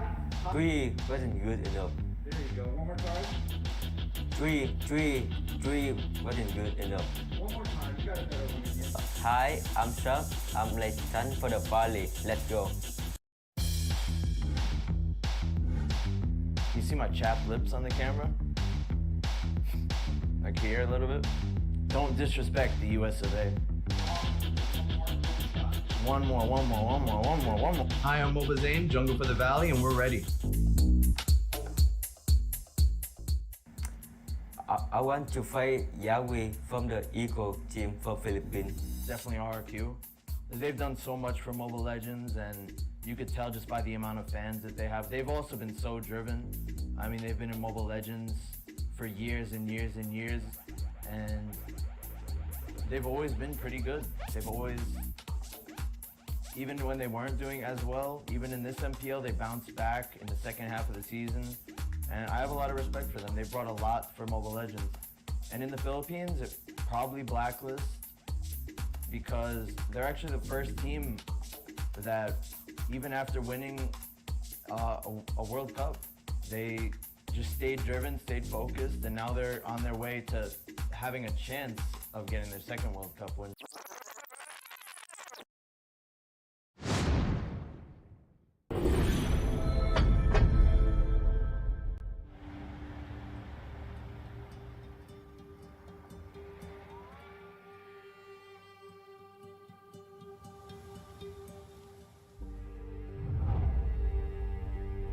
You can travel the world to find yourself. But that journey must start at home. Because you can't know who you are without remembering your past experiences.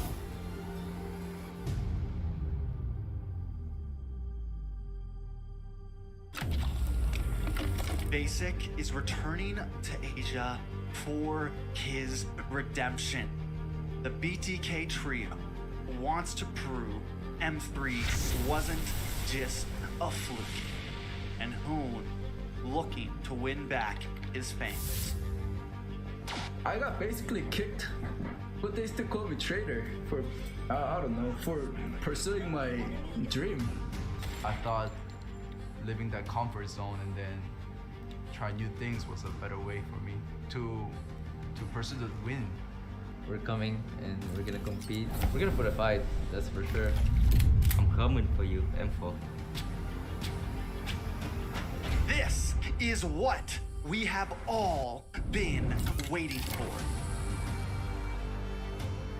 You push us, we push you back. You respect us, we respect you back. You doubt us, we will bleed to prove you wrong. Everything on the line, right here, right now.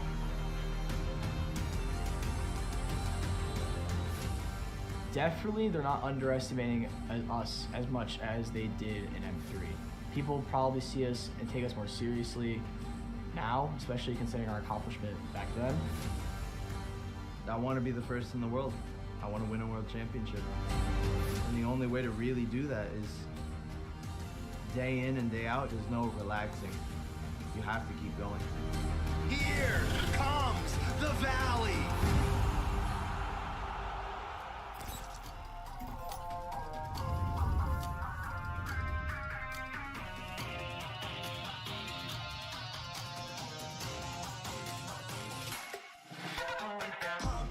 It's my time, I'm a ball. I'ma get this money right. I'm gonna live my best life. They've been talking to me on me, but you know they'll never win. I'm controlling all my victories, and something has gotta give. Cause this is just what I made it now, You can't ever break us down, We choose for the stars, promise I'll be what they not. And I'll never, ever stop. Won't never stop, Touch your sky, you're a man of saving God. Touch your sky, you're the greatest future now.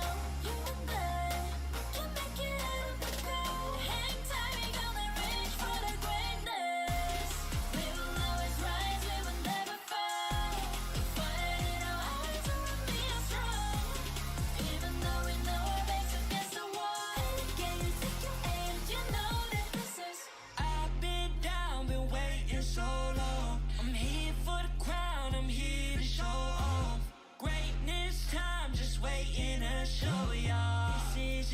time to remember. So many times I lie in the basement waiting for greatness. No, I won't listen to anyone hating on me and telling me I wouldn't make it. Cause I did everything that they said I couldn't. Caught my footing and I got the controls. I stand for something. I ain't running now. I'm the greatest now. I just wanna make it burn. Don't let me down. Don't let it all fall. I'm on the road. I got the start on my goals and I ain't gonna let you down. Don't you stop. You're a man of saving good. Don't you stop. You're the greatest future now. You and I, we can make it up the goal. Hang tight, we gonna reach for the greatness. We will always rise, we will never fall. We fight in our eyes and we are strong. Even though we know our backs against the wall. And again, pick your aim, you know that this is Coming for the game, cause we ready for the victory.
Ladies and gentlemen, welcome back to the Land of the Dawn. We are the Mobile Legends Scrim Academy. We're currently on week 3, day 1, and we are seeing some amazing teams compete for season 2 to close it out for the final series. 2 teams ready, but before we jump into that, let's look at what we've seen so far. Series 1 was Blitz Dome up against Carpe Diem. Carpe Diem able to win with a 2-1, and then Series 2, we've seen Prime Esports go up against FaZe, able to secure the first sweep of the day, and then Series 3, which just passed, only the squad going up against 314, also going by Kakaiba, was taken down with another sweep, a repeat of history in its finest. And now on to the final series of the day, Second to None versus Team Saint, all live on the YouTube channel for the Mobile Legends Scrim Academy. And make sure you guys register on the Mobile Legends Scrim Academy Discord server as well if you want to be up to date with ongoing events, as we have so much there that you can get an early scoop on that we don't post on YouTube. So definitely join the active community where all these teams are currently speaking at, and we offer lots of services, like private scrims,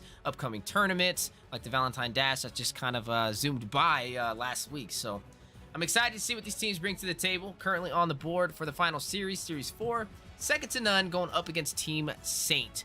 Joined on the desk, we have 2 amazing casters, 2 of the MLSA staffs minus myself. We have Coach Deku, Do You Even Breathe, to handle the play-by-play, joined by Master Rim on the on-point analyst to break down these items and keys to victory. How you guys doing today? Doing great, Weezy. We are heading into that final series, right? Series 4, the secret new Scrim series. That is the schedule. Second to None versus Team Saint. Teams from the West here, making their entrance into the MLSA. But enough from me, Rim. How are you doing up here on the caster desk for this last series of the night? I'm doing great. You know, I'm really happy to have you back up on the caster's desk. You made me so proud seeing you there in the Land of Dawn, holding it down with that Xavier. You know, getting triple kills out here, showing them that not only could you dominate the play-by-plays, but you can also dominate actually playing the game as well. So, you know, I'm feeling good. You know, that energy is still there. And I'm excited to see these teams go up against each other, right? Looking at these names right now, it's very dominant names, right? You have Team Saints, and I do know that they're not going to be Saints on the battlefield. They're going to be going for blood here. And then you're going up against Second to None. That's you assuming and assuring that you're the number one, you know, team out there. So I'm excited to see how this match is going to go and this drafting as well. There's a lot of things that teams have been kind of letting open now that they haven't answered to it. Again, bringing up the patch, a lot of heroes did get some nerfs towards them, like the Lapu Lapu. But also, as Manny mentioned in the matches before, there was some buffs as well with the knockups and how the crowd control works. So I'm excited to see how these things are going to be implemented and potentially open up the possibilities and the opportunities for some heroes that we haven't seen, or heroes that kind of fell off, to kind of, you know, be put up in that spotlight again, to secure that spot and remind us how well they can perform, right? We did see the Lancelot being picked up earlier as well, and that was kind of like a dominating force to be reckoned with. So I'm excited to see that being picked up again. So there's a lot of, potential here. But speaking of potential, some heroes that still is capable of a lot being banned out, the carry for the side of Second to None. And then Team Saint taking out that Fredrin. As you do know, he's a monster when it comes to that jungle. He has the crowd control as well as the damage coming in from that ultimate once he's able to secure them stacks. But yeah, really solid bans for both sides here as their first choice. Absolutely, and I am expecting to see, like you said, some of those picks be let through. The carry's been banned. Did see in that last match, carry was let out, right, in that last series. Definitely was free to be utilized by the two teams. Definitely experimenting already with the adjustments, right? Definitely feel like, personally, the carry is something you can let go. The Joy definitely still a good ban. Some teams are also getting a little more used to letting that through. I mean, we saw in the first series, I believe, 3 games in a row, Joy was let through. Joy was let through in the last series as well. A lot of Joys been open tonight. Carry was open a lot. I think that was the first series Carry was open tonight. That was the last series, but Joy's been having a blast in tonight's scrim. So people are definitely letting that through. Definitely, I'm hoping someone pulls out some of these other picks. I mean, we got to see Julian enter the battlefield twice in the last series since the patch got, adjusted, and he got his nice little buff. So I'm hoping to see people experiment a bit. We saw Nate got a buff as well, some good buffs and a lot of nerfs. So I'm looking to see some give and take in between these teams, and hopefully with that being the case, we can potentially see some new faces hit the Land of Dawn. I see a Lunix ban has been made, so that's one opening right there, Rim. So definitely having my eyes open and peeled to this draft and hoping to see something new. Now, the downside or the risk of having something new is it comes down to execution, right? So you can take a risk, but if you're not able to work towards that potential reward of that pick, we don't know how it's going to go, right? But we do see Second to None banning out that Yu Zhang, so I'm thinking they want to probably pull out one of those majors like the Farsa as their prior within the first phase of the draft here, right? We don't know he's able to dive on her and just interrupt her with that Black Dragon. The Eve as well is still open here, and Second to None can pick it up, right? They did ban out the Yu Zhang, so that's one last thing that they would have to worry about if they do potentially decide to lock that in. But some picks that we've seen kind of performing and being a dominating force is still open, right? The Hayabusa is still open right now. The Kaja's off the board, so that's only one suppression that's going to be coming in from that Franco, right? So if they do lock that in, Team Saint does have that answer in response to that potential, but they're going ahead and locking in this Esmeralda. And coach, it's like you said, right? The patch allowing some, you said new faces, but also some familiar faces, kind of like what I was saying as well. So it's definitely opening up the things that we're seeing in this draft here. And again, I would just pass it over to you, Deku. Yeah, I mean, it's exactly, we're kind of getting that, seeing those faces. I mean, and right to go along with that is the Julian being put in the response from the side of Team Saint. The Esmeralda, I'm definitely excited to see. I actually wanted to use that in the last series. We're actually anticipating an opportunity to use Esme. Didn't really fall the way we kind of expected it. But, I mean, we're seeing from Second to None, they're not waiting for the opportunity. They're going to make the opportunity and first pick the Esmeralda, regardless of what's left out there. And right there in response, right, that Julian, and now Hayabusa being locked alongside with it. So it's very an impactful picks, right? Statements definitely being made from both sides right now in the first half of the draft. Exactly. And speaking of statements, when I'm in the ranked match in the drafting for my ranked games, and I see a child be locked in and they're using this skin, that's definitely a statement pick, right? There wasn't even 1 second off of the board, and he went ahead and locked that in. That's almost as scary as someone locking in that Fanny almost instantly as a first pick option, right? That Way of the Dragon is going to be an answer for St. Laurent there on this Hayabusa, right? As well as any other mage that the side of Team Saint decides to pick up, right? The Farsa, again, is still open, but Super Haze is going to be able to dive in. And not only that, the mages that are open right now are very strong in terms of what they can offer, right? And then you have Super Yuki on this Valentino with that IMU already having options. Like, even though there's no mage being picked up yet, she still has that potential, because the mages that will work for the draft that Team Saint has right now, she's going to be able to capitalize off of it, right?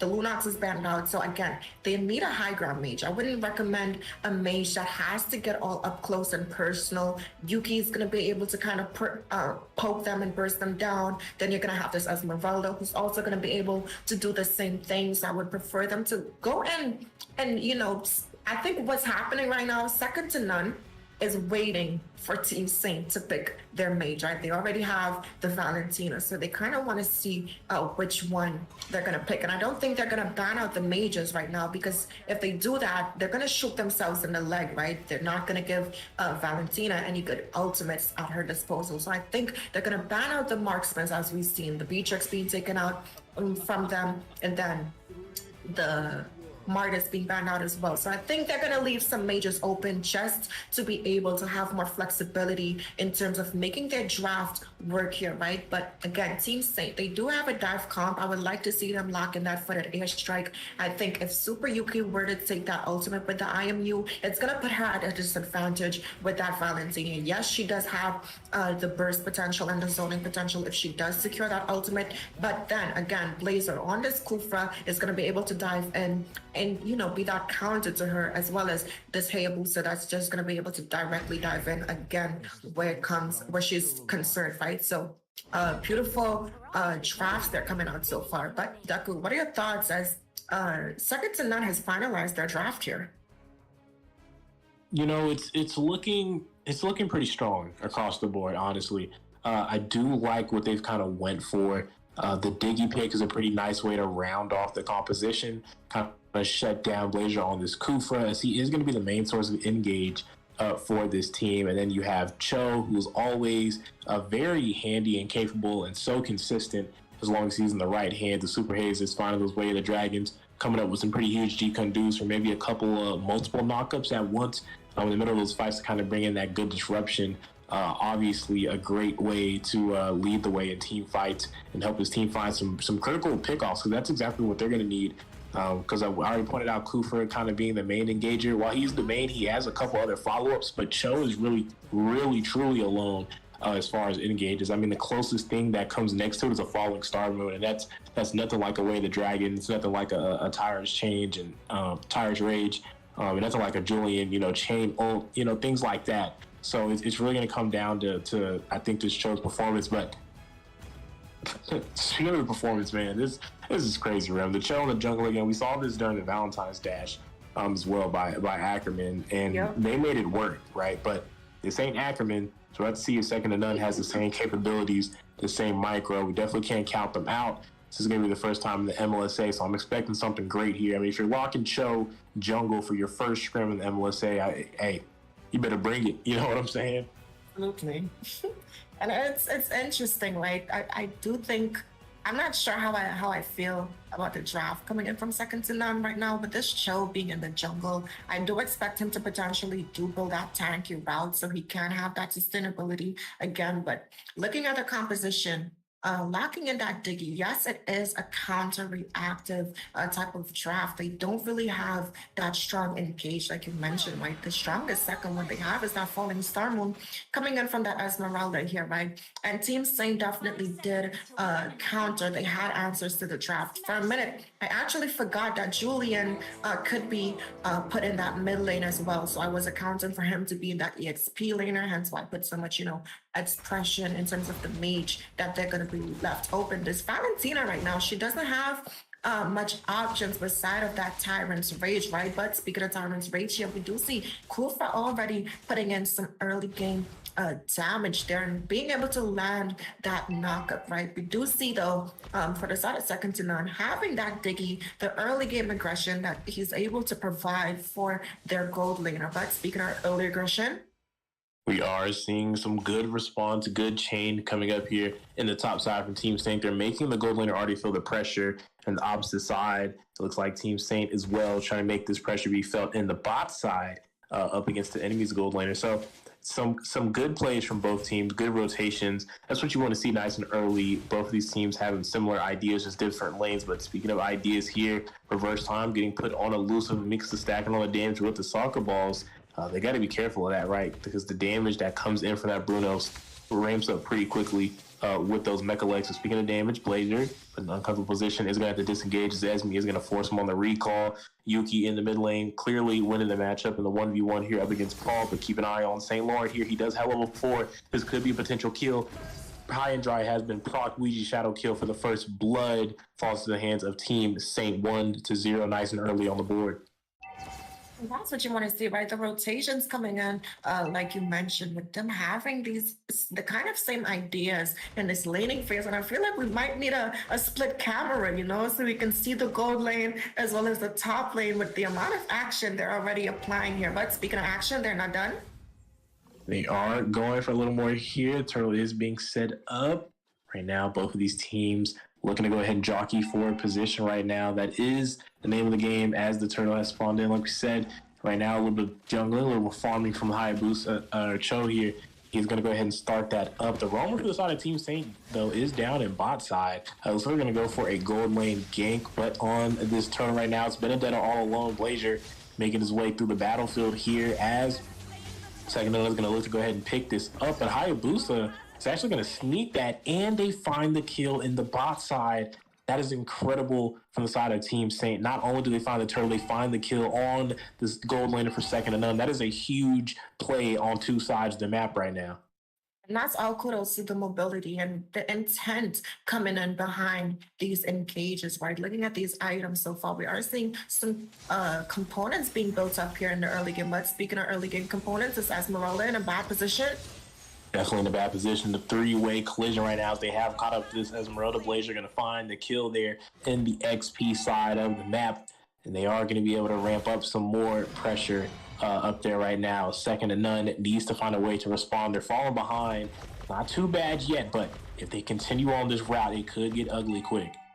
Now, we do see the two gold laners being able to pick up their first item there, right? We do see the Blade of Heptases in the side of Brody, as well as that Windtalker for Mikasa there, right? But I like the rotations that I'm seeing coming in from second to none. But speaking of, we are seeing the stack go on. There's a lot of them from the side of second to none. Can they find? They kill the way the dragon comes out. But the major chain ultimately coming in from Julian for the response right now. Paul is running away with a double kill. And second to none, again, not finding an answer, even with the way the dragon set up. Not enough to be able to burst out on that. And Paul, hold up, looking for a third kill. Esmeralda needs to be careful. Falling Star with immobilization and a reverse time with Super Haze is going to let them disengage, but they need to be careful because Paul right now is online sitting 2-0 and 3 in the mid lane. But speaking of lanes, in the gold side, Team Saint looking to work down on this tower. Mikasa trying to pop out the cut, but is it too late? Brody working on the tower. Candyman just went down. St. Laurent is also going to help, and they are going to find that tower as the Cho's going to be forced out of position here by Elusive.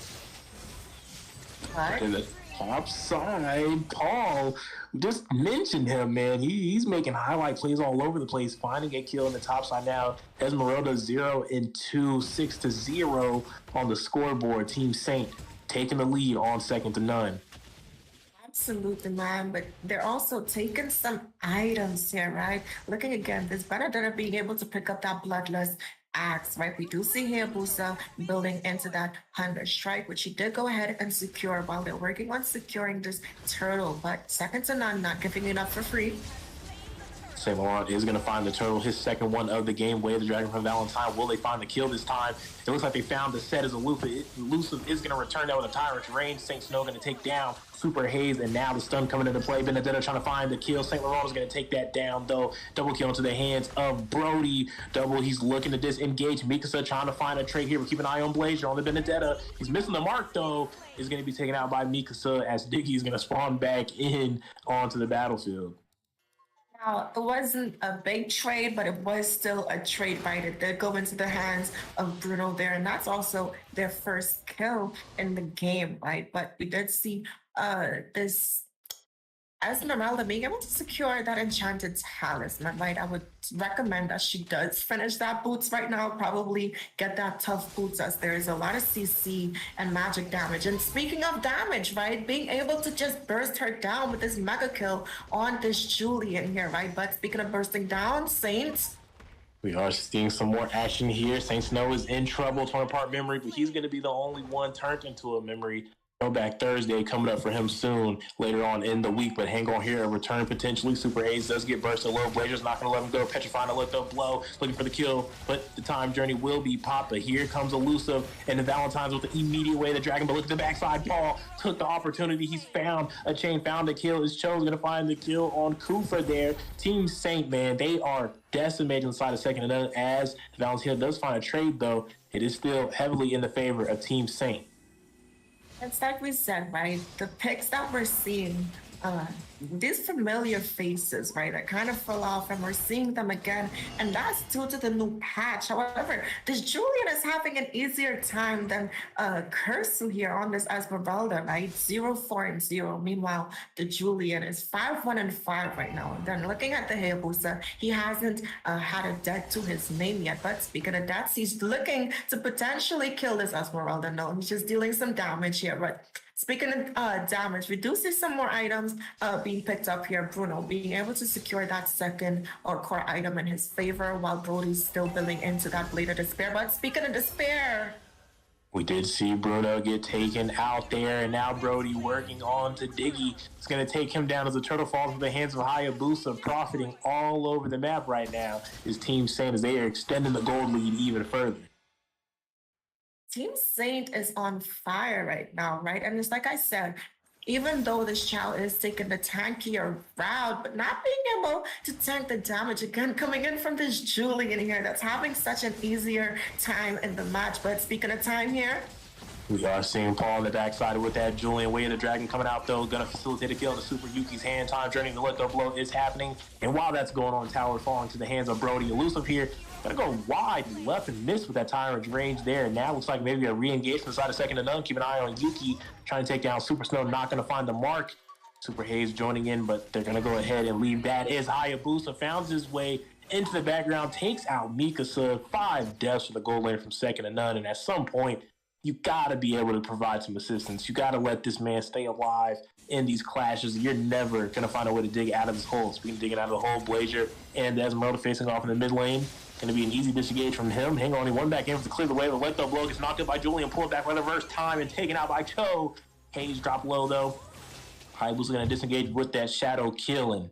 Now with one member slain from the side of Team Saint, both teams breaking away to find a new plan here.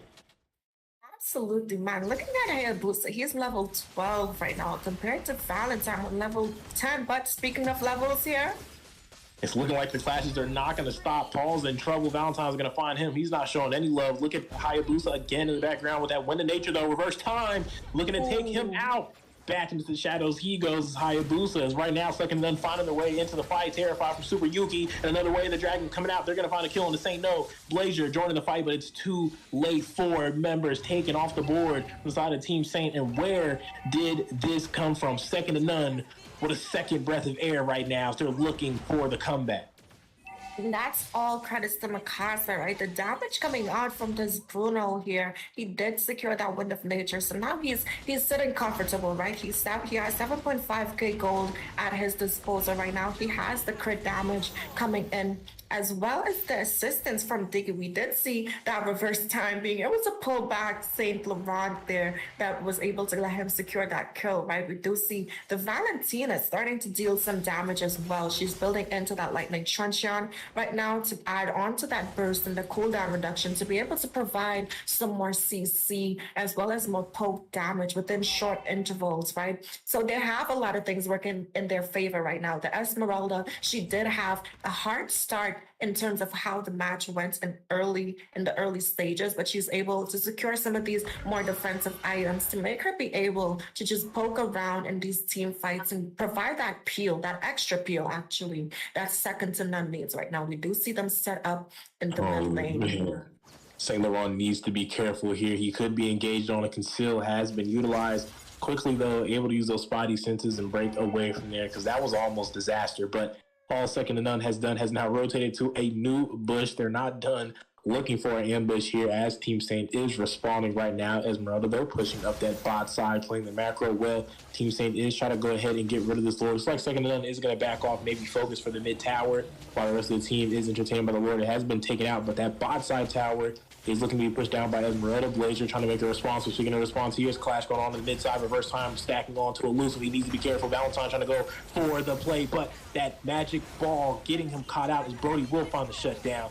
Taking Cho off the board here. Second to none is down a member. They need to maybe think about a disengage. Elusive going for a re-engage. Reverse time stacking on him. Terrify as well. Gonna be able to back away, and now it looks like second to none is having the same idea. They need to quickly get out of here. Blazer's on the chase though. Looks like he's making a call to keep going for it. Here comes Saint Laurent. Here comes Paul. They're looking for the plays. Ouija Shadow kill in sight. Saint Laurent is going to shut down Super Yuki. That's another member down from the side of second to none. And now Team Saint will walk away after claiming victory in the fight.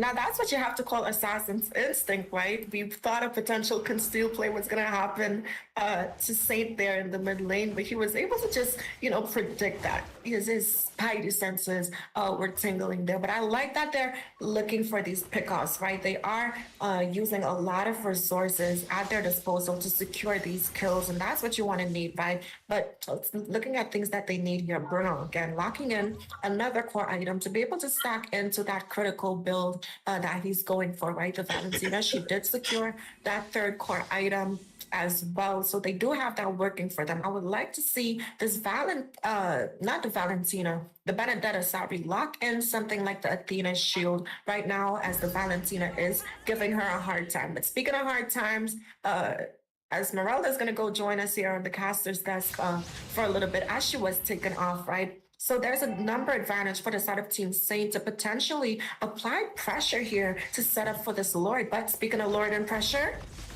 there's some pressure going on in Blazer here. Team Saint might lose a member. It's 4 for 4, but look at the backside. Paul, ultimate chain is in play. There goes Hayabusa. Paul's going to take out Yuki. There goes the Way of the Dragon. That's going to be a kill into the hands of second to none for Mikasa, but the fight's not over. Ouija Shadow kill. Mikasa's going to pick up a double kill on Elusive. They're winning the fight right now. Wind of Nature coming out from So in a flicker, but that's not going to be enough. He will be ran down. Triple kill for the gold laner for second to none. He is on line. Bruno scoring the hat trick, a 3-piece leading to the secured lure for the side of second to none. absolutely. And we can ask ourselves, how did we get to this point, right? We did see a lot of pressure in that early game being applied to him in his lanes there, even when they did end up swapping, right? So, and the answer for that is relieving the early phases of the match, and that's when the assassins fall off and the marksman comes online, right? We did see him being able to secure that double kill, and now his last item there gonna be sitting pretty comfortably in terms of the damage output, right? And again, I have to give some credit to Hayes there with this Diggy. I didn't see the faith in it before, but now he is building that tanky route. So there's a lot of defense and utility coming in from the side of second to none. But speaking of things coming in, a concealed play, potentially looking for a pickoff. Was looking for the pickoff. Reverse time does connect, but not before the shadows create some space for this Hayabusa. But speaking of things creating space, they need to be able to lock down this Bruno, because right now he is on line 7-5-5, had a rocky start, but ever since then has been coming up huge for the team. as the Lord finds the inhibitor. Hayabusa popping the shadow kill, trying to find a kill here. There's a clash going heavily in the top side. Mikasa will find another kill. He is unstoppable, and that's exactly what Second to None is they're looking to take out this game. Valentina taking out Blazer, a big chain knocker, but it's not going to lead to much as they're taken away in the fight. 3 members down from the side of Team Saint. Can they hold against the onslaught that is Second to None, who has caught their second wind? They have came back. There's one Kingdom minion. Can they take down the Nexus in time? Elusive trying his best, and here comes Saint Snow. Quick looking burst out by Valentina. Tori primarily going to take out Cho, though, and it looks like they're going to secure the defense. To hang on here, Elusive not done. Neither is Super Haze. They're looking to work on that mid inhibitor. Looks like Elusive maybe wants another one, but they're going to go ahead and leave. They done enough damage. We almost saw the end of Team Saint, but narrowly able to hang on just a little bit longer, Rim. I guess the Saints really did save them, right? They were able to ensure that defense. And that's because, it's like you said, they have to find a pickoff on this Bruno, which they were able to do when it mattered the most, right? Because had he survived, he would have been able to push down that tower. And that's Team Saints' win condition right now. They have to put some momentum into focusing this Bruno. They did it pretty well in the earlier phases of the match, but now we're in that late game phase where Bruno is the one that actually is carrying his team to victory right now, right? Super Yuki as well, being able to provide some more breathing room for him to be able to do that with the damage. But speaking of breathing room here, Esmeralda locking in that ice cream wand, she's going to be able to increase that mobility coming in as well as some slows. But speaking of mobility, Show's going to be quickly bursted out. Wrong bush to check at the wrong time. That is a jungler down. And keep an eye on the timers. He's out of play for over 30 seconds, but Lord is coming back in less than 20. This is a huge momentum swing for the side of Team Saint. And there goes a huge change from Paul. Not going to force out the time journey, though. Super Haze still has the utility in his back pocket. But speaking of back pockets, Blazer looking for the back line. Meeting head on head with Esmeralda. Another pickoff from them. They're taking the ones if they leave it open. And there goes Elusive with the knock-up. Time journey has been popped, and now Blazer has been taken out as well. Mikasa finds 1, finds 2, but Saint Snow is going to take him out. Double kill for the gold laner from Team Saints.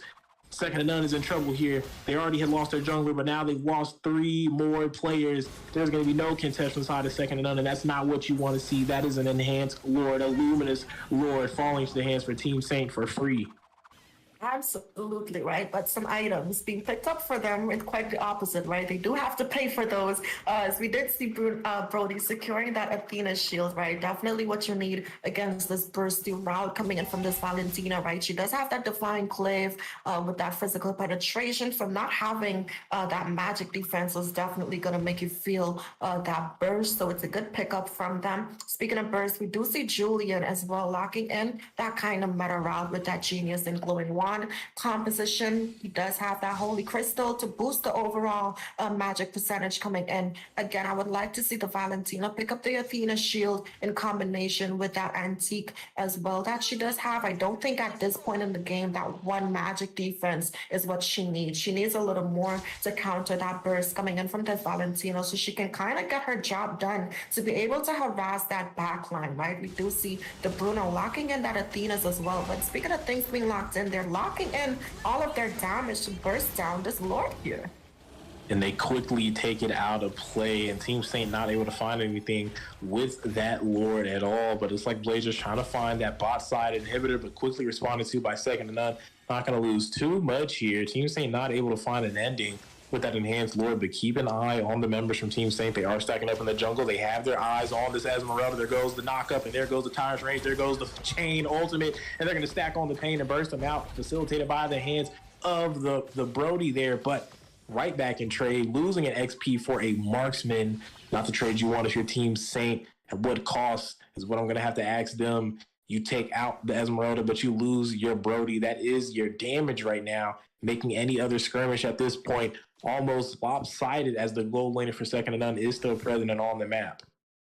Absolutely right. Speaking of map presence, I do like that Blazer here is being able to rotate around the map to try to keep some pressure in these lanes, right? To open up the potential for gangs for the side of Team Saint here. But he has to be careful because, as we've seen, we're at the point in the game where even if you're tanky, there's not much you can do against a 4-man damage being dealt for you from all directions, right? We did see that Esmeralda paying the price, and the vengeance is not enough to help her survive the burst coming in. So they have to be careful. If you're gonna, bush check or try to roam around the map, make sure your team is behind you to have an engage or a follow-up. But speaking of engages, Concealed play has been called. There is a reverse time on elusive. He might be in trouble. He's almost all a long way. The Dragon's going to further isolate him. A chain, though, coming in from the Julian, going to try to help him disengage, but no, Esmeralda's going to take him out. The Ouija Shadow kill coming up from Hayabusa, but too many members have grouped up, not going to find the kill. Does force the one of nature, though, out of the hands of Mikasa on this Bruno. If he's able to find him one more time, especially at this Lord Pit, maybe a kill. Speaking of kills, Valentina may have overstayed the welcome here. But it's still at Hayabusa hold, able to survive just a little bit longer, but not long enough. Will be taken out by Paul. He's not playing around with the Julian, but hang on the return engage now. Let the roll led by Blazer. Now they're looking for the fight. Blazer's going to find Valentine. They're going to force the time journey, but at what cost? Is Paul's going to find Super Haze. They're looking super strong right now, and Second to None needs to get out of here. Blazer's not going to let them go. He did this once before. He's doing it again. Saint Snow's going to find the kill on Mikasa, and now they're looking to stack up onto the Esmeralda all alone toward the part memory. They're going to turn Second to None into the past right now. Team Saint looking towards the future as they can look to go ahead and push down the mid lane and take this game away from Second to None. What a valiant fight from them. But at the end of the day, Team Saint winning out in these team fights, knowing when to find the angle, when to go ahead and send back the re-engage after faking the retreat. But you can't fake defeat. Second to None will go down 0-1 in this series.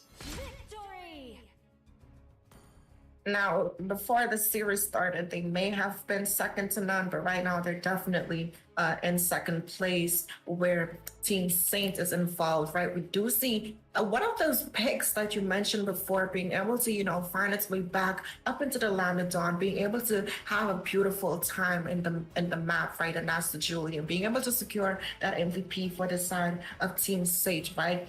Looking at the overall statistics coming in here, we do see he was present for 80% of the team fight, and that's what you want to see from your mid laner, right? He is still one of those assassins, so he has the mobility to be able to roam around the map and still dish out damage where he's needed, right? But looking at Saint Snow there on this Brody, being able to deal 50% of that tower damage, to be able to open up the map for his team to kind of, have an easier time in terms of getting these rotations and right, elusive there, being able to tank a lot of damage for his team, which is what you want from your roamer essentially, right? And be able to open up some of the plays there and ensure some of the pickoffs coming in from them as well. So beautiful game and execution coming in from the side of Team Saint here, and I'm excited to see how they're gonna respond in terms of the next draft in here for the side of Second to None. I would like for the name to be true. I want to see them be first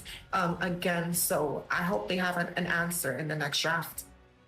Man, what a game. 20 minutes in. It definitely is what a show for the final series, right? Match 1, you're able to see Team Saint prevail, taking down Second to None, and now they have a possibility to get the third sweep of the day, sitting at match point. If they do take the second victory, that will be 2-0, and they'll be shutting down Second to None. But I can't count them out, right? Second to None, they did a lot of things right. The draft was brilliant from both sides. The execution, the micro, the macro was honestly on par. It was so good that it was almost even. So you'd never really know which direction these matches are going to go, especially once you pass that 20-minute mark. All the inhibitors are down. The turrets are gone. It really boils down to team synergy in micro and macro, right? So going forward from this, I don't even know what to say. Like, they're so even. It's almost insane. And this is what we love to see, is matches that are not one-sided stories, right? So definitely place your guys' votes. The polls are up there on YouTube. Team Saint versus Second to None. Match 1 going to Team Saint. Do you guys think they'll get the sweep? Or do you see Second to None evening out the odds and taking us to a game 3, as this is the final series of the day? We did see Blitzdome going up against Carpe Diem, then Prime Esports versus FaZe, OTS in 314, also going by the name of Kakapa in the building. And now to finish it off, Second to None versus Team Saint. I just cannot wait to see how this series closes out. This is live on the Mobile Legends Scrim Academy YouTube channel. Appreciate everybody tuning in across the land of Dawn. Make sure you guys register on the Mobile Legends Scrim Academy Discord server now so you guys can partake in future events that are coming through the year of 2023. Lots of amazing events, tournaments, you name it. We just recently did karaoke night. It's been an insane turnout, and we'd love to have you guys join this amazing community. So moving forward, don't go anywhere, as these teams are getting ready to get right back into the draft for match 2.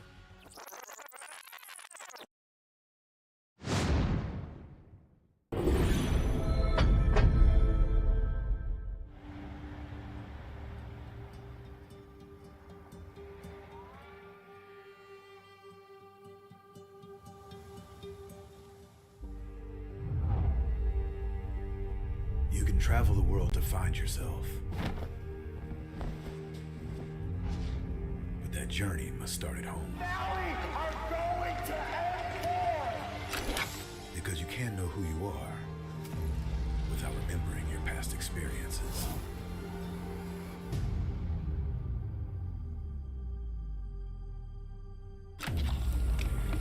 Basic is returning to Asia for his redemption. The BTK trio wants to prove M3 wasn't just a fluke, and Hoon looking to win back his fans. I got basically kicked, but they still call me traitor for, I don't know, for pursuing my dream. I thought living that comfort zone and then try new things was a better way for me to pursue the win. We're coming and we're gonna compete. We're gonna put a fight, that's for sure. I'm coming for you, M4. This is what we have all been waiting for. You push us, we push you back. You respect us, we respect you back. You doubt us, we will bleed to prove you wrong. Everything on the line right here, right now.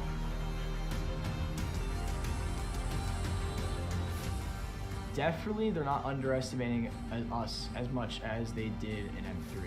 People probably see us and take us more seriously now, especially considering our accomplishment back then. I want to be the first in the world. I want to win a world championship. And the only way to really do that is day in and day out. There's no relaxing. You have to keep going. Here comes the Valley.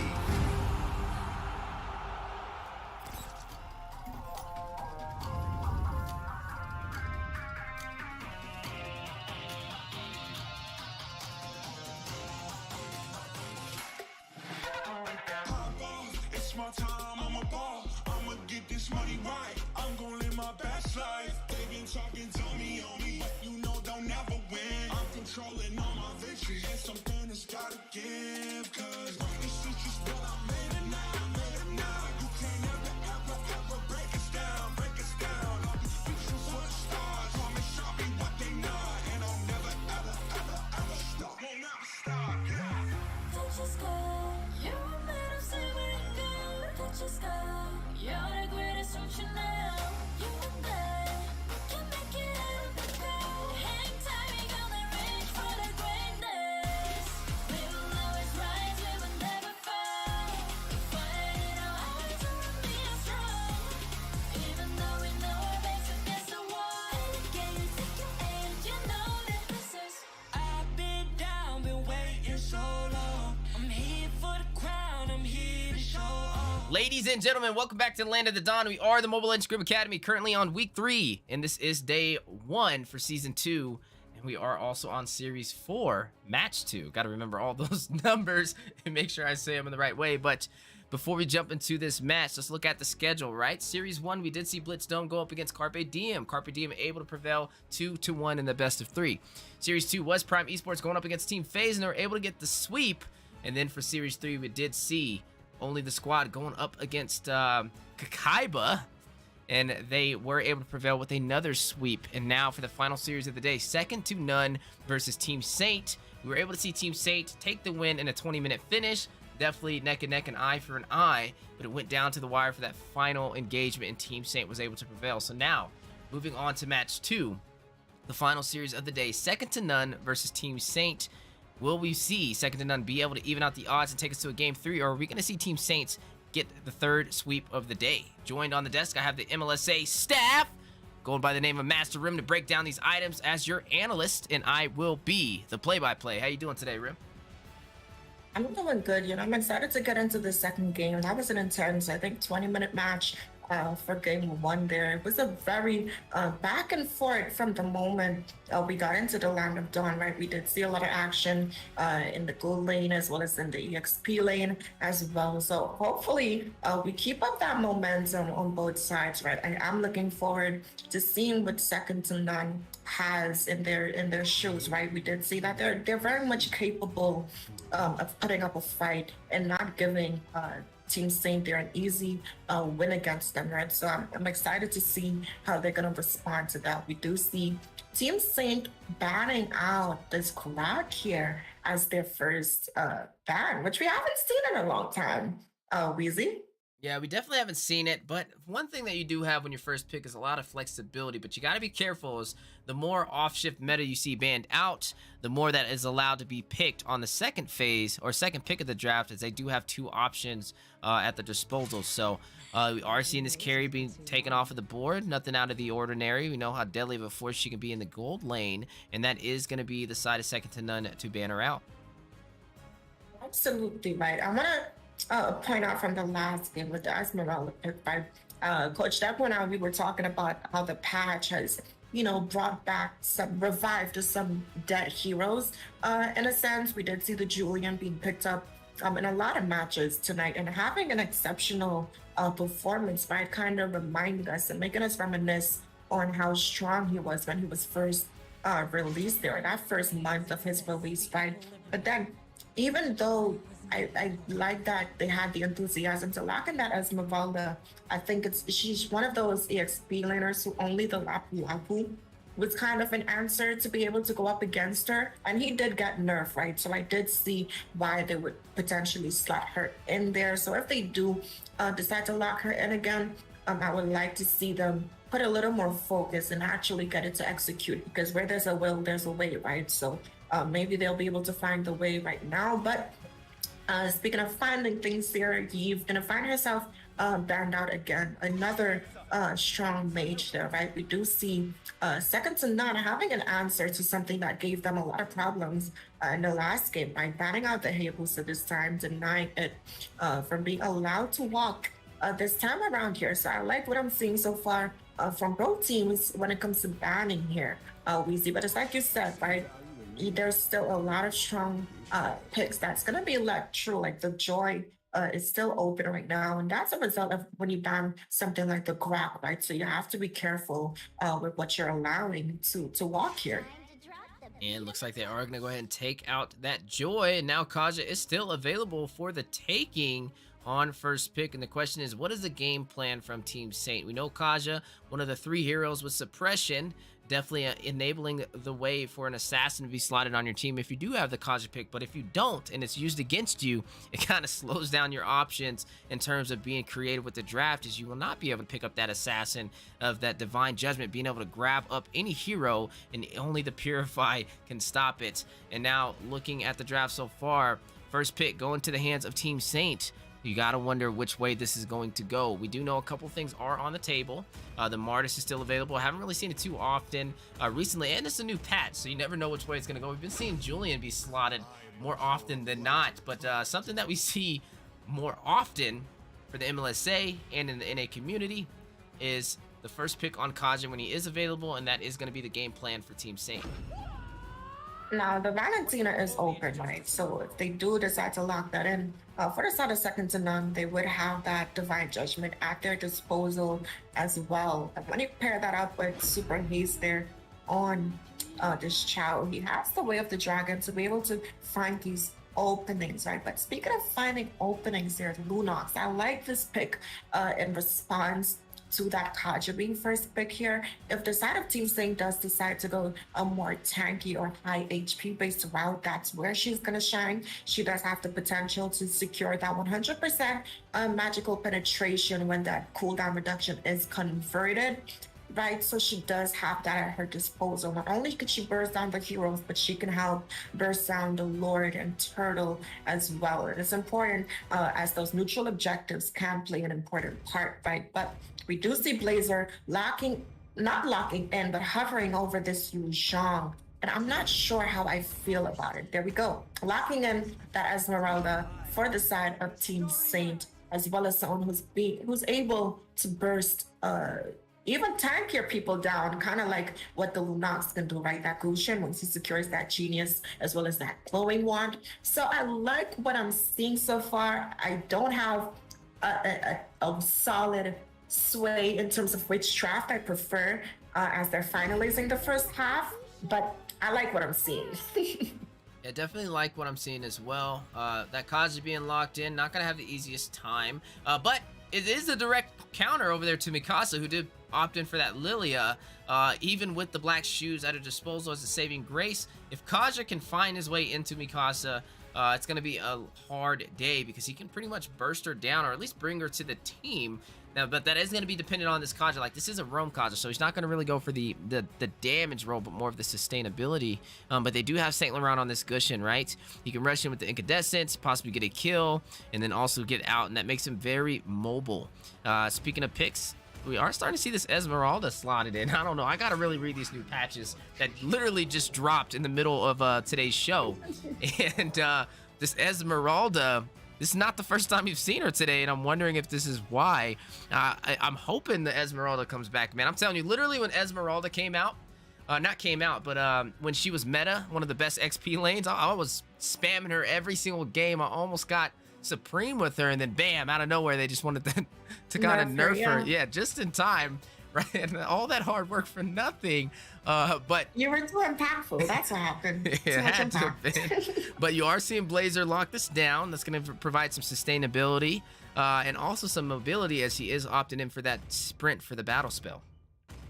Now, I don't think, again, the reason why we're seeing this Esmeralda more is because one of her direct counters, as I mentioned before, the Lapu, being that answer for her, he did get nerfed pretty hard. So it opens up the EXP lane, or the EXP lane again for the picks like the Esmeralda, or even the Thomas, if you're feeling that risky, right? To be able to just apply that pressure up in the EXP lane now that he did get nerfed. But speaking of things, getting nerfed here, we do see the Parats not being allowed to walk here, and then the side of second to none banning out this Moskov, and I like it, right? It's not conventional, but Moskov is one of those marksmen that if the side of Team Saint does pick him up there, he's going to be able to burst down the composition coming in from second to none, right? But we do see them banning out the Dorot, Esmeralda's direct counter. Use herself as, a past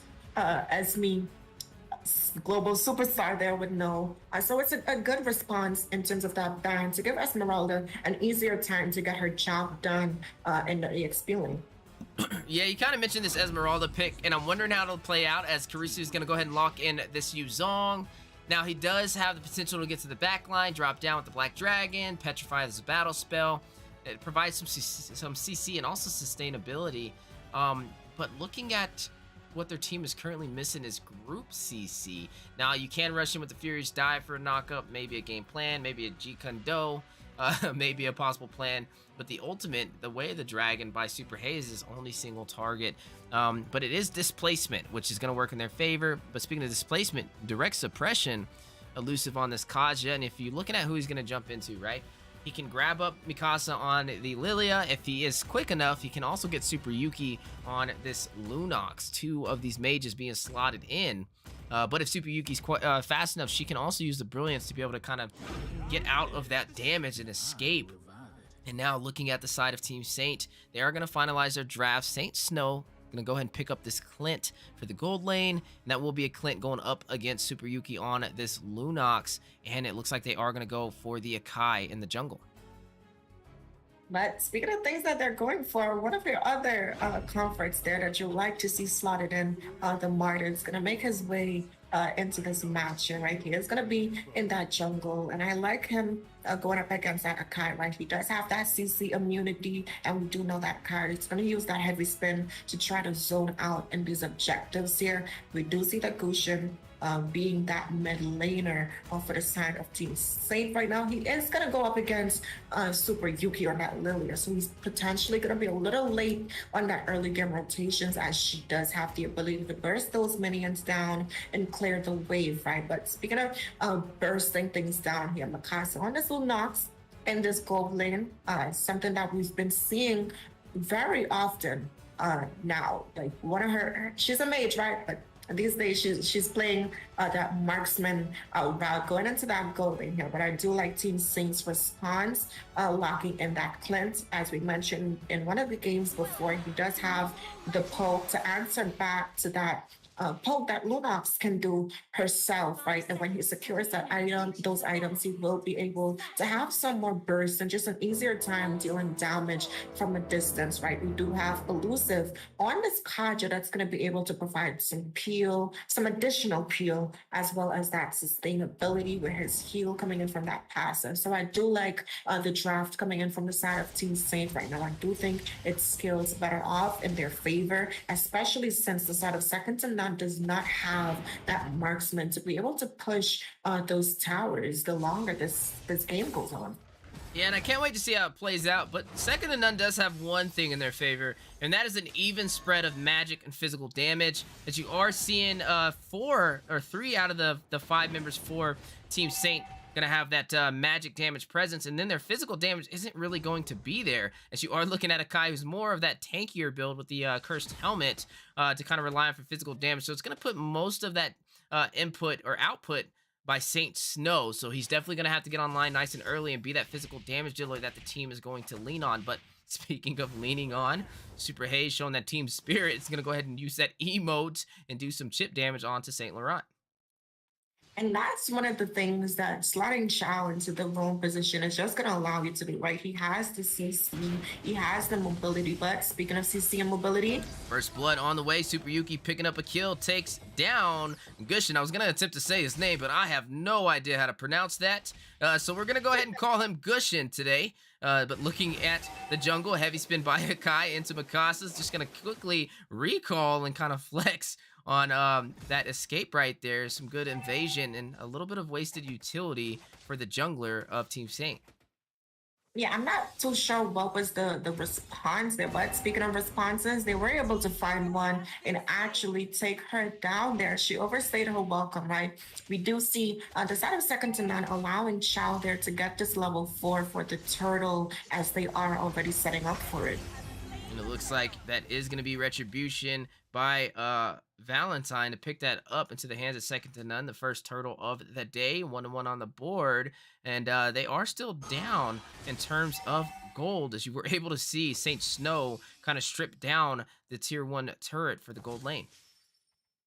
Speaking of gold lane, they have to put some more pressure, right? I want to see Hayes be able to get in and find some way of the dragons, right? Give us some, not of like a fancy pick here, but they have to shut down that Clint, because as you mentioned, they do have a lot of magic damage, and he's going to be the one to dish out that damage as the game scales on. So if they're able to shut him down, once they start picking up the Athena shield or the Oracle or some more magic defense at their disposal, they're going to be sitting comfortably, right? As they do have more magical damage output on their side. We do see Super Yuki already locking in that enchanted talisman. Is going to be able to preserve that mana, as well as be able to spam that second skill to let out some more damage, as well as the utility with the slows coming in. Let's speaking of things coming in, second to none, looking for a gank here. 4-man team rushing in. Divine Judgment the way of the dragon. Mortal Coil is activated. Mikasa picking up a kill. Takes out Kaja. St. Laurent's going to take down Carusi over there on the bottom side, though. And that is going to be a 1-for-1 trade. 2-2 on the board. Evened out for kills. Now they have to continue to secure these pickoffs, right? But speaking of pickoffs here, Super Yuki has to be careful when roaming around this cushion. But we do see a pause. Did we miss a request there? I don't think I missed a request. I don't think we missed a request, but they do have a ref, and maybe the finger slipped. I'm not entirely sure. But while we do have this short break, ladies and gentlemen, this is second to none going up against Team Saint, the final series of the day, and they are competing in a best of 3. And right now, Team Saint having the upper edge, 1-0, a possible match point for a sweep. And the question is, will we be able to see second to none turn the tide around and even up the scoreboard and take us to a game 3? Now, let's talk about game 1, right? Game 1 was pretty impressive. I think the draft was really good for both sides. but I think it was just down to the wire, neck and neck for who could win that last engagement. And we were able to see Team Saint take the win with 20-minute finish. And I gotta say, for this next game, maybe focusing a little bit more on the early objectives and trying to not have a pretty much all even game, but trying to be the one leading that momentum is what second to none needs to do. Because if not, their backs are up against the wall right now. There's a lot of insurance for the side of Team Saint. If they do lose this match, they still have another chance to take this series. But second to none, this is all they have. This is the only match they have currently. And if they lose this, they lose it all. So I'm excited to see what they bring to the table. Looking at the scoreboard, 2-2. Both teams pretty even. And now it's just going to be down to a battle of micro and macro. Even the drafts are pretty much solid, I would say. Not some of the picks were a little questionable, but with these two teams, the high elo that they're playing at, I know they can perform. Absolutely right. And speaking of performance, we are jumping back into the game, and they're already for the side of Team Saint, they're looking to secure a gank here potentially, right? But we do see some core items being picked up here. There's Lunox being able to secure that Clock of Destiny. That's going to help her scale. But speaking of help, she might need some in the top lane as Kaja setting up, but no, he's just going to help this plan to have an easier time in this lane here, right? But looking at the Turtle Weezy, a fight potentially. Definitely on the way. You are going to see the way the Dragon connected for the CC Furious dive. Heavy spin going in by St. Laurent, trying to get a pin onto the wall, but taking some serious damage. Mortal Decimation unable to secure the kill, but you're going to see the Zero's Wrath able to connect, and that is Martis taking down St. Laurent, the jungler for Team Saint, creating the opportunity to take this turtle with only one retribution on the playing field. And now you are seeing Gushin rush in, gonna get the kill, take down Super Yuki on the Lilia. LF Valentine is gonna take this turtle, the Martis jungler, for second to none. Now, again, it's a great response into the Akai, right? He has the CC immunity, he has the damage, as well as that decimation to be able to deal that initial true damage to finish up and secure those kills, right? But we do see Yu Zhang having a little bit of a struggle against this Esmeralda in lane here. Speaking of having trouble in lane, the Lunox going to be taken off in the top lane off camera, right? And Team Saint, they're definitely helping Clint scale. But speaking of help here, we are going to see the heavy spin on the wall onto Kurisu. He is trying to hold off his own. No, Blades are going to get the kill, take him down. But in the top side, you are seeing St. Laurent fall. Actually, no, St. Laurent fell on the bottom side on that turret dive. But looking at the top side, engagement on the way. Super Haze trying to use the G Kondo, trying to stop them from pushing in this tier 1 turret. Is going to be hit with the weight of the Dragon onto Elusive. He is not able to escape. Mikasa picking up the kill. And that is going to be 5-5 on the board. And talk about even trades. But you are going to see the tier 1 turret for the bottom side go into the hands of Team Saint.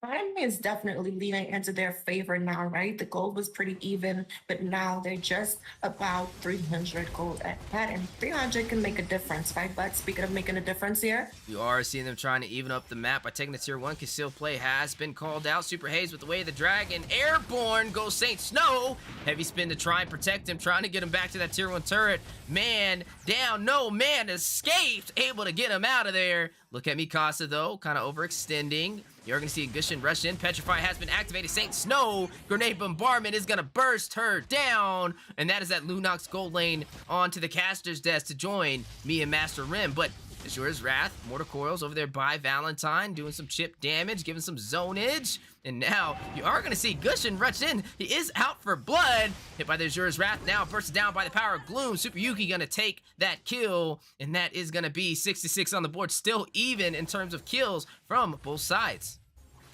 We are seeing second to none here. Try to focus in on this turtle as Saint is kind of low here. And the way the Dragon connecting, Petrify, you are going to see the Ring of Order. Elusive picking up the turtle. Mikasa taking down St. Laurent. Saint Snow taking the tier 1 turret. Mikasa taking out Blazer and getting the triple. Takes down Elusive. And down goes the tier 1 turret for the mid lane into the hands of second to none. And that's a beautiful response, right? We do see them also helping Yu Zhang there in the bot side to be able to get this tower. And this is just going to allow him to be more present in these team fights, right?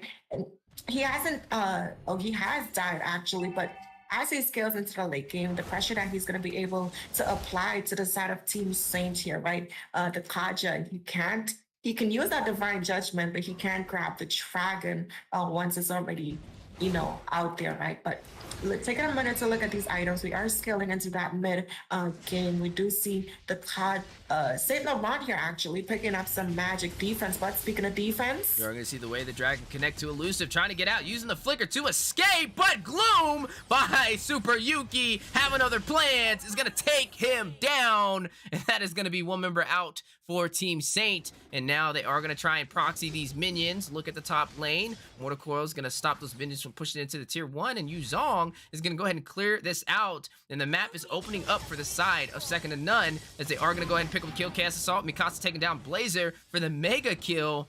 And now, which was once 6-6, is now 11-6. Second to None leading on the scoreboard. And now the flicker with the dragon, the glooms, and the decimation. Marta's gonna pick up the kill and take down Gushin. Wait a minute, are they done? Man, they're definitely out for blood right now, on the hunt and making their name known in the land of the Dawn for the MLSAs. I wanted to kind of see this from Second to None, leading in the early game, right? That was one of the things we mentioned, not being too reactive to where this game is even, but taking some aggressive plays, and that was able to translate into not only objectives, but kills, and now they are leading the way as we are slowly getting close to the 10-minute mark. Absolutely, right? They do have the ability to secure these pickoffs with the way of the dragon on this child there, and they're definitely engaging upon that, right? But speaking of engages here, Blaze has to be a little, Hayes has to be a little careful, right? Looking at the positioning coming in from Team Saint here, they do have a strong presence on the map. But speaking of strong presence, you're going to see Mikasa take this Lord for the side of Second to None with barely any contest. Yeah, they had the vision, they had the zonage to possibly push them back, but it looks like Team Saint decided not to go for that fight. And now with this Lord in their hands, the question is, how will Second to None push up the map and take some of these tier 2 turrets? Absolutely, but what Team Saint has at their disposal right now, you mentioned that Clint, right? He hasn't died and he's slowly being able to farm. And Second to None, like I mentioned before, they don't have that ADC that's going to be able to push those towers, right? He does have that Blade of Despair as well as that. But speaking of Despair, you are going to see the way the Dragon connecting. Saint Snow is going to take out Super Haze on his aggressive set. And now you are going to see the Black Shoes activated by Super Yuki to escape, undoing all that damage. But the dive with the Furious Dive over there by Yuzong, and the Black Dragon now being costly. Saint Snow's gonna burst him down on the Clint that Rim just mentioned. Falling Star Moon by Esmeralda connecting. You are going to see Valentine pick up a double, taking out Blazer, and also Saint Laurent with the power of the decimation. This is exactly why people are worried about the Martis in the North American region, even after the new patch, still dominating on these engagements. Absolutely right. The ability to secure those pickoffs is definitely something that teams still have to respect. And that's all because of the rotations coming in from Second to None here, right? That Lily, I'm pretty sure she did secure that Ice Queen one. So she's going to be able to help provide some more utility, right? She does have the cooldown reduction as well. So she's able to continuously apply those slows and deal that damage as well. We did see Saint there being able to avoid death on multiple occasions, right? He did secure that Berserker's Fury, so the critical damage as well as the true damage with that endless battle is there, and that's Team Saint's saving grace right now. They do have the sustainability coming in from the Kaja as well as Akai to be able to peel for him to dish out that damage. But speaking of peeling and damage, a conceal was popped, but I'm not sure they can engage on anything here. Yeah, it looks like they are trying to kind of tip this match in their favor and close it out, but right now Team Saint having some good defense, not creating that opportunity for Second to None to close in for a potential kill, and now they're going to make their way toward their side of the jungle and kind of reevaluate the situation. Absolutely right, but like I said, they have to play into the favor of this Clint here. Kaja has to find a divine, even finding a divine judgment on Hayes when he's going in for a way of the dragon, right? They have the Gushin who's going to be able to burst him down as he's able to melt those tankier heroes, right? So they have to look for pickoffs themselves.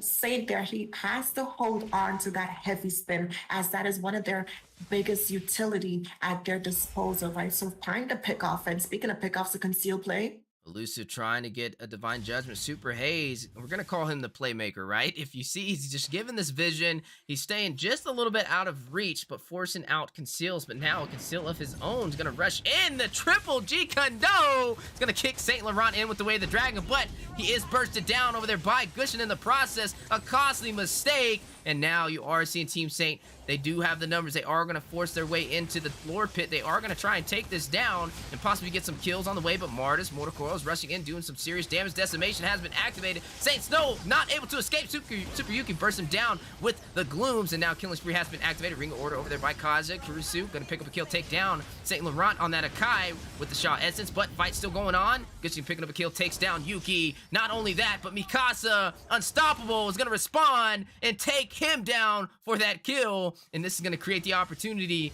to possibly take this Lord as Martis is still in play. They took 3 members out for Team Saint, and they're still holding on to a 4-man team with their jungler. Like, we have to give credit to that Yu Zhang, right? Like I mentioned before, even though he was picked off there in the earlier stages of the map, once you get to the point in the game where there's not much towers to be worried about, especially when your team kind of is the one setting the momentum, that opens up the map for your EXP laner to kind of set the tone and aim for the backline where they're so busy, you know, focusing on someone else, right? We did see the side of Team Saint use a lot of utility to burst down Hayes there on this Chow, and while they did take him down, it kind of just left them a little more open for the longer that team fight lasted. But speaking of things being left open here, the base for Team Saint is kind of in danger right now as Second to None is looking to potentially end this game. They are looking to close it out. They are down to their inhibitor turrets, and it looks like Second to None realizes that they can possibly end this. You are going to see Kurisu kind of fall on the top side, trying to help with this Lord to push into that inhibitor. But no, the Lord is going to be bursted down as well, and they're able to hold on to that inhibitor with barely any HP. But look at the minions rushing in. Down it goes. Falling Star Moon has dropped over there by Blazer. A little bit of that suppression by that Divine Judgment on Elusive as well. And it looks like they are not letting their foot off the gas. Second to None trying to take this game and go for a game 3. Maybe in a tricky situation, though, as you are seeing Team Saint on the push, trying to close them out, trying to shut them down. Blazer getting a kill, takes down Super Hayes, but wait a minute. Cosmic Vision going in. Brilliance activated by Mikasa. You are seeing the grenade bombardment over there by Saint Snow, who is now going to make his way to the base to heal back up. But Mortal Coil is by Martis, trying to get them low enough for HP to hit the decimation. Mikasa going to take down Gushin on the incandescence and pick up a double. Down goes Blazer, leaving only Elusive, Saint Laurent, and Saint Snow to hold off the 4-man team. And they are going to continue this fight. You are seeing Mikasa use the Brilliance, trying to get away from Saint Laurent. He is going to decide not to take that fight. A wise decision, as we are now in the 16-minute mark. These timers, these respawn timers, are definitely increasing to where if any member falls, it can be almost a 40-second to 1-minute cooldown timer. And that's not what you need, right? But speaking of things to be needed here, looking at some of these items, Lunox definitely a dominating force as she did complete that build, securing the burst as well as that penetration. And it's like I was saying, right, that cooldown reduction with that passive is going to be able to help build on to that penetration as well. And looking at the Lilia, right, she has the utility, as I mentioned, and she also has that Genius Wand that's going to be able to stack with the Genius Wand that Lunox picked up here. So that magic defense being built in from the side of Team Saint is kind of non-existent when you pair these heroes together. But speaking of pairing things together, the playmaker Super Hayes rushing in with the way of the dragon, not able to really deal any damage or provide the set needed. And now you are seeing both teams clash it out. Gushin getting a kill, takes down Mikasa. Heavy spin by Akai. Ring of Order going in by Elusive. Saint Snow gonna pick up a kill, takes out Kurisu on this Yu Zhang. Fighting out over the Glooms in full effect. Mortal Coils by Martis rushing in. But wait a minute. Yuki in a bad situation is going to be forced to retreat, does not have the black shoes, and you are seeing Team Saint on the chase, working their way toward the Lord Pit, trying to get a kill. Look at Yuki though, look at Blazer, not going to allow him to recall, is going to pick up the kill. No, it's going to use the black shoes, but on the bottom side, you're going to see Saint Snow take out Super Haze, and it looks like Yuki was able to escape, and also Martis, but wait a minute, flicker in! You are going to see Saint Snow burst her down into the caster's desk. Welcome, Yuki! And now this is going to create the opportunity for Team Saint with the 5-man Zonus to take this Luminous Lord. That's what they needed, right? They definitely needed this opening. And again, we have to look at Saint there on this Clint being able to dish out that damage. And like we both mentioned, BZ, he is their saving grace there in this late game phase, right? We do know he's able to burst down these heavier frontline coming in from Valentine there, as well as this Yu Zhang, right? They are tanky, but that true damage that he's dishing out right now, in addition to picking up that Malefic Roar, right? He has the penetration as well to add on to that. Speaking of this Gusion, also being able to provide some quick bursts there with the combos, with that Divine Judgment coming in from that Kaja, right? But speaking of things coming in, both teams sensing a potential play here, Weezy. You're already going to see the way the Dragon hit by the heavy spin by Kai, mobilizing him onto the wall, and down he goes to the hands of Gusion, and that is going to be the roam out of the game for second to none. A 4v5 with the Lord pushing into the inhibitor for the top side, and it looks like right now they just need to focus on these objectives, take these tier 2 turrets. The mid lane still holding strong, and the bottom lane, but it looks like Team Saint is going to opt in to go for the top instead. They were able to clear the tier 2 for the mid, but not for the bottom, which means they might not be able to close this out. Maybe a costly mistake, as you are going to see the Lord burst it down, but they are going to shift their focus over to this inhibitor for the mid turret. Looks like the tier 2 did get bursted down by those minions though. Black Dragon hovering over, gets the Petrify and the Shaw Essence. Valentine gonna pick up a kill, take down Gusion. They are on the chase. You are gonna see the Dragon Tail activating. Mikasa with the Cosmic Fission is gonna pick up a kill. Valentine gonna take down Esmeralda. Looking at Saint Laurent and Elusive on the retreat. They are running back for the full man team of second to none. A huge advantage, 40 seconds on the board before over 50% of Team Saint spawns back in. This is what second to none likes to see at this point, right? They're going to be able to clear these waves and defend their base. I would have liked to see a little more discipline and purpose coming in from the side of Team Saint, right? They did find that opening that they needed, but they weren't quite able to close it out and potentially end the series with a sweep, right? We do see second to none now, not only getting the map back into their control, but securing some of these buffs and taking some of the economy away from Team Saint, right? But at this point in the game, it's 20 minutes. We're late game right now. They have to go for these pickoffs, right? The team that's able to get that number advantage is going to win out in the overall clash, right? And looking at the full builds right now, we see a lot of damage coming in from that Gusion, as well as this Lunox, who's 10, 4, and 7 right now. And Super Yuki being able to provide a lot of that utility again. She acts as what that Yves is able to respond, right? She has the burst, she has the slows to be able to provide some setups here, right? But looking at the Shout, he does have that magic defense to counter engage the heavy magic presence, which you mentioned, coming in from the side of Team Saint as well. So it really is into the hands of Clint here to be able to deal this damage and be protected, because this Athena shield is not enough to sustain against the burst coming in from Lunox as well as this Lilia here. So they definitely have to invest their entire lives, sacrifice themselves to make sure he doesn't die. But speaking of sacrifices here, this Panda, he might be a little in a bad position, as we do see a heavy presence for the side of second to none.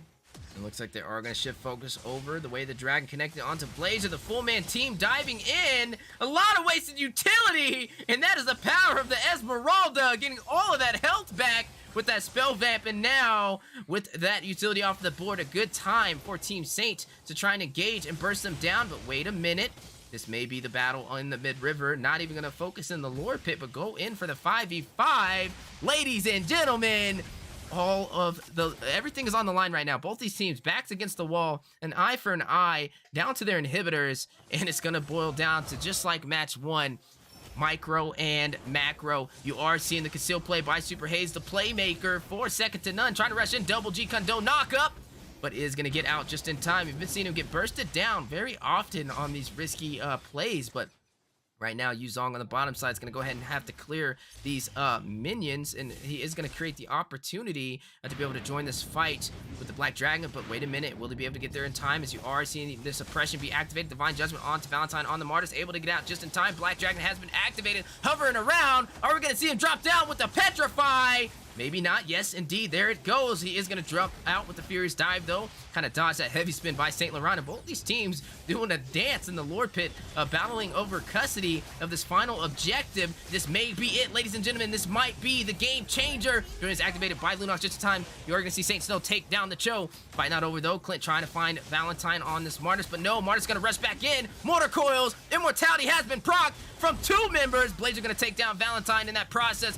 The jungler for the side of second to none, and they are down 2 members of the full 5 of Team Saint. They are going to go ahead and find another kill, and Mikasa's going to pick up one. You're going to see double kill into the hands of Gushin, taking out Mikasa in response, and that is almost a full wipeout. Look at Kurisu by himself. Conceal play on the chase. Falling Star Moon. Ring of Order is going to jump in with the Fierce Dive. He has been grabbed up with the suppression, though. Going to use the Black Dragon, try and make his way back to the base, possibly use that Shaw Essence for the sustainability. They only have 1 lane of minions. Can he do it by himself? They have now shifted their focus over to the Nexus. They are going to try and close it out. He just needs to clear the minions. Can he do it? No, he cannot. Ladies and gentlemen, Team Saint takes the final series with the sweep. What a comeback there from the side of Team Saint, right? Second to none was able to apply that pressure throughout the match, but Team Saint being able to pick up that momentum and find it where it mattered the most. By looking at their composition here, they were going to struggle in that early game, as the side of second to none did have that more magic dominance in that early game, right? And there's not much you can do against that early game burst, but being able to scale into the late game, allowing Saint to get these items to come online and being able to secure that MVP, right? Looking at the statistics here coming in for both sides, right? We do see that Clint was able to deal that 38% tower damage, and Esmeralda as well being able to apply that pressure on that map to open it up a little bit, right? We do see this Gushin there dealing, even though he only has 24% damage, he was able to secure those pickoffs on Mikasa when she was in that dark state, as well as Lilia after she used that black shoes, right? So he was able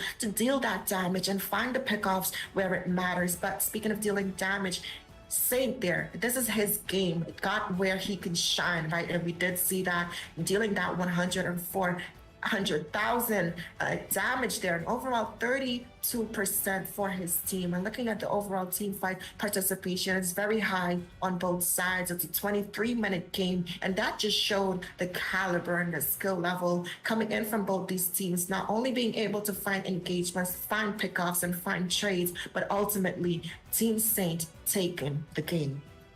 Yeah, what a beautiful match. 23 minutes in, even longer than game 1, which was 20 minutes, and Team Saint again able to find the game-winning closeout in these 5v5 engagements with their backs against the wall for both sides, pretty much even throughout the entire thing.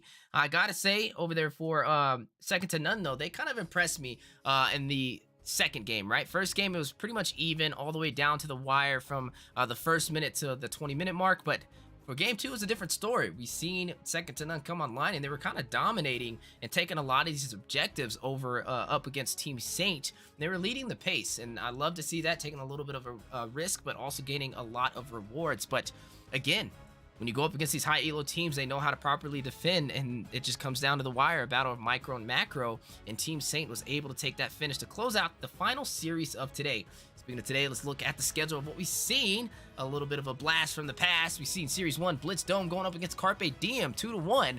Carpe Diem able to take that series. Series 2, West Prime Esports up against FaZe. The first sweep of the day, 2-0. And then Series 3 was OTS, only the squad, going up against Kakaiba. And that was also another sweep. And then the final series of the day that we just seen kind of go down. Second to none versus Team Saint. Another sweep, 2-0. But honestly, the closest game out of all these series today, and the most intense, as this was just building up every single series. And we appreciate everybody tuning in, as this was live on the Mobile Legends Scrim Academy YouTube channel. And make sure you guys register on the MLSA Mobile Legends Scrim Academy Discord server if you want to compete against some of these teams you see today and so much more. Not to mention, this is where all the community goes to outside of the live streams to talk about things. We do have lots of amazing events that kind of go first in there before we release it on the YouTube side of things. So you want to get that early scoop, definitely make sure you guys join our active community. We'd love to have you guys there. All these teams getting ready to compete in the NACT North America Challenger Tournament, the M4 qualifier or M5 qualifiers, as it is 2023. And I definitely can't wait to see these teams over there, and I'll definitely be rooting for all the MLSA teams moving forward. Special shout out to everybody that casted on the desk today. MLSA staff, myself, Coach Deku, and Master Rim, and then also joined by amazing casters that kind of paint the picture for everybody. We did have El Manny on that on-point analyst today, breaking these keys of victories down and also these items. So, guys, it's been a pleasure. My name is Weezy. I've been your host. As always, make sure you guys tune in. Tomorrow will be the same thing, 4 series starting at 8 p.m. Eastern time with some more new faces and possibly some veteran teams from the Mobile Legends Scrim Academy trying to make their name in the land of the dawn on the professional scene. Take care of yourself, take care of each other, and we'll see you guys next time in the draft. Peace.